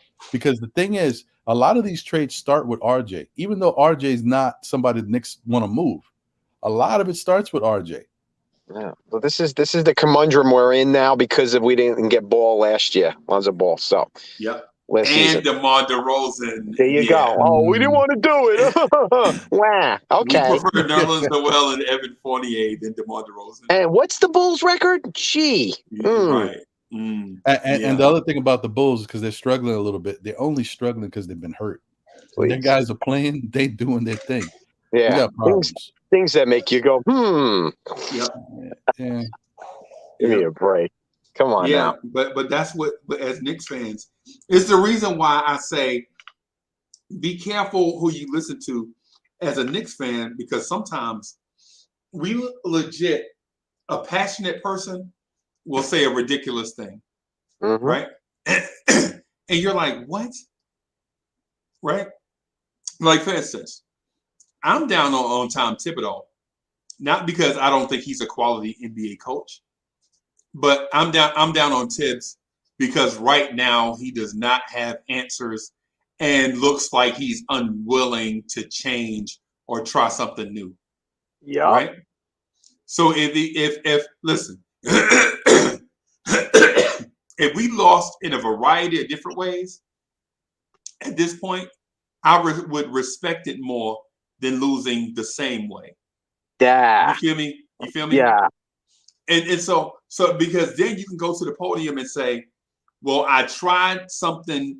I saw that this was not working. I tried such and such, and it still went wrong. That's it. I could respect that. Mm-hmm. Right.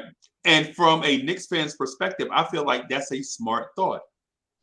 Right. But don't tell me fire Tibbs and go get Kenny Atkinson when Kenny Atkinson ain't never did nothing. Me, I never said that. I just said this guy, if you keep watching the same train wreck over and over and over again, and over and over and over, and then you're like, something different. Frustration. And that's what I'm saying, Freezie. That's why I get passionate about it. It's like, come on, how many times are we going to go over the same damn thing? You won't change a way to get maybe a win, or maybe the game's a little closer than 30 points compared to maybe 2 or whatever. Right. Or tell the fans, just be upfront. Be like, listen, I didn't change the personnel because in the locker room, I discussed with RJ in this situation, and instead of us going through Randall with the same personnel, we want to go through RJ with the same personnel and give it a shot. So then when I look at the rotations, I can say, oh, that's why he didn't change the rotations. Thank you. Be honest. Right? Yeah. Right. You know what I'm saying?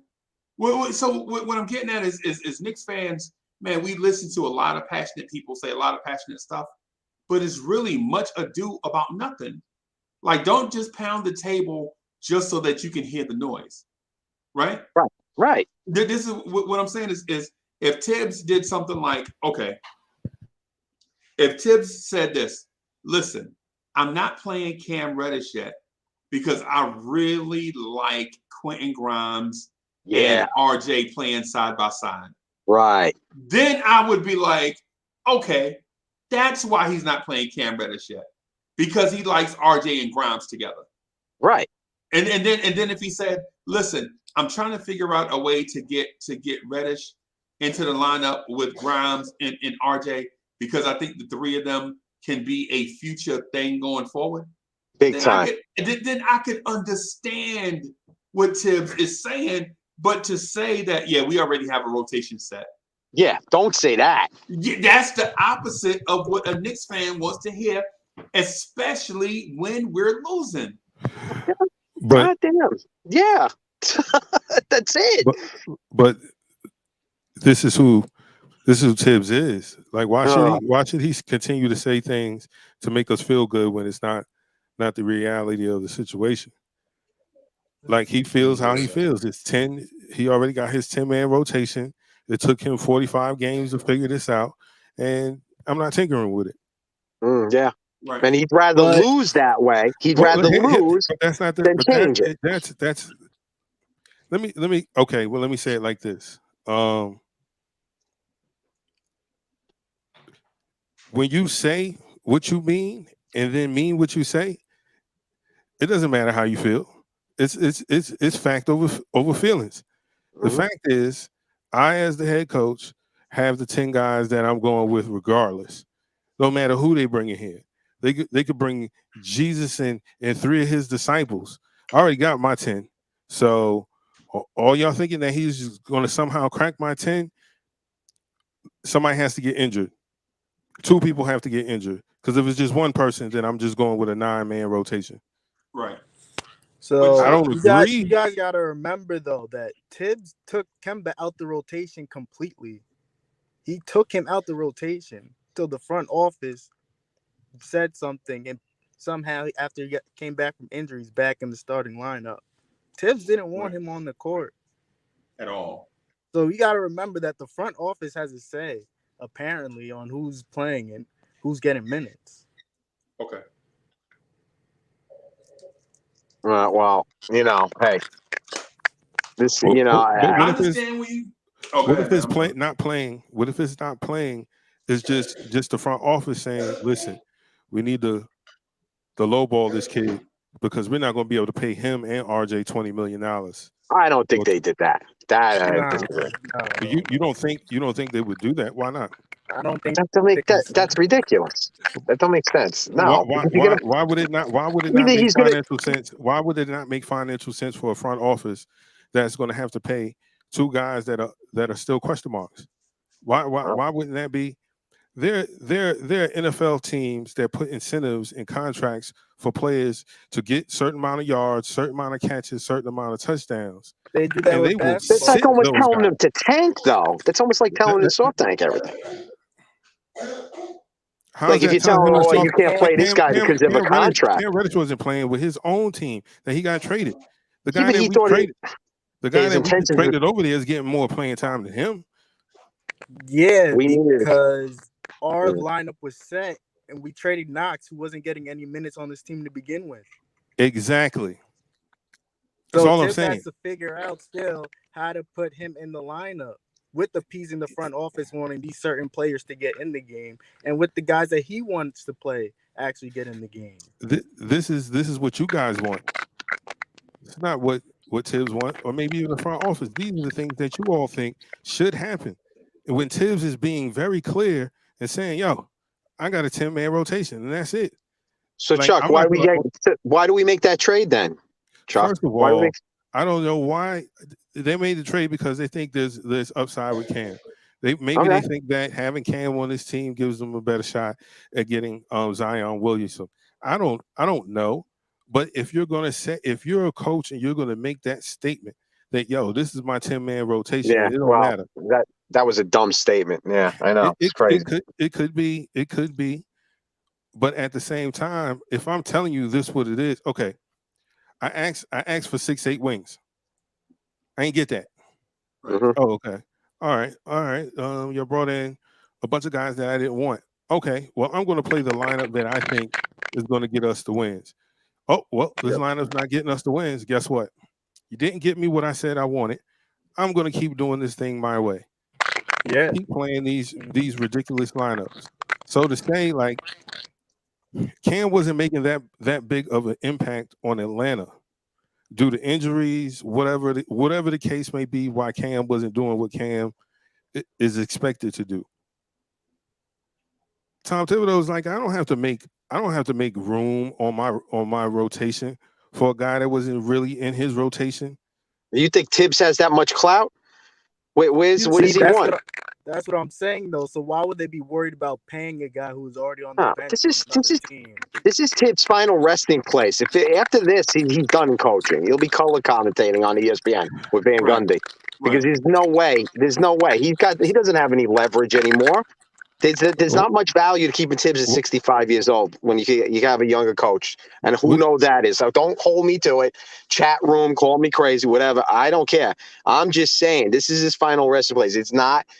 After this, I don't think he's going to be coaching anymore after the Knicks. Right. So I don't think he has that leverage to say, well, I'm not going to do this, and I'm going to play Taj until he falls down, and I'm going to play role. I'm going to feel comfortable with my guy. Oh, really? You're shooting yourself in your own damn foot, Tibbs. Right. I mean, what are you doing? Hey, so you know what? So D'Angelo, you know what?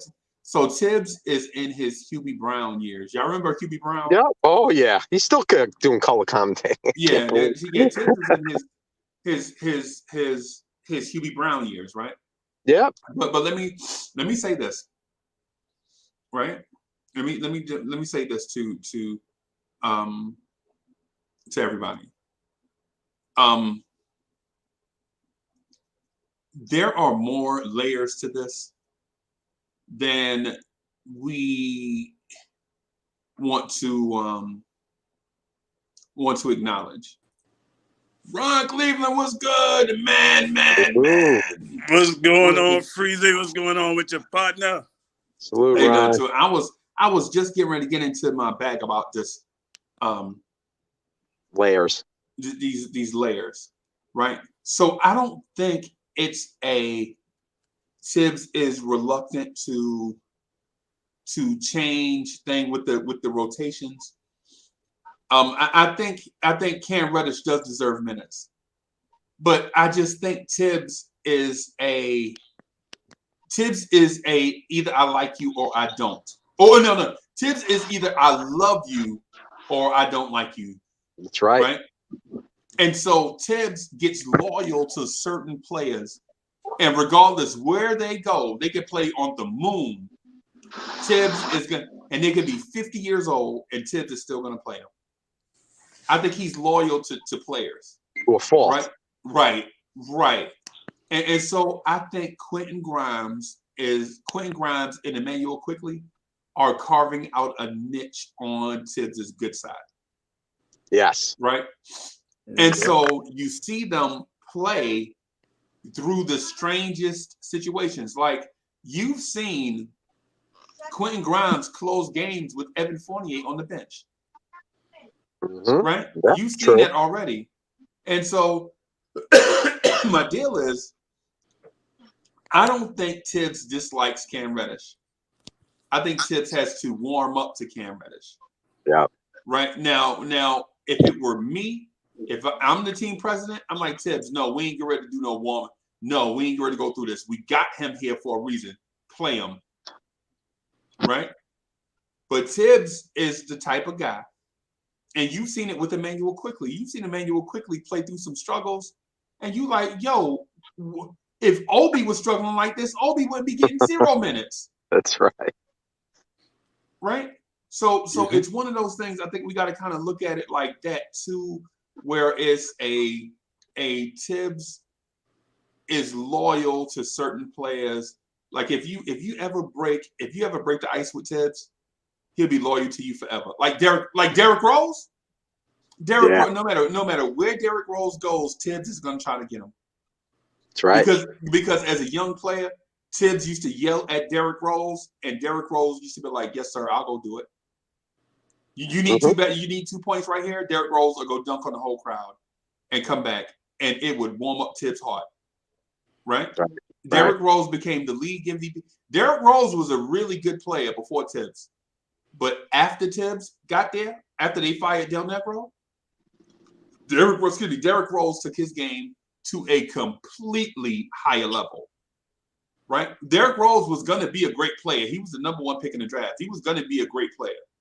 Right? But Tibbs took Derrick Rose to a place, and listen, and Derrick Rose took Tibbs to a place also. It's not like Tibbs, you know what I'm saying, was just, a prodigy, right? Derrick Rose took Tibbs to a place that he had never been before, and Tibbs is loyal to Derrick Rose to this day, right? To this day. You could see during games, Tibbs would be bringing somebody to sub for Rose, and Rose would just look like, no, I'm good. And he'll send the guy back to the bench. Yeah. Right? Or Derrick Rose will just walk off the floor, and Tibbs will leave his spot and go grab a guy and sub him in for Rose. Right? And so what I'm getting at is when you bring in a Cam Reddish in the middle of the season, and Tibbs already been in training camp with some guys, and they develop relationships with him, Tibbs is loyal to those guys, especially when he had a plan of development for Grimes. Right? Yeah, I think he's going to stick to that. Right? But the front office is going to have to say, listen, man, we bought this dude Cam Reddish in here for a reason. Play him. They're going to have to force him to play, just like they might eventually have to force Tibbs to play Jericho Sims. Anyway, I'm going to move out of the way and let y'all. Well, I tell you this, Freezie. Sometimes in business, the toughest decision that has to be made is the obvious one. And when you look at this situation with what we got going on, the Knicks, we're stuck in neutral. We're stuck in neutral. We don't have the horses to do what Tibbs trying to do. But on the other side of that coin, we got the young fellows that look like they're ready to come run through the door. And so when I say sometimes in business, the toughest decision that has to be made is the obvious ones, it's obvious the move the Knicks going to have to make, because they're going to have to save Tom Thibodeau from himself. They're going to have a meeting with him, because if not, his loyalty to these vets is going to get him up out of the door. He got a rotation. He's going to be in that rotation of coaches that have come and gone from New York Knicks. Might I say this again, man? The elephant in the room ain't nobody been talking about. James Dolan. Yeah, I was going to say that for a long time. And what the product that we got on the floor right now, it don't look good right. at all. You know what I mean? So when you look at what's going on, it is obvious in the move to get Cam Reddish. If Tom Thibodeau don't play Cam Reddish, he will be fired. Because to your point, Freezie, they brought that guy in here for a reason. That guy contract runs out the same time RJ contract runs out. Ain't no way you giving up a first round pick in Kevin Knox, who we all know. Yeah, he's a project, but he was a first round pick, and you gave up a first round pick. And Cam Reddish is just gonna stay on the bench. Ain't no way that's happening. And if anybody think Thibodeau got that much power over the front office that's hired him, they're delusional. That guy is gonna be up out of here. And might I add, the only team that was knocking on his door to come coach was the New York Knicks. Because everybody was saying he was pretty much finished. If it wasn't for Leon Rose, Tom Thibodeau would not be coaching in the NBA right now. Because the book was already written on him. He can't relate with young players. And he better be very careful. Ain't no excuse to play Taj the type of minutes he's playing him and not playing Jericho Sims as Mitchell Robinson backup. You can't justify that. Fact. So it is what it is, man. I can go on for days. I got a lot of layers to Tom Thibodeau that'll make your head spin. But hey, I'm gonna let somebody else eat. That's it. It's gonna end all these losses and everything. I'm telling you, it's gonna skip over. It's gonna go. It's gonna be pushing Dolan's hand to make a move because he's just gonna get involved, and you know how that could go with Dolan getting involved with everything. They'll blow up the whole damn thing. So what's good, guys? Salute to everybody. Salute to you, Uncle Freezie, John, everybody on the panel, man. How you doing, bro? Shout out to your boy. What's going on? Basketball zombie. chilling in sunny Costa Rica, baby. Living the life, man. This dude be rubbing it in all the time, Costa Rica. What my piece is this though. I actually think that the especially like the cam talk is a little bit premature because we really have until after the trade deadline to really see. Like if after the trade deadline, Cam Reddish isn't getting any burn, then that's a problem. Yes. You know what I'm saying? Then that's a problem. But until then, I think that we have to hold reserve a little bit some of the slack that we giving to Tom Thibodeau for not playing the guy, because we all say that Freezie, I think, we just finished talking about Tom Thibodeau's loyalty.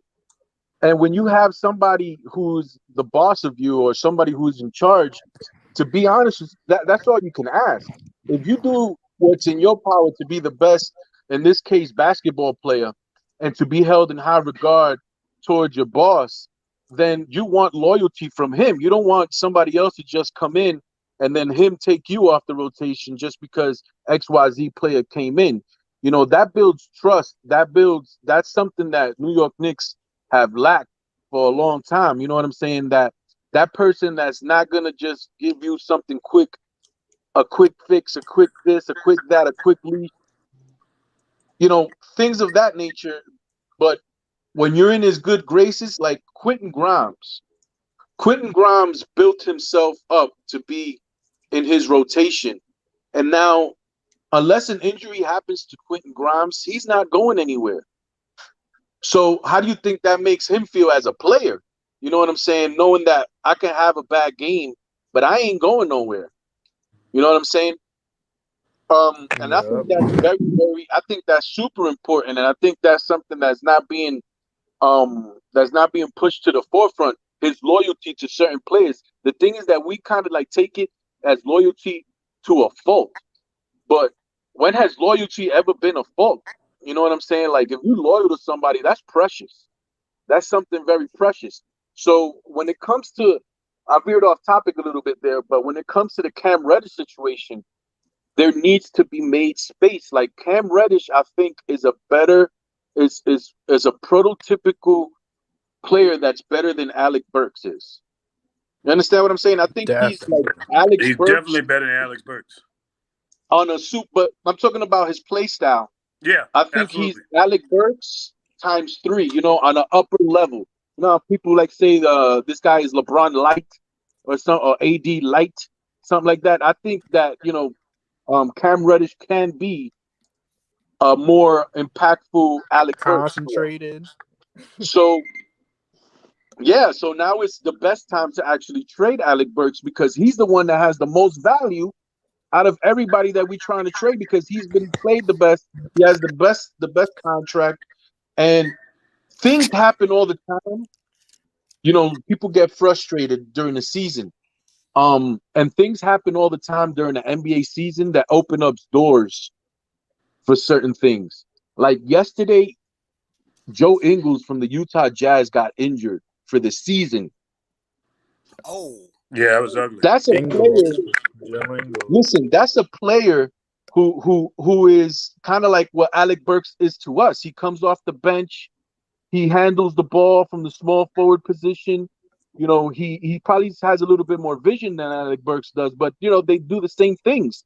So now look at this. Something that was unexpected, a door opens, and now maybe you have dialogue with the Utah Jazz to pawn off Alec Burks for a piece, for some picks, and then that opens the door for Cam Reddish. That wasn't the case yesterday even.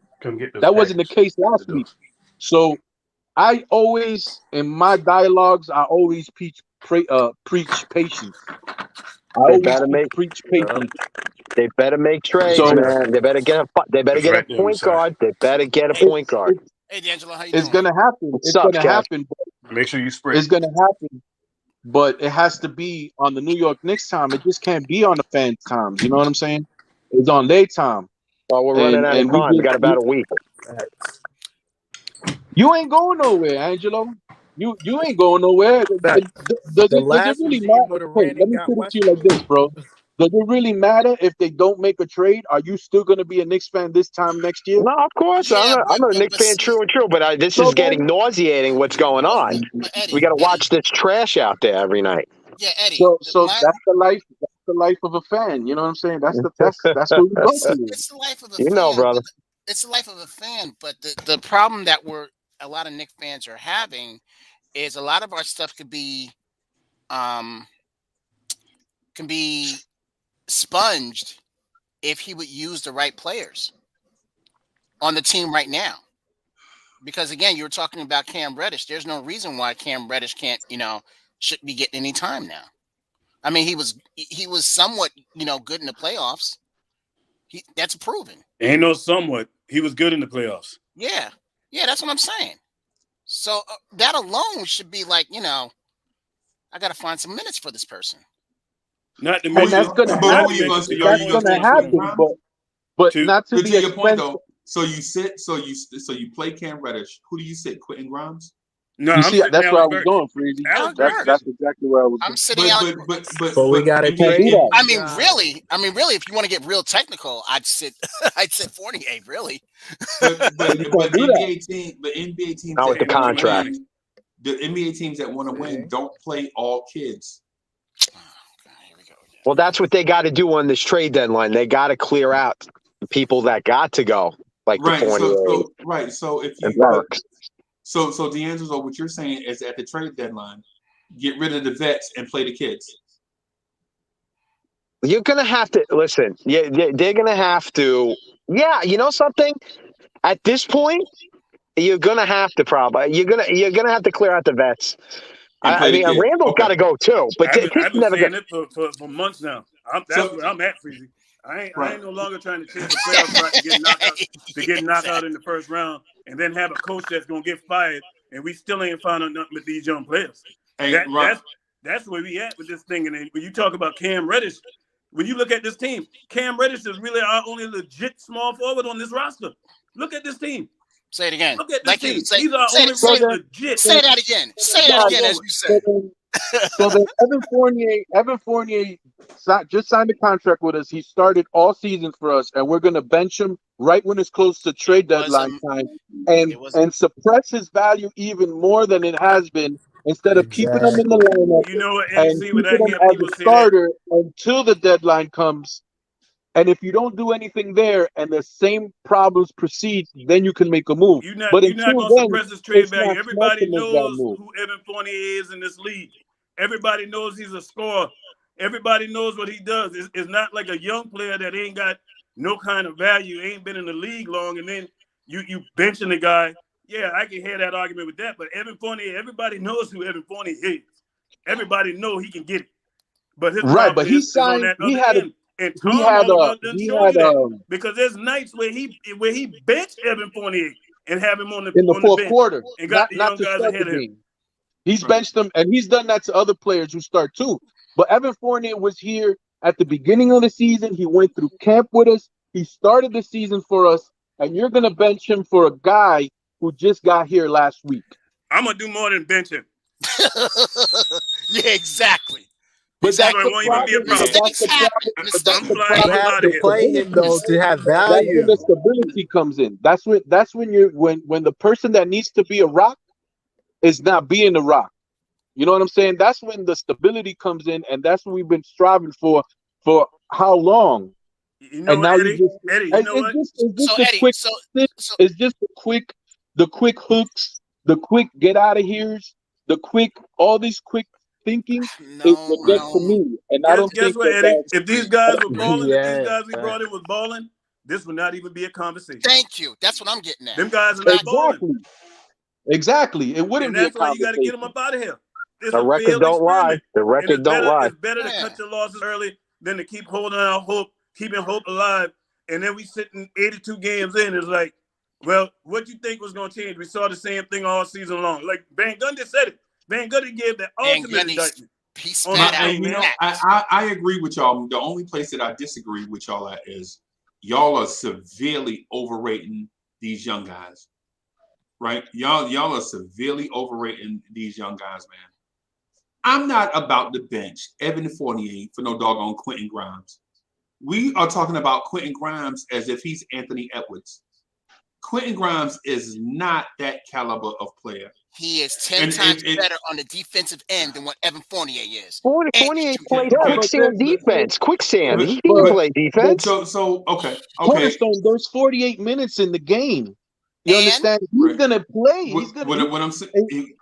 What I'm saying is I'm not tinkering with Quentin Grimes' minutes. I think the amount of minutes he get right now, about 12 minutes a game, I think that's good, right? But if you start saying that he needs more minutes, you have to consider that he'll be taking those minutes away from Cam Reddish, right? So if you can't just say on one hand bench a guy in Evan Fournier, you know what I'm saying, who's a quality NBA player, for a guy that you think in 3 years might be a quality player. Well, we've already seen the proof in that. But it ain't so much Evan Fournier or Freezie. It's Alex Burks who has to come out of that lineup.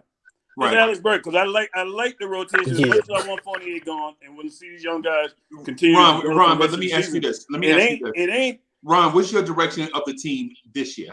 My direction of the team right now, right, is exactly. I'm on point with the front office where they're trying to move these vets, because we had a point where we're not going to the playoffs. If we're not going to the playoffs and making a run, what's the sense of keeping this thing together? You got Kimber that you know you failed on with that situation. Evan Fournier that you know you failed on when you got him too. So if you already coming out in the public and saying we moving from these guys and we've seen enough evidence, then at some point you have to play these young guys so we can see what we got in the future. All right, let me ask you a follow-up question. Let me ask you a follow-up question right here. All right, so if you agree with the direction of the front office saying, hey guys, let's get rid of these vets, right? Because our roster is flawed. We're not good enough to make a deep run, right? Where do you see the significant flaws in the roster, the starters on the bench? Okay, my significant flaws, i.e. number one, I talk about the results of what we've seen. And Freezie, you know you've been watching basketball a long time, just like me and all of us on this panel. And a lot of us in that chat. Have you ever seen where your starting lineup don't play as good as your second lineup? Right.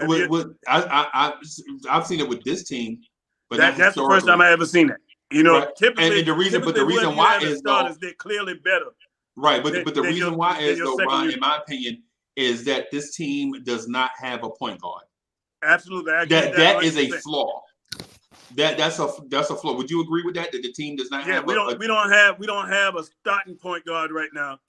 We got a guy who could be a point guard, but then again, it comes to patience where we allow a guy like Deuce McBride to develop. But the thing is, the guy will he be the point guard this year? Sitting behind to develop Freezie, who we brought here, his availability is no availability in Kemba Walker. Because in a perfect world, I would love for Deuce McBride to sit behind Kemba Walker if Kemba Walker needs would cooperate. But them needs ain't cooperating. Right. So that's the major problem. Kemba Walker's backup is point guard position is that's the major super problem. important. That right there that you just said, Freezie, is super important because once he comes back, it would be like the Knicks made another trade. Right. It would have been like if the Knicks just added on to what because he played probably like 15 games this season. And when he comes back after the trade deadline, we're going to have the point guard that made us play well last year. We didn't play well last year until we got Derrick Rose around this same time last year. Right. So you might have to put Derrick Rose in the starting lineup and let Quickly or McBride back him up. That's what I would like to see. Like to see McBride really, because I'm tired of Quickly being used as a point guard too. Quickly best value to us is off ball because you asking Quickly dribbles the ball too much, man. I love the kid with no court vision. Yeah, he dribbles too much. He'll have flashes, but he make good passes and stuff, and people get enamored with that. And say, "Oh, he's a point guard." But that's the basic play. But it's not, and it's not the consistent. He's not consistent. And it's always Obi that's getting it, and it's always Obi that's getting that's benefiting from his pass. Yeah, but Freezie, to your point, man, we need a point guard, and it'll solve a lot of your problems, and not just any point guard. We need a two-way point guard. I don't want no point guard that just can score, or a point guard that just can play defense. We need a multifaceted point guard. All right, so Ron, what I want to do is establish a pecking order on how we're viewing this thing, because a few minutes ago we were talking about Quentin Grimes and Cam Reddish needing playing time, right? And where they'll get those minutes from, right? And so right now we say the immediate flaw in the starting lineup and on the team in general is a two-way point guard, right? Yeah. I agree with you. But a lot of times when we have these discussions, we know what the immediate problem is, but our dialogue points to something different. It's like what G-Man for Life said, we let the tail wag the dog, right? So we know we need a point guard. So why are our conversations always focused on our positions of strength? Like at the two, you got Fournier, Burks, RJ, Quickly, Grimes, right? And so we argue about that position, which is a position of strength, but we don't talk about what we just said, the fact that we need a two-way point guard, right? Would you package some of those guys and go get you a two-way point guard right now? Absolutely. I'm calling Indiana first. Please give me Malcolm Brogdon. Please get me Malcolm Brogdon in here. All right. Well, what are you willing to give up for Brogdon? Are you willing to give up Quickly for Brogdon? Quickly for Brogdon. I would make it. It would be tough. But then again, when I think about it, at a position that we've struggled at for the last 20 plus years to really identify, I'm going to get Brogdon. Yeah, I'm going to get him. And let Deuce be your backup.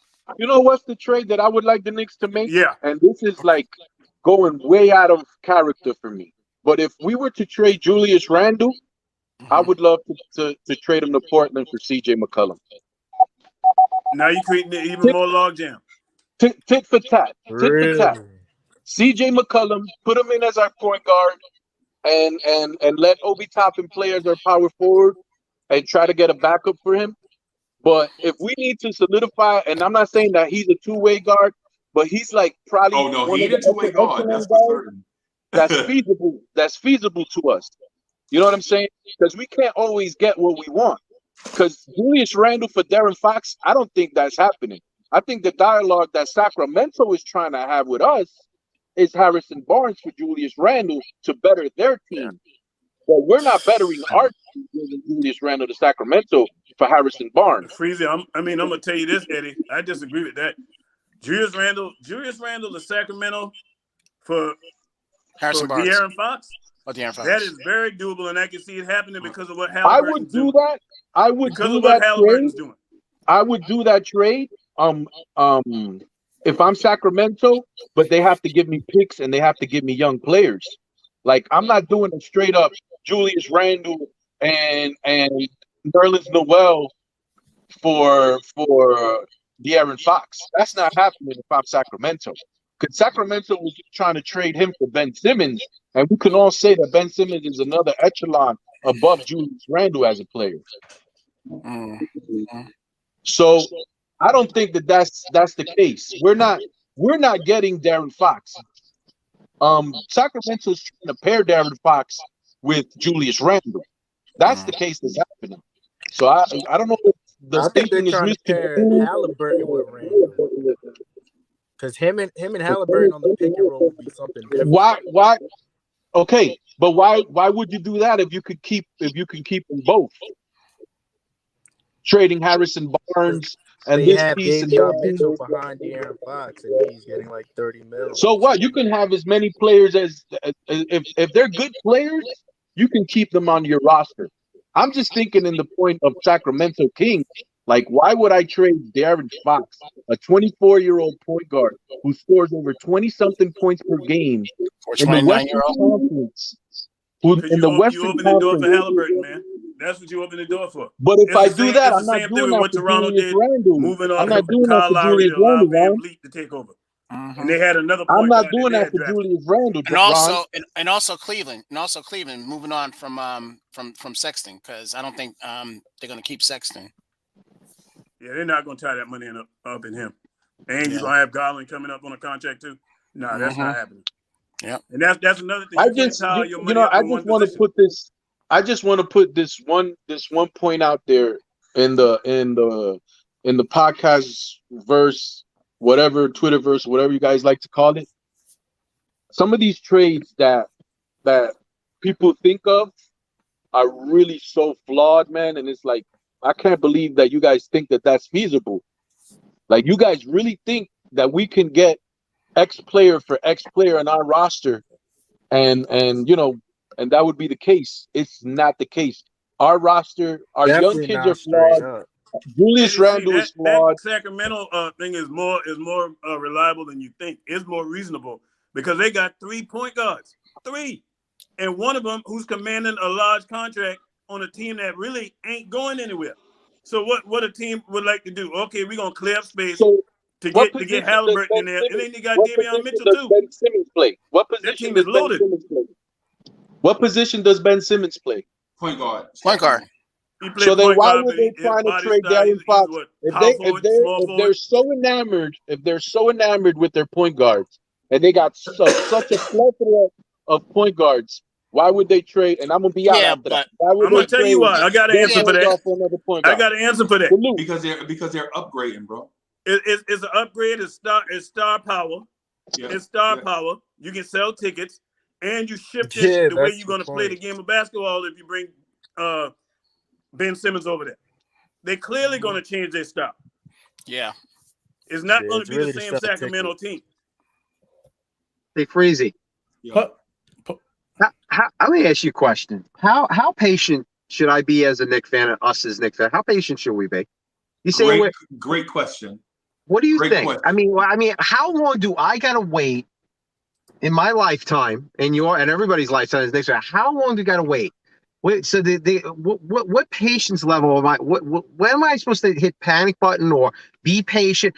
I love some Knicks fans as they go and they say, "Oh, you're looking too negative. I'm being this. I'm being that." No, exactly. I'm being real here. Exactly. How long do I gotta wait for year in and year out? We go through the embarrassment by the press or whatever it is. The beat report, just looking like a Knicks fan. Oh, your Knicks suck. I got to hear that. Right. So I don't want to hear that. Let me tell you this. I'll tell you this. And this is my honest belief. As a Knicks fan, you should be optimistic going forward, not just because of the wins and losses, right? Because this team, right, this team going forward is not going to be the Golden State Warriors, right? They're not going to be the San Antonio Spurs, obvious, right? They're not going to be the Lakers or the Celtics of the 80s, right? But where you should be optimistic is this: at least now, as a franchise, we understand our shortcomings, and we're trying to address them. Where in years past, when we looked in the mirror, well, mirror, mirror on the wall, tell me I'm the most beautiful thing in the room. That's what we were doing in years past. Now our mirror is crystal clear. We understand who we are as a franchise, and is working to correcting our flaws, right? And so I bring up all these flaws from the past every stream to remind people who we were, not because I want to dig up all bones, right? But because I want to make sure Knicks fans and D'Angelo, and listen, part of this patience is due to me listening to people like you every day, and your opinion and your perspectives and where you come from, right? It helps me as a Knicks fan be a better fan, right? Because when I walk around my house, all I think about is things from my perspective. But then in the mornings, when all of us come on here together and listen to each other, listen to other people's perspectives, we can at least understand where we are as a Knicks fan. See, now we're a collective, right? Now instead of us thinking that we are just as good as the Milwaukee Bucks, we're as good as the Milwaukee Bucks, except we're one player away. That has always been our mindset. We're one trade away from being just as good as the NBA champs. We've been thinking like that for 35, 40 years. Can I ask you something? What's that? Do you feel, I'm asking you, Freezie, alone, you feel that this is the front office to take us to that promised land, and that's a good question. Right, and so in your bones. Right. So here's the thing. I think this front office is smart. I don't think they're the one that's going to get us to the Larry O'Brien Trophy. I think this front office. This is why you get where I'm coming from. Yeah, I do. But what I would say to you, D'Angelo, is this, and to other Knicks fans, that because me and D'Angelo think the same way. I feel like I'm conflicted, right? As a fan, I feel like I'm double parked, and the Knicks owe me a championship within the next year or two. Right? At the same time, I do understand that championships are not built overnight. So I'm telling the front office, pick a direction and ease on down that road, right? You pick a direction and go, right? But that's the biggest problem right there, Freezie. What you just said speak volumes. That point you just said, say that again, so everybody can hear what you just said, because that was key. Right, and that's all of us, Ron. And so here's the thing. Here's the thing with that. Even though we're double parked and we feel like the front office needs to pick a direction and go, we still have to understand that every move that's made is not going to be a great move. Sometimes we make a move, we think it's going to be great and it's going to backfire. But what we should do is an organization, when we make a bad move, don't compound the bad move, right? Like here's the thing. Julius Randle is struggling. Don't give Julius Randle more minutes and tell him to take more shots. He's struggling. Right. Ease him back. Ease him back and let him get out of his own way. And if it calls for it, trade him, right? So what I'm saying is at least this organization right now understands that we are not Cinderella. We're just a regular franchise trying to correct some things that we did in the past. And we know going forward that we have to do things the right way and be patient.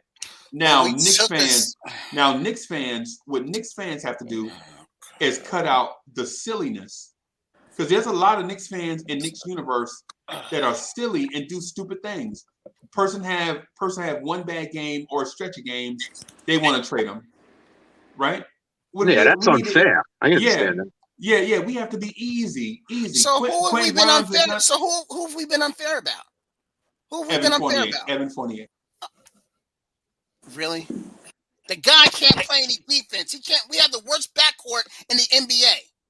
We have the slowest backcourt in the NBA. And we should be mad about those two? I think the only way you see his full value is if you got a dog point guard that can cover up his mistakes at that perimeter. That's what you need. Because really, his skill set is an awesome one. His shot making ability, he can do that. Right. But you can't have him on the floor and have a Kemba Walker on the floor together. At the same Tom, time, you're a defensive guy. You should know better than that. Right. And Ryan, and you know what else? How are you going to snatch Evan Fournier off the floor when you get zero offense from your center position? That's another problem. Right. So it's like, well, as Knicks fans, we don't think past our nose with stuff. You can't take offense on the floor when you know there is no other offense on the floor that's consistent. Right? You're gonna take Fournier off the floor and put in Grimes, and now you have a lineup of Quickly, Grimes, RJ, Randall, and Mitch. Where's your offense gonna come from? And then when they double team Randall, you talking about giving the ball to Mitchell Robinson? Who Bam didn't even guard the other night because he knew they weren't gonna pass the ball to him. Right. He's not a threat to shoot. Yeah, we gotta consider, and I'm not saying that Evan Fournier is the answer. That's not what I'm saying. What I am saying is this: we have to be patient with process. I understand that as Knicks fans, we have never been through a real rebuild. I understand that. We have never been through a 3 or 4 year rebuild. So when we get say a year into it, we get impatient. Right? Yeah, that but happens. what we have to do and not Knicks fans, Freezie, you can address that the proper way. It's the front office getting patient. Right. They're the ones. Right. Right. So like what you said about Miles McBride, I think Miles McBride is going to be a quality player, right? But I think Miles McBride is 2 or 3 years away from being there.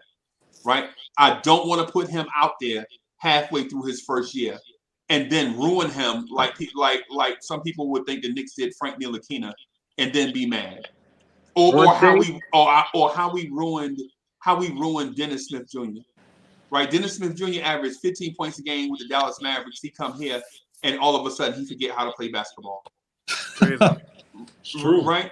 It's all about situations, man, and every situation ain't created equal, and every coach show ain't created equal. Right. You know, and the thing is, my biggest problem with Tibbs that I've come to realize about him, you know, it's so much stuff we could talk about with Tibbs, man. But the biggest thing that I have a problem with, and Freezie, you know this, when something ain't working, you don't keep doing it, man.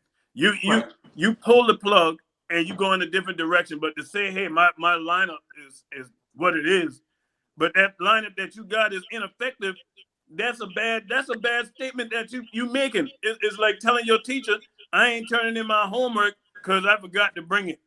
Right. Hey, Hushu, thank you for the super chat. Hushu says, AB for Ingles and second round picks. They get Ingles replacement. We get expiring contract, and Cam can get minutes. What's y'all thoughts on that? I'm with that. I don't know. Freezie, I was reading something this morning, Freezie, that they say multiple execs are saying that the Knicks could make a move for Fournier, Walker, and Burks for Westbrook. What do you think of that? Oh no! I don't want no part of that. I don't want any. Good afternoon, ladies and gentlemen. Welcome to the Mile High Chuck Club. called that. If that's 7 years ago, Chuck 5 years ago, maybe. Chuck, you're behind this. I'm gonna tell y'all this right now. I'm gonna say it here first. If the New York Knicks give Russell Westbrook, I ain't watching no more basketball till he's done. Not this year. I'm not watching this for the rest of the season. And no disrespect to Russell Westbrook, but no, man. No. I agree, Ron. You trying to get them young guys to develop, and you gonna bring him here? So this is my stance on that, right? I think the move is brilliant in a financial sense. Like right? Chuck said. in a financial, as far as on the court play sense, it's an absolute grease fire. Right? But what you do though is you get rid of Fournier and everybody's contracts sooner because Westbrook in theory has a year and a half left, right? So you have this year right here, which you just have to take it on the chin, bro. You just gotta rock with. But next year, he'll be an expiring contract, right? And so all the money from all those contracts, you can undo what Leon Rose and them did this past summer just by swallowing this pill for Westbrook for half a year. And then next year, Westbrook is an attractive contract. You could probably trade Westbrook next year for first-round picks because he'll be $38 million coming off somebody's books. And now you attracted to who? Danny, where'd you hear this? To a team that wants to be a free agent player in the summer of 2023. Man, so say if D'Angelo, it's on New York Knicks Sports Writer. Google that. It's going to come up on there. Okay. All right. Sorry. So don't believe everything you read. Yeah, and so while I would not while I wouldn't call the Lakers to do that deal, if the Lakers offered that, I would struck. And here's the thing. How as Knicks fans are we gonna complain about Fournier legit 40 minutes ago?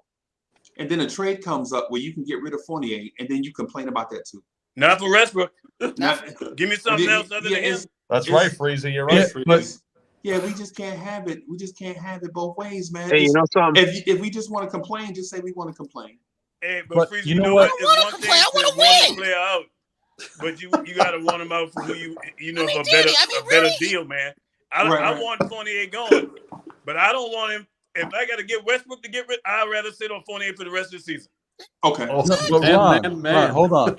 Wait a minute. But I know what you guys feel. I don't like Westbrook at all. He's horrible to me. And I know that he still probably has some talent, but the more and more I watch him, I don't see it. Okay, whatever. I would be, because I'm about the youth movement. I'm about playing our players, playing these kids. Yes. I would make the trade, and you know what? I don't feel we're going anywhere. I don't feel that it's if I'm not mistaken, Westbrook is a free agent next year. Right. He's got to play option this summer, and then after that, Freezie, I know what you're doing, Freezie. I know what you're doing. You know this all the time, Ron. He does this all the time. Freezie thinking about addition by subtraction.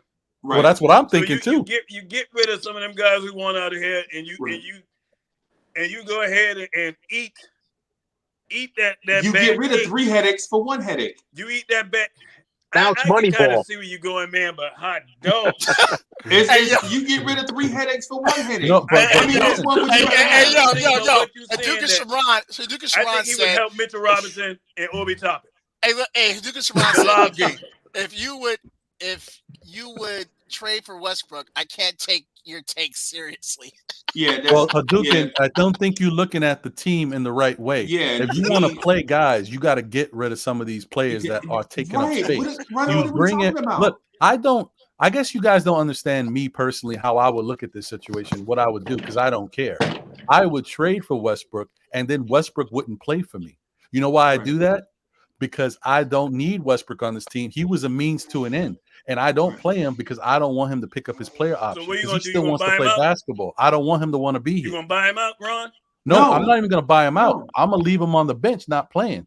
Right. And let him feel like I don't want to be here, so he don't pick up the player option to stay with the Knicks. That's what I would see Westbrook cussing out Tom Thibodeau right now. He'd be tripping players on the court. But so what though, Ron? He could do whatever he want to do, but he won't be taking minutes from Miles McBride. Facts. Now see, when you dress it up like that, if he ain't getting on the floor now, hey, sign me up. That's what I would do. That's how he ain't getting on the floor. Because I don't want them boys picking up some of his bad habits too, because he got some too. Right. Don't let them triple doubles fool you. He got some bad habits on the court. Right, and Ron. So what we're saying is what we're asking Knicks fans to do is think ahead. Stop being in the moment. Think ahead. If you complained about you complained about Burks, you complained about Fournier, you complained about Noel, you can get rid of all 3 of them dudes for a player that won't play, and now you can play your kids. And the Lakers wouldn't be crazy enough to make that trade because they are in trouble. Right, they kind of they're handcuffed with their movements that they can do. But what Knicks fans are gonna do is they're gonna pound the drum so loud that they hate Westbrook. Before my man even get here, they hate Westbrook. Before he even get here, they're gonna say they hate Westbrook. But what they don't realize is You alleviated the logjam. Now you can play Grimes more minutes, play Cam Reddish. You can give Miles McBride more minutes, get in rotation, right? So basically, what you're gonna do to Westbrook is what they try to do to CP3, and then they figured out. No. What Houston did to John Wall is the example. Correct. John Wall played. Okay, John Wall is on the Rockets. He's getting 0 minutes, and his contract is huge, and he's getting 0 minutes, and them young kids is going out there playing. Right. So what I'm saying is as a Knicks fan, don't let your frustration bubble over to the fact that every time you hear something, you get even more frustrated. Just think ahead. Open up your mind to the possibilities of maybe something good might happen. You know, so as Knicks fans, we always think doom and gloom. We always think negative. Like whatever the most negative outcome is, we accept that before we even see it play out. Right? You make a trade for Westbrook. You don't play him. Now Cam Reddish is playing. Now, when you put it like that, Freezie, it makes sense. But when you say we trade for Westbrook, you got me under the impression he's gonna be on that court. And I would not want. I'm telling you right now, if they trade for that guy and he's playing, I'm not watching another Knicks game this year, man. Right. Well, how do you feel? Oh, he's gonna play. No, I was I'll just gonna be say. a fan from afar.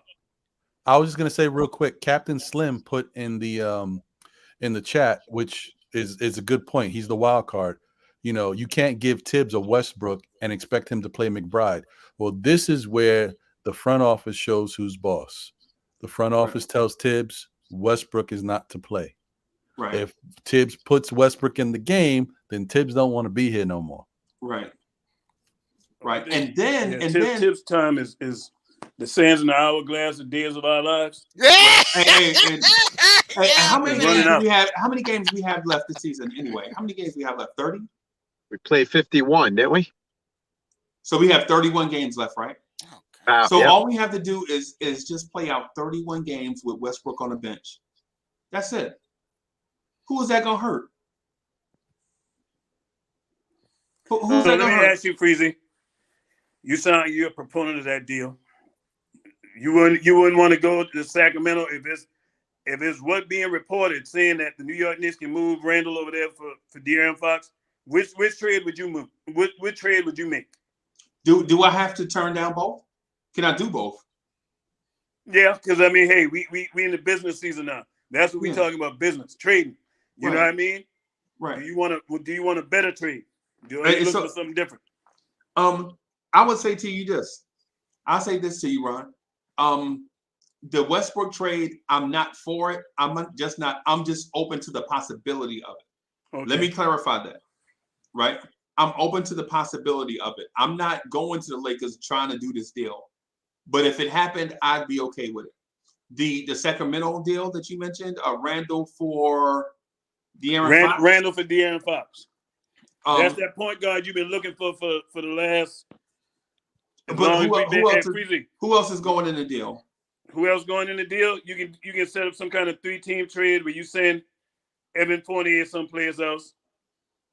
Now you open up the floor for Grimes to play even more and Cam to get on the floor. Okay. And I'm kind of, as much as Alex Burks been getting on my nerves, I wouldn't be mad with keeping Alex Burks. If I'm gonna move any of them, I'm moving Fournier before I move Burks. At least Burks try harder on defense than Fournier. Fournier lateral movement is terrible. Yeah, I would say in my opinion, and constantly going under the screen. Yep. Yeah. I would say this. In any deal, I think Kemba and Burks have to be the first ones to go. Kemba and Burks? Yeah, in any deal. And the reason why I feel like Kemba's got to go is because I feel like our young backcourt needs more minutes. I don't want to. I definitely agree with you on that. Yeah, I don't definitely agree with you on that. I don't want to do this weird back and forth dance of, well, you'll play if Kemba knees is up to, if not up to it today. I don't want to do no weird dance like that. Yeah, continuity in sports is everything, man. If you can't stay in the lineup, how in the world are you gonna have any kind of consistent winning when you got a guy in and out the lineup? Right. So,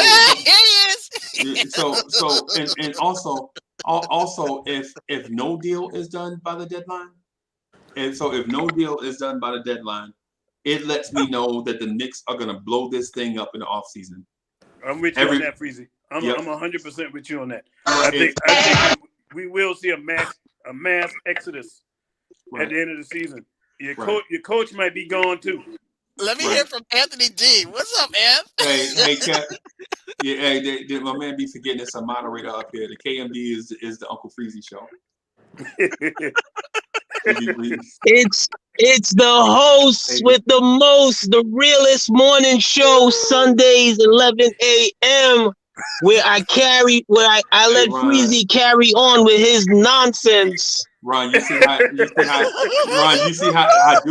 have their own show on the channel, right? Dudes legit have their own show, and then they come on the KMD and think they can just take over this one too. Nah, we ain't having that. Well, I'm just flashing in because I saw my two dudes was in the channel, and everybody yells, Ron, we miss you out here, Ron. Kev was good. What's going on, everybody.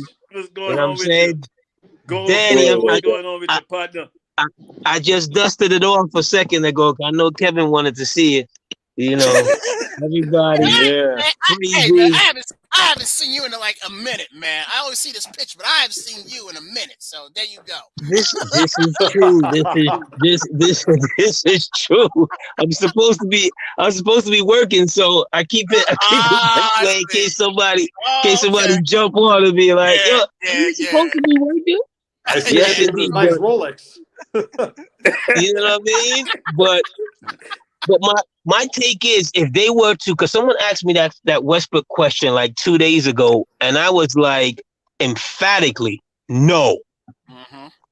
You would look extremely confused and bewildered, and every other synonym that goes along with that. If you were to make that trade, or even if you're gonna go to LA.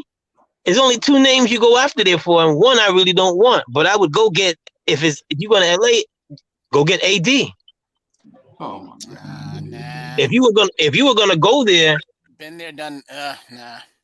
I wouldn't go there. Kevin's like, I wouldn't go there for anything else. Man, so you don't have the pieces to get an Anthony Davis. No, I said if you were gonna go there, and they were, if they're looking to retool.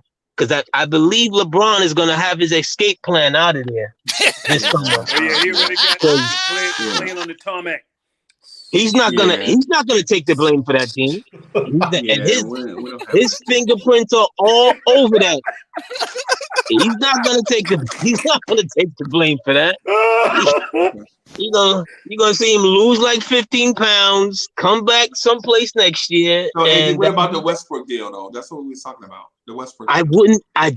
I wouldn't touch him. I wouldn't touch him with a 10-foot pole.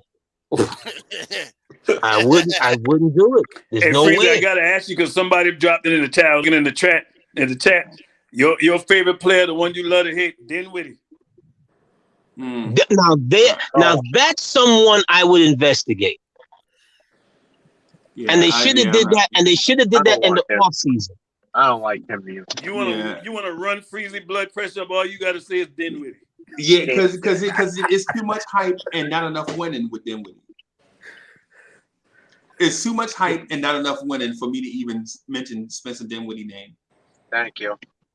Yeah, but at least he's sound. But listen, but we're not talking about at least he's average. This is, if you're gonna blow up your team, you don't go for average. Right? Yeah. You don't go sell your car to go buy ham sandwiches, bro. You just don't do that. No, you know what I'm saying? You're right, but I would have went after him, and I think we talked about that in the summer. I would have went after him in the summer. I don't like it. Was I don't like his attitude neither, and he's a Brooklyn, whatever. But he can play. He can really play. Can't stand him. That dude's supposed to talk trash to us when we was trash.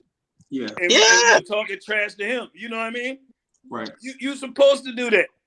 I expect him. If he come in here and he tight lip and he ain't saying nothing in that rivalry, something wrong. Yeah. Something wrong. Yeah. Well, so here's the thing, and I gotta wrap up here, y'all, so I can get some sleep before this game come on. All right. I just want to say one thing real quick. just to clarify something. If the Knicks don't make major moves before this trade deadline, you can almost expect Randall to be gone in this offseason, right? Well, because if you don't make a move and you go with this core and it doesn't work, they have to acknowledge that the Randall experiment is a failure, and you have to move on from it. Not only well, that. let me ask you this. Not only that. Let me ask this question. You're gonna mess up the situation with Obi too. Yeah, Because let me ask Obi's this question. contract is going to be coming up, and you still haven't really found out what you got fully in Obi. So that's lies a problem. Them two guys is linked, man. Yeah, well, let me ask this question. Do you expect them to make moves? Yeah. Especially if we don't make the playoffs, which we're probably not. So I think they're going to make it regardless. Right. And so I do expect them to make moves. Right. And here's the thing. I think there is a direction. I think they picked their direction. And I think they leaked it to the media. Right. Their direction is the one I'm not a fan of. But they chose that direction and they're going to go with it. They like this young core of players. RJ, Cam, Grimes, McBride, Sims, Quickly, Obi, Mitch. They like that young core. And I think they're gonna clear out the pathway so those young kids can play. Right? They're gonna keep certain veterans. Like they're not gonna trade Taj because you need a Taj Gibson. You need an uncle on the team. They're not gonna trade him. Of course, they can't trade Rose, even though they probably wasn't gonna do it anyway, because Rose is hurt. Right? But all the other vets, everybody, even Randall. Rose and Taj would be kept. I agree with you. Yeah, I got to give one last take, man. They're going to use a lot of duct tape to keep them together. I got to give one last. Oh my take. goodness! My happy and my joy will come from this.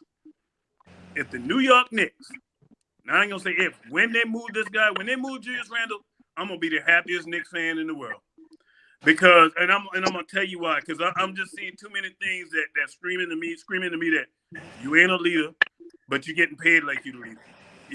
The ducking of the press conference. The thumb down. The only time you want to talk is when we win. All this stuff been going on. Now you dropping a statement talking about you dedicated and you ain't checking out, man. You done checked out. Your body language look bad on the court. You're jealous of other players on the court. Man, get this dude up out of here fast, quick, in a hurry. Every time, I'm going to tell you, and I said this the other day on Knicks Fan TV. This is the first time, Freezie, that I can remember being a Knicks fan. And our lead guy, I can't stand watching him play.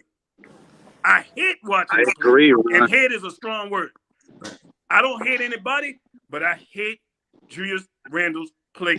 And it's terrible, and it's time to cut our losses. And I don't care if we take a loss and have to attach a draft pick to get him up out of here. But that dude should have been gone last year, because they keep talking about, is this anomaly this year? Is this an anomaly with Julius Randle this year? Let's go back to the first year. This is who Julius Randle is. Last year was an outlier. And we jumped the gun and we paid him too soon. Hey, fellas, shout out to you. I don't know when the next time the New York Knicks gonna win a game. Knicks fan base, but all I can tell you, hey, just sit back and enjoy these young fellas developing, and let's just let this thing play out. And one day they'll figure it out and get this thing right. But until then, man, we're gonna be Knicks orange and blue to the bone gristle. And with that, I'm out. Salute, Ron. Salute, Ron. Man. Later, Ron. Hey, Chuck. So Chuck Allen wanted to jump in real quick, just before we go. Hey, Chuck, what's up, Chuck? I know as Knicks fans, we're very emotional. We're very emotional. Yeah, I can't think of another word Say it twice. about this team. But I feel like everybody has these ideas of who players are going to be and what the coach is going to do. But when you look at the facts, Tibbs is who he is. Point blank, period. This roster is what it is. It is one piece away from being a huge pile of crap. So let's get that understood. Now, when you want to clean up the crap, you got to start with the big pieces first. all of the guys that we complain about that are getting too much time, that are veterans, whatever trade it is, if it's to Sacramento for De'Aaron Fox and Marvin Bagley, make that move. If it's for Philly, where you get back Ben Simmons and you don't have to give away any of your young players, just all of the veterans, make that move. As much as y'all don't like Russell Westbrook, you're only paying him half the rest of this year and next year if he picks up his option, his player option. Right. But you take almost $50 million off of your cap just by making that one move, and you open up 4 roster spots for some younger guys that are not necessarily going to compete with the guys that you have that you want to see play.